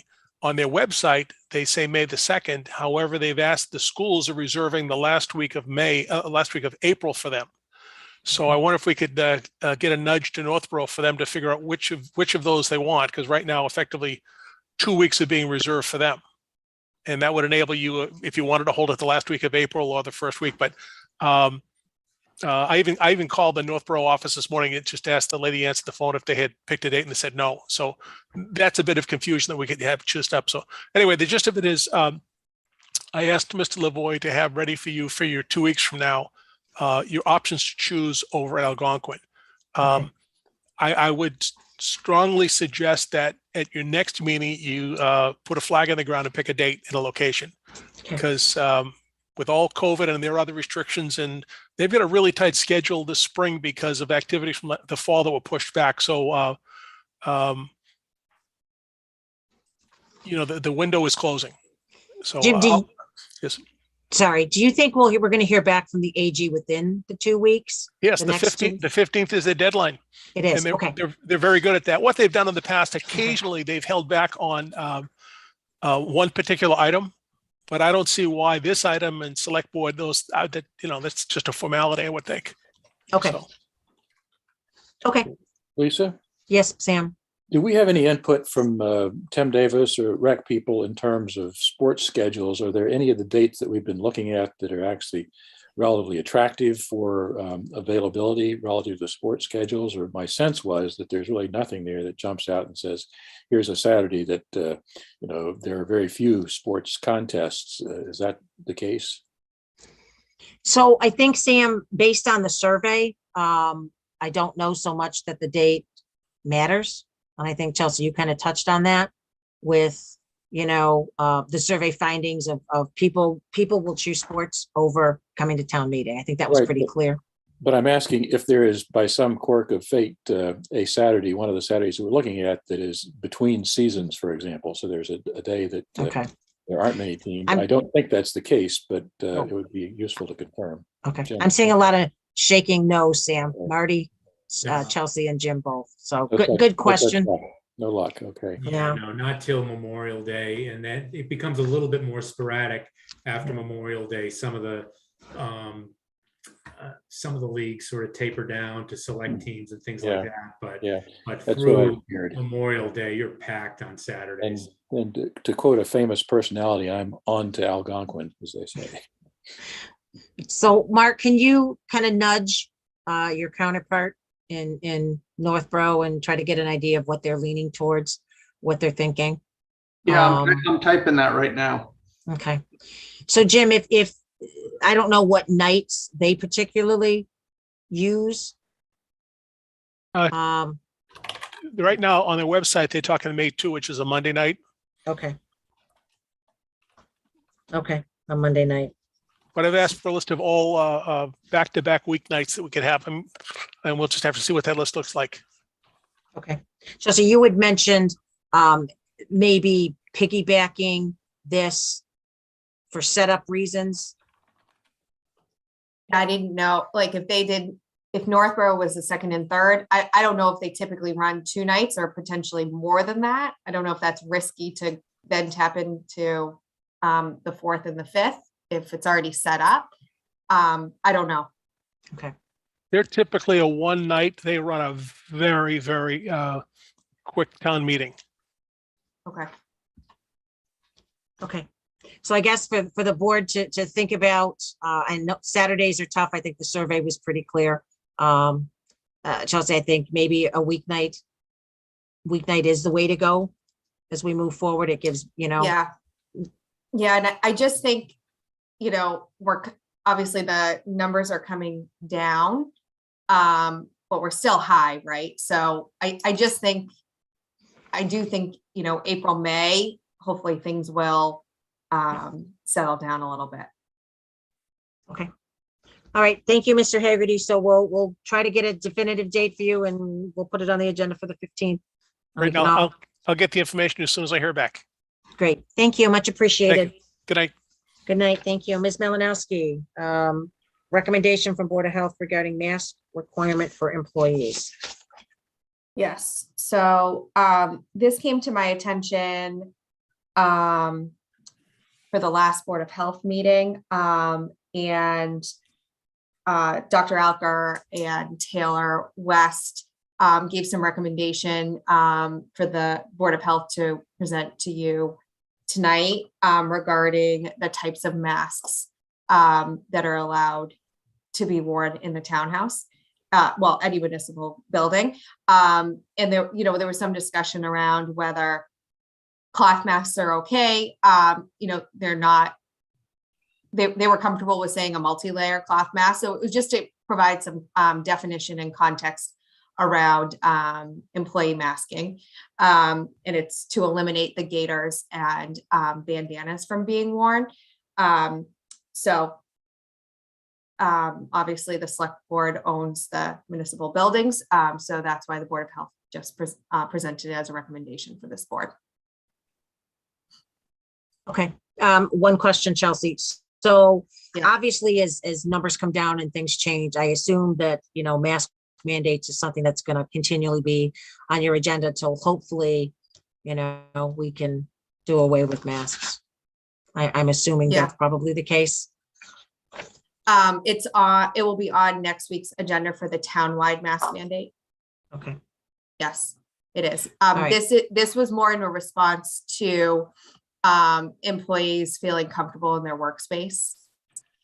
Okay. And making sure that people are comfortable coming to work and, they are employed by the town and, less so on the public business side. This was more for just the municipal buildings to employees. Okay. Yeah. Okay. Mr. Dennington, any questions, comments? Well, Lisa, just following up on what you were saying, I was hoping that you're looking at the trends of the number of cases going down, and we would get to a place, hopefully pretty soon, where we could start removing some of these mask mandates, both for the town buildings, and I know that's not our purview for town-wide. So, I have some skepticism about this. So that's where I'm at. Okay. It's just I understand the substance of it, right? That the gaiters and the bandanas are not as effective as other types of masks. It's a intensification of the type of mask requirements that we have, where when I was just in preparation for this meeting, just looking at the some of the curves on like the New York Times website and it's taking a totally steep drop down. And so I am maybe just being optimistic, looking forward to the spring where some of these mask mandates can start to go away. Chelsea, do you want anything to add to that, or? I mean, so the way I looked at this, Andrew, was I want employees to feel comfortable in their work environment. So I think, I look at, we still have community spread. And so that was one of the reasons, I felt like it was our responsibility to discuss it, seeing as it came to us. Yeah. And I certainly want our employees to feel comfortable coming to work. So that was really my rationale behind it. I absolutely hope that, we'll continue to have discussions like this and go by the data and see when we can start lifting things. But I don't, I think at least for this portion, we're not there yet. Okay. Mr. Healy. Yeah, I don't support this. I'm beyond Andrew in terms of skepticism. I think we're sending a bad message, quite frankly. I think people should be comfortable now. And if they're not comfortable, they can wear the N95 mask. I mean, I read a ton on this, and the the pretty strong thinking right now is that you can protect, if you're vaccinated and you feel concerned, you can protect yourself. But we shouldn't be going to least common denominator. And the fact that one person or two people don't feel comfortable means that everyone else has to wear a mask. I think we should lift it for the businesses. I think we're hurting businesses in Southborough.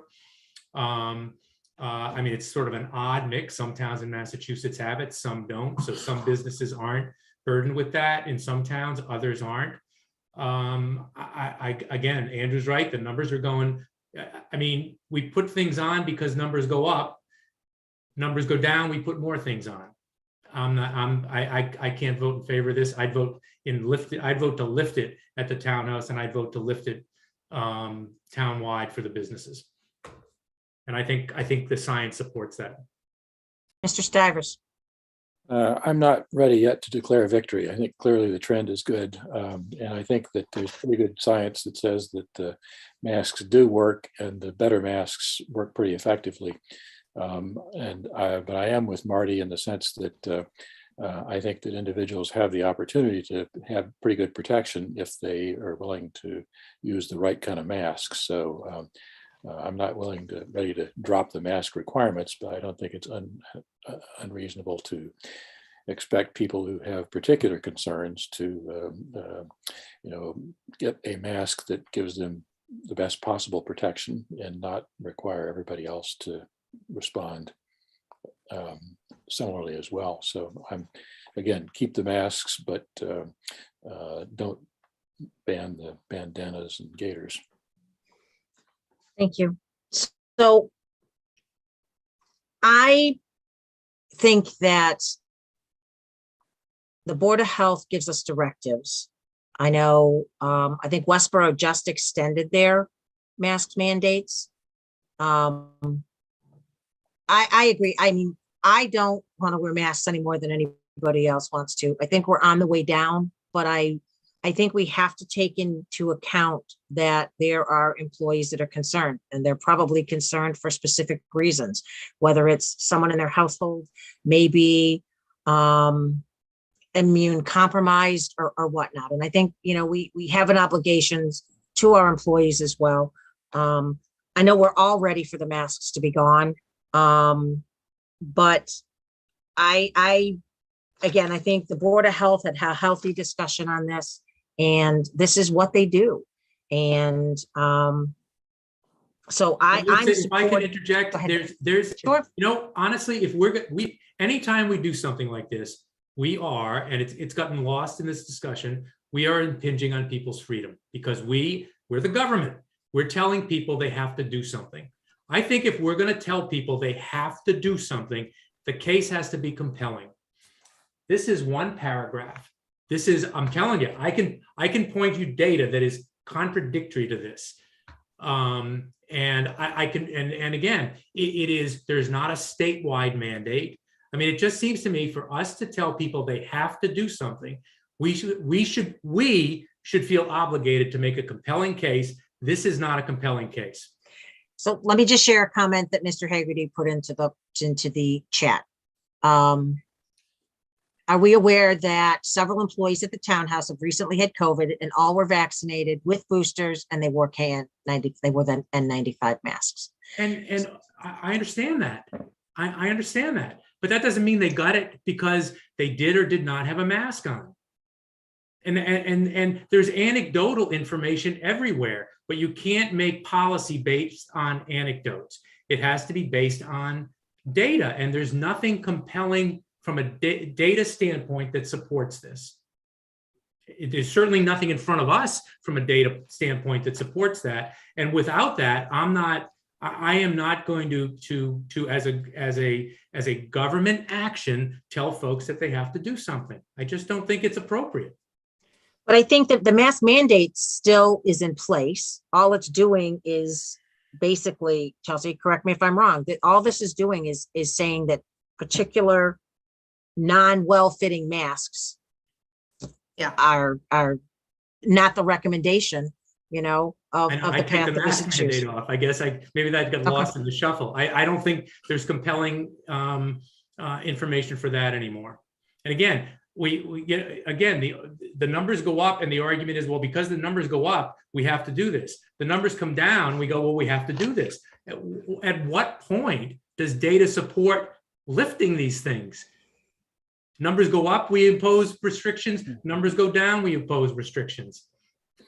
It doesn't make a lot of sense to me. And again, because we're the government and we are imposing conditions on people, I think we have to have a compelling case that we can show to the folks we're doing that to. And I don't think we've done that. I think it's our obligation to do that.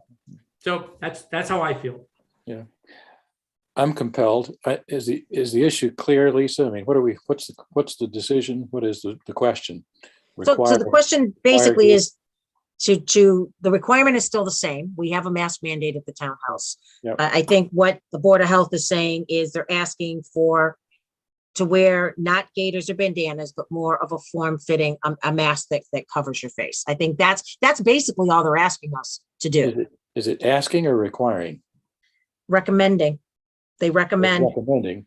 I guess I don't mind recommending, but I do mind requiring, I guess. Yeah, I agree with Mr. If it's a recommendation, that's fine.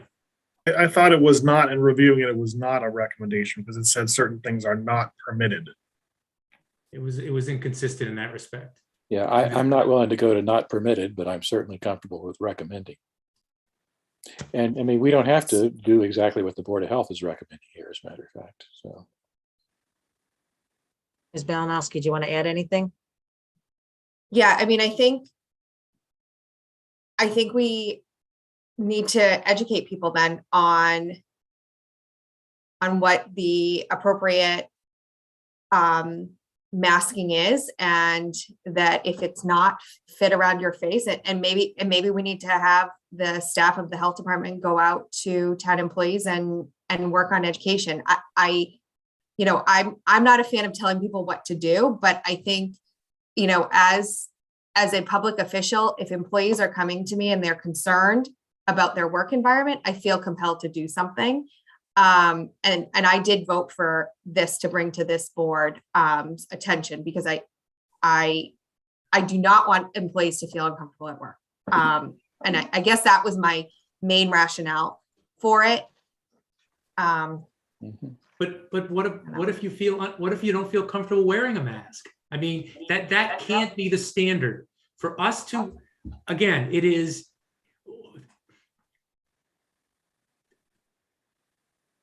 People have rights, and the government in compelling circumstances, the governor 2 years ago imposed a state of emergency, and that's laws passed by the legislature that are the requirements for a state of emergency. That's gone now. There's not a statewide mandate. And so we being the town of Southborough are taking that obligation onto ourselves, that we are making those determinations. Not that we think it's a good idea to make people feel comfortable, but that we think as government officials, we can impose certain things on people. And I just think to do that, it has to be a compelling case, not that some people feel uncomfortable. That's not enough for me. I think we're at an impasse. I don't think that a vote is required here. It was a recommendation, and it looks like the majority of the board is not. I'm not. Are we not? Do we not have the votes for a recommendation to clarify this for staff? We don't. I think that Sam. I think I'll Andrew. recommend. No. I have no problem with the recommendation. I don't have a problem with the recommendation. Yeah, I think we got just that there was the part of the document which was in our packet, I think used the term not required. And as much as again, my concern is that the intensification of the mask requirement at a time when the cases are starting to go down. So that's why, there is a difference here between a recommendation and a requirement. Right. Okay. So I think that's a useful message to send to the staff if there's any doubt of the quote's official position. I think that's helpful to clarify that, at least with a recommendation. Okay. So who would like to make a motion based on a recommendation Marty, do you or Sam want to take a crack at basically updating? Yeah, I think it's pretty easy, Lisa. My motion is that in light of the new CDC updates on the type of mask recommended to prevent the spread of SARS-CoV-2, the Southborough Board of Health adopts the following guideline on employee mask use in our municipal buildings. To protect yourself and others from COVID-19, we recommend that you wear the most protective mask you can that fits well and that you will wear consistently. We recommend well-fitted multi-layer cloth mask, well-fitting disposable surgical mask, KN95s and N95s, and that the Board of Selectmen endorse that. All I've done is drop out the sentence that says things are no longer permitted, because that is requiring, not recommending. Okay. That's my motion. Is there a second to that motion? Second. Okay, Mr. Dennington, Aye. Mr. Healy, Aye. Mr. Stivers, Aye. Ms. Malinowski, Abstain. and Ms. Braccio. Aye. Okay. And I think also, Lisa, Chelsea's suggestion of the Board of Health taking opportunities as they may exist to do educational communications to town staff to, again, reinforce what the intent of this is, I think could be helpful. I think most people understand the differences between the masks, but you never know. And I think it's useful to reinforce the issue. All right, thank you. All right, last up, Mr. Healy, draft charge for the 300th committee. Yay. Where are the fireworks? That is my draft. I don't think we have to decide it tonight. I would recommend that we absorb it and talk about it on the 15th. That's my recommendation. Can I make one suggestion? I think there's a lot of good ideas in here. I guess it seems to me that we have an opportunity here to sort of set the stage for this in terms of coming up with a recommendation, guidelines, or whatever. What do we want this to be? How big? How long, et cetera, generally, before we let a committee loose on it. It seems to me that our job as leadership role is to say, this is the kind of thing that we would look for here, and not that that couldn't be changed by the committee process, but it seems to me it's useful for us to, again, set direction on it out of all these various ideas with something that we believe is the right level and participation and goals and so forth for the community, which could encompass a lot of things in terms of the way we view this. So I would hope that we would have a conversation in that direction as part of it. I don't disagree, Sam. I flagged, honestly, I looked at, you know, I don't know, 40 different towns, and a lot of towns are older than us, which kind of surprised me. Honestly, money drives it. And how much of a impetus do we want to put on making fundraising, because the town isn't going to pay for the sort of celebrations that you see in some towns. It has to be a private fundraising enterprise. And is that something we want to unleash? And that's fine. It's just it's a sizable undertaking. That's my takeaway from looking at all this stuff. Or are there ways to do more of an inward focus in terms of a community event, community building event kind of thing that doesn't, bring in the parades and fireworks and whatever, but finds projects or activities that we can reinforce for community members to do to celebrate internally more than using external celebration. Those kind of things I find pretty interesting to think about. So again, a lot of opportunity, but I would hope that we can set direction fairly strong. On the 15th. Point. On the 15th. On the 15th. All right. All right. Look forward to it. Thanks. All right, perfect. I move to adjourn. No, we got public comment. Oh, public comment. Okay. We do. Seven Mr. Litt has his public. hand up. There we go. Mr. Litt. I don't know if you just raised your hand for public comment or part of the prior discussion. I apologize if we missed you on the prior discussion, but no, it was you for have the public floor. comment. You have the floor. Although I will suggest that those of you like Mr. Healy who have such strong. So much for where'd he public go? comment. Where'd he go? Oh, he's back. Go ahead, Tim. I'll try it again. Yes. This was for public comment. I will say on the previous topic that I think Mr. Healy and others who have really strong opinions should probably attend the Board of Health meetings and express them there, where you can get things handled on the front end. But the reason for raising my hand is that unfortunately, the Accessibility Committee has not been meeting expectations since the ADA Committee was dissolved and the new committee appointed in November. There has not been a single meeting of the new committee. One was just posted today for next week. But that means that there have been no meetings. There's been no officers appointed. There's been no input to the budget, no input to priorities. Mark has, I think, tried to fill in by providing his interim reports to you folks, but that's without input from the committee. It's also down a member. You have a vacancy on the committee. And I think this is unfortunate. It's not what I had in mind when I started pushing the committee to turn into a standing committee, and I don't think it's what you folks had in mind when you supported it. So I thought it was important to bring this to your attention and have people start thinking about what, if anything, can be done to improve matters. Thank you, Mr. Healy. Is it lack of attendance or lack of momentum or both? I know that from the day that the appointments were made, I personally sent email to the people who were appointed and said, when's your next meeting? You need to get organized. The budget process is going on, the prioritization is going on, the report from the schools, addendum to the ADA thing should be coming in. Folks, don't you need to get going here? And what I've gotten is a wall of silence. Mark has been copied on a number of the emails that I sent. I've had some offline conversations with some members who've been frustrated. What I hear from them is, well, they were looking to the chairman of the previous committee to call a meeting, and somehow that wasn't happening. I don't know what the situation is that's causing it. I don't want to diagnose it because I don't have that data, but I think at the macro level where you folks are involved, we put something in place and it's not working.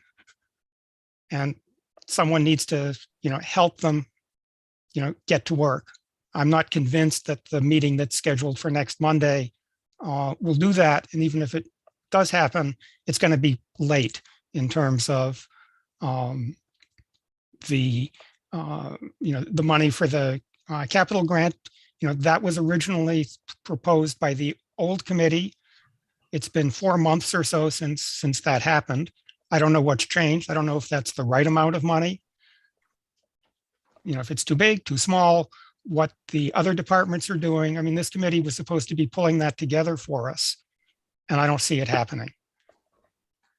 And you can probably tell I'm a little frustrated by it, but I think it's important for you as the appointing authority to be aware of what the situation is and to think about what you can do to help.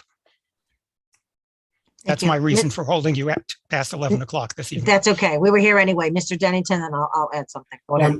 Tim, I'm glad you mentioned that because, and now other people have to fill in my memory. Something is remembering in one of the last budget cycles that when there was the transition from one committee to the next, the kind of the permanent committee, was there some type of an increased funding for it? Do we have a line? No. So, okay. well, there wasn't an increase. There were two things that.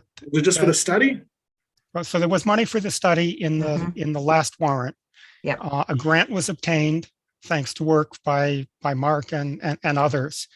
Then the money was used to extend the original scope of the study to encompass the schools, which hadn't actually happened. There was a small budget that was assigned to the old committee that I think originally had been used for deaf interpretive services and those sorts of things that was carried forward or should have been carried forward to the upcoming fiscal year. There was some discussion at the committee about, is that sufficient? Should they be having the kind of expertise that, planning and conservation have, for the details of things. And that, as far as I know, hasn't gone anywhere since the new committee hasn't met. As I say, it doesn't even have a chairman at this point because it hasn't met to elect one. So Tim, they're meeting next week, correct? Well, I'll be there. Well, I know. Well, that was going to be my next question because I'm so good at volunteering people that didn't you say there's an open spot? on I the- did, the- but I'm not volunteering. It was worth a shot, Tim. I had to try. For the same reason that I always, decline. I can make more trouble from here. And unfortunately, the constraints that are placed on committee members are not consistent with my day job. Okay, fair enough. Much appreciated. I had to ask, Tim. I had to ask. It was If worth it a weren't for shot. that, there are a number of places where I'd stick my nose in. We could invoke the conscription clause in the town bylaws. You can There try. you go, Tim. Awesome. All right, Tim, thank you very much. We appreciate the feedback. Well, I hope you can do something. If there's anything I can do to help from the outside, let me know. Okay. Much appreciated. Mhm. All Have a right. good Do we evening. have anyone else? Thank you, Tim.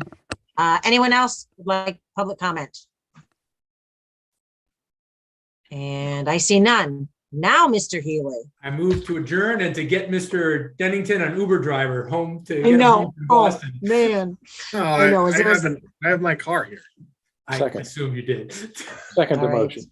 All right. Mr. Dennington, Aye. Mr. Healy, Aye. Mr. Stivers, Aye. Ms. Melanowski, Aye. Ms. Brascio. Aye. Thank you, everyone.